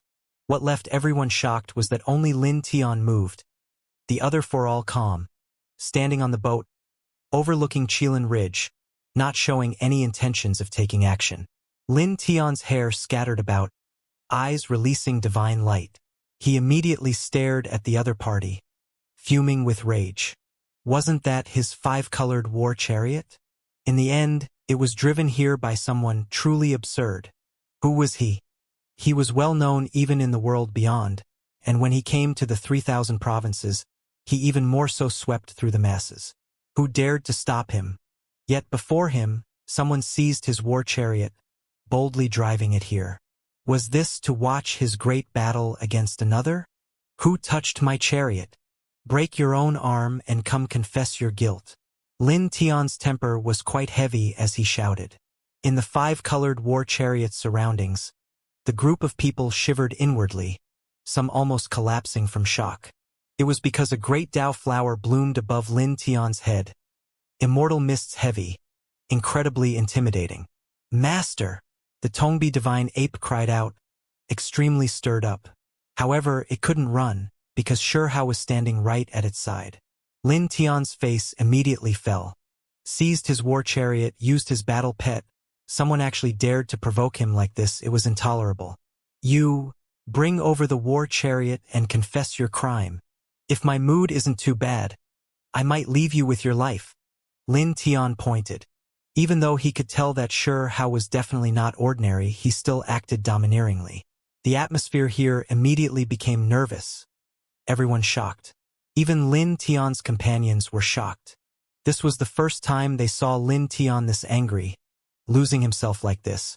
Are you talking in your sleep? Sure Hao asked, playing the situation down, not caring too much. Chi. Lin Tian leapt up, in his hands a black pike. He immediately rushed over, moving just too quickly, turning into a streak of black lightning, brandishing his weapon at Sure Hao. Everyone was shocked. No one expected a battle to erupt so abruptly between the two, immediately starting. Dang! Sure Hao formed a fist imprint, welcoming this person, striking against that black pike's shaft. Sparks flew in all directions, the sound ear-splitting. The two looked at each other seriously, both revealing surprise. You cultivated immortal energy. Lin Tian's pupils contracted, revealing this type of expression for the first time, feeling a bit uneasy, but also a bit excited. This was a formidable opponent. Likewise, Sure Hao replied, his pupils shining, staring at this foreign guest. He naturally could tell that this individual was unordinary. I don't care who you are or how powerful you are. Since you dare touch my war chariot, then you have to pay the price. Lin Tian's eyes were forceful, displaying the scenes of blood flowing like rivers. This was someone with heavy murderous energy. His methods forceful, immediately attacking viciously to suppress and kill Shihao. Dang! The black pike clashed with Shihao's fist again, making one worried that his bones would immediately fracture. How domineering! Your battle pet came to humiliate the 3,000 provinces cultivators. Ended up being captured by me. So you're someone who can't tell who is in the right and wrong. Shihao ridiculed. Chong! Black electricity erupted between the two. Wherever the pike passed through, the space around it would collapse. Only Shihao could stop it. Hong! They traded another strike. The two separated, but this place exploded, the void rumbling, releasing wisps of chaotic energy. The main reason was because the collision this time was too powerful. Actually able to stop my attacks. Lin Tian was shocked inside. Hong! They traded another blow. Lin Tian's chi and blood roiled, revealing a look of shock. This opponent was too powerful, able to fight against him without even entering the heavenly deity realm. However, Shihao was dissatisfied, frowning. He was in the holy sacrifice realm, clearly equal to heavenly deities. Yet now, he couldn't immediately kill his opponent. In reality, Lin Tian was even more shocked than him. We both cultivated immortal energy, but I am the one who successfully produced a great Dao flower bud above my head. So why can't I take him down? Lin Tian was shocked. If they both didn't cultivate immortal energy, sure, how at the holy sacrifice realm should be enough to face heavenly deities, but now there was this kind of issue. Both of their immortal Dao energies were clearly displayed, none of them able to land a good blow on the other. Something's not right. Creatures that cultivated immortal energy are different in the heavenly deity realm and holy sacrifice realm, able to suppress those with lower cultivation levels. Shihao shivered inwardly, now understanding the situation. Once one formed an immortal Dao flower bud above the head. No matter how formidable those with inferior cultivation were, they still couldn't win. Dang! Shihao was now really angry. He operated endless divine force, attacking forward. Lin Tian felt as if the space between his thumb and index finger was bleeding. This opponent was too difficult to deal with. Holy sacrifice for others was comparable to heavenly deities, but once one had immortal energy, it was different. The great Dao flower bud produced in the heavenly deity realm would increase one's strength. He has 3 stands of immortal energy. Only like this can he withstand me with my great Dao flower petals while in the holy sacrifice realm. Lin Tian's mind was greatly shaken. Lin Tian's palm was injured, carrying blood. He tightened his grip out of fear of it being exposed. Dang! A bell sound rang through Qilin Ridge. Then, an imposing great mountain exploded, an individual rushing out, white clothes purer than snow, bearing exceptional, aloof and otherworldly. Foreign guests. Where are you all? Ning Chuan appeared, staring forward, blood energy flourishing. Lin Tian, finish this agreement and fight against Ning Chuan first. A voice sounded from the purple-golden warship. Fine, you who dares touch my chariot, just wait here for now. When I take down Ning Chuan, I'll then deal with you. Lin Tian berated, and then turned around, rushing towards Qilin Ridge. Kill! Lin Tian excelled at combat. With the black pike in hand, he fiercely stabbed out.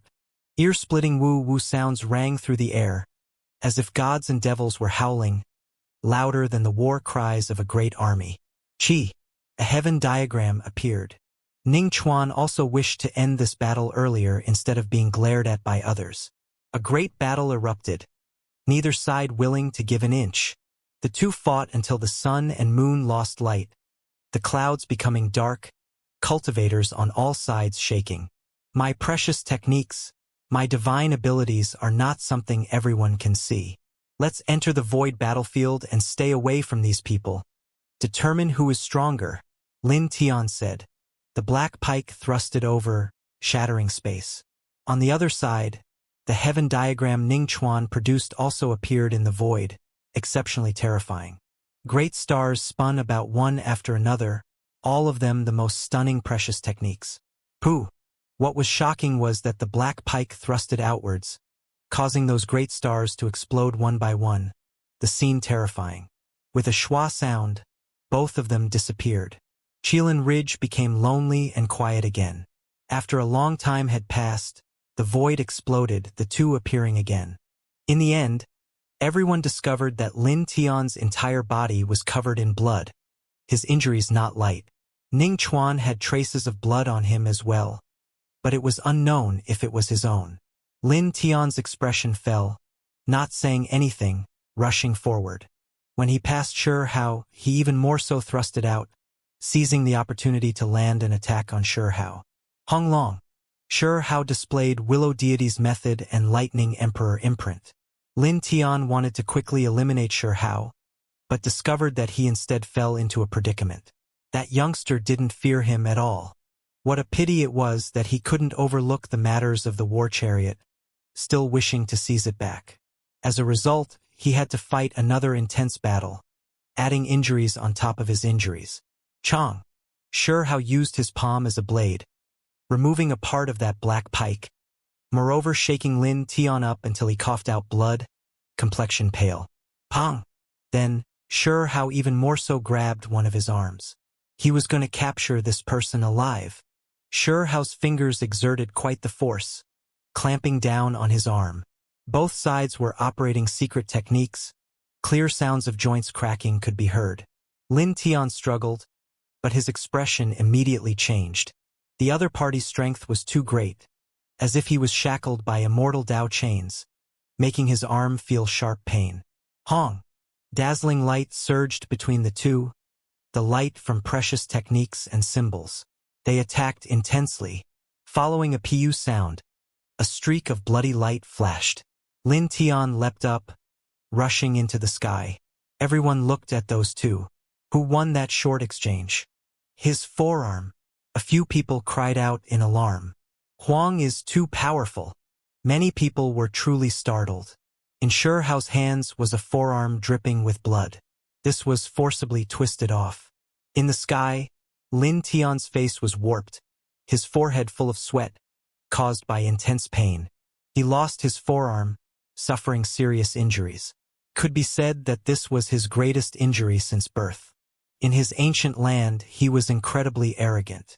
Even though he had suffered defeats, there was no way he would lose an arm. Everyone erupted into commotion, all of them greatly shaken. Lin Tian was injured, losing his forearm. Without a doubt, this was explosive news, because he continuously defeated everyone in the 3,000 provinces. No one his match. In the higher realms, it was unknown just how many heavenly deities were defeated under his hands. The most powerful one unable to withstand more than 10 blows. Now, this type of thing happened, everything they believed overturned. The unapproachable, almost unmatched Lin Tian was defeated just like that, having his arm torn off. Ah! Lin Tian released a roar, his voice like a dragon's cry, like thunder. Everyone felt their blood surging, their bodies shaking, a bit unable to hold on. He was defeated just like that.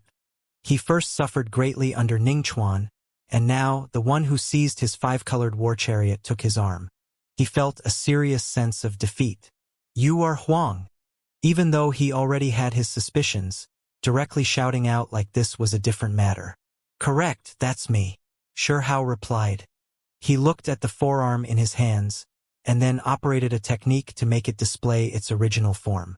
However, he discovered that this was the original form. Truly disappointing humanoid here. Take it back. Shi Hao flung out his arm, throwing that forearm into the sky. The blood that scattered outwards was exceptionally brilliant. Everyone shivered inwardly. What kind of terrifying bloodline was this, containing immortal Tao energy? No wonder it was so powerful.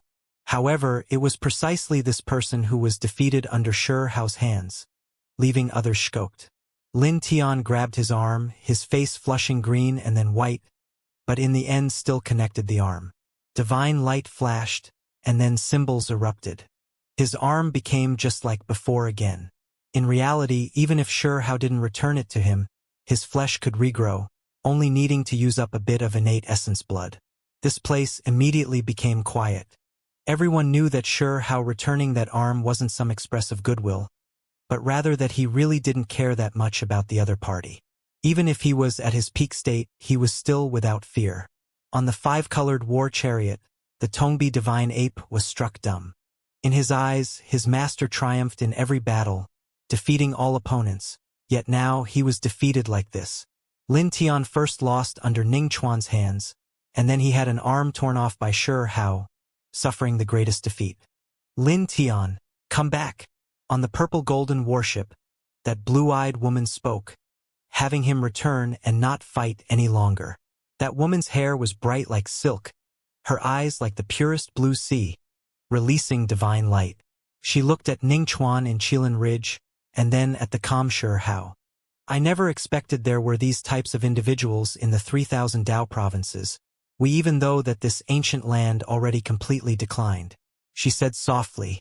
Even though Lin Tian was unwilling to accept this, feeling great resentment, after a brief moment of hesitation, he still returned to the purple-golden ship. The first reason was because the woman's status was unordinary, exceptionally powerful, her words carrying a set amount of weight. The second reason was because Lin Tian already knew that he indeed wasn't those two's opponent. If he continued fighting, he was definitely going to suffer greatly. Not far out, Ning Chuan looked over towards Hao. For him, this was his greatest adversary. Hao also looked towards that white-clothed male, not displaying killing energy, but his eyes flourished, his entire being rising, ready to attack at any time. Everyone could feel a suffocating pressure, all of them nervous. They couldn't help but step backwards. Separating from this region enveloped in the aura of experts. Only when they retreated far enough, after that pressure disappeared, did they release a breath of relief, moreover becoming excited. Could it be that Huang was going to fight a decisive battle against Six Crown King? Quite a few people knew that they were like water and fire. One threatened to suppress the sinner's blood descendants, while one had directly interfered with the other party's tribulation. In fact, Hao had previously fought Ning Chuan until he was seriously injured, bleeding as he withdrew. This was something many people had heard about.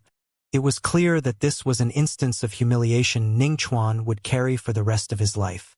He had suffered greatly during that battle.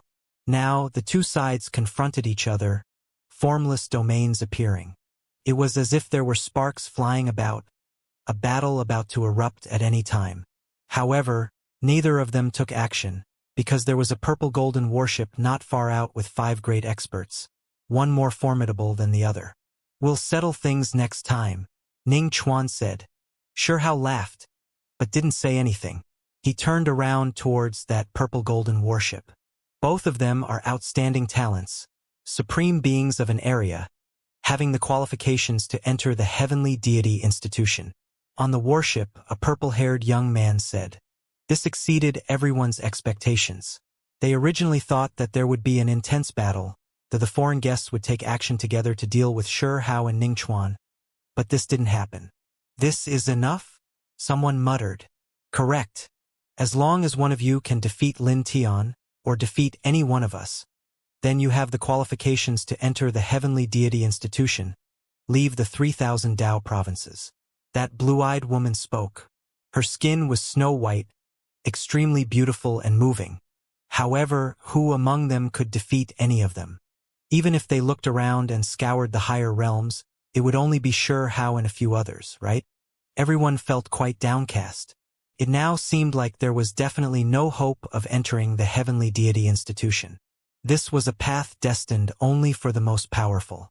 What kind of benefits are there in entering the heavenly deity institution? Hao was quite direct. On the purple-golden warship, Lin Tian glared at him, extremely unconvinced. Even though he was defeated, he still didn't accept it, full of anger. The 9 heavens 10 earths are far more vast than you can imagine with many secret texts. There are exceptional experts from all different worlds. As long as you enter the heavenly deity institution, all of these would be displayed to you. That woman said. Are there chicks? The divine striking stone said. On the warship, that blue-eyed woman was stunned, her face becoming rigid.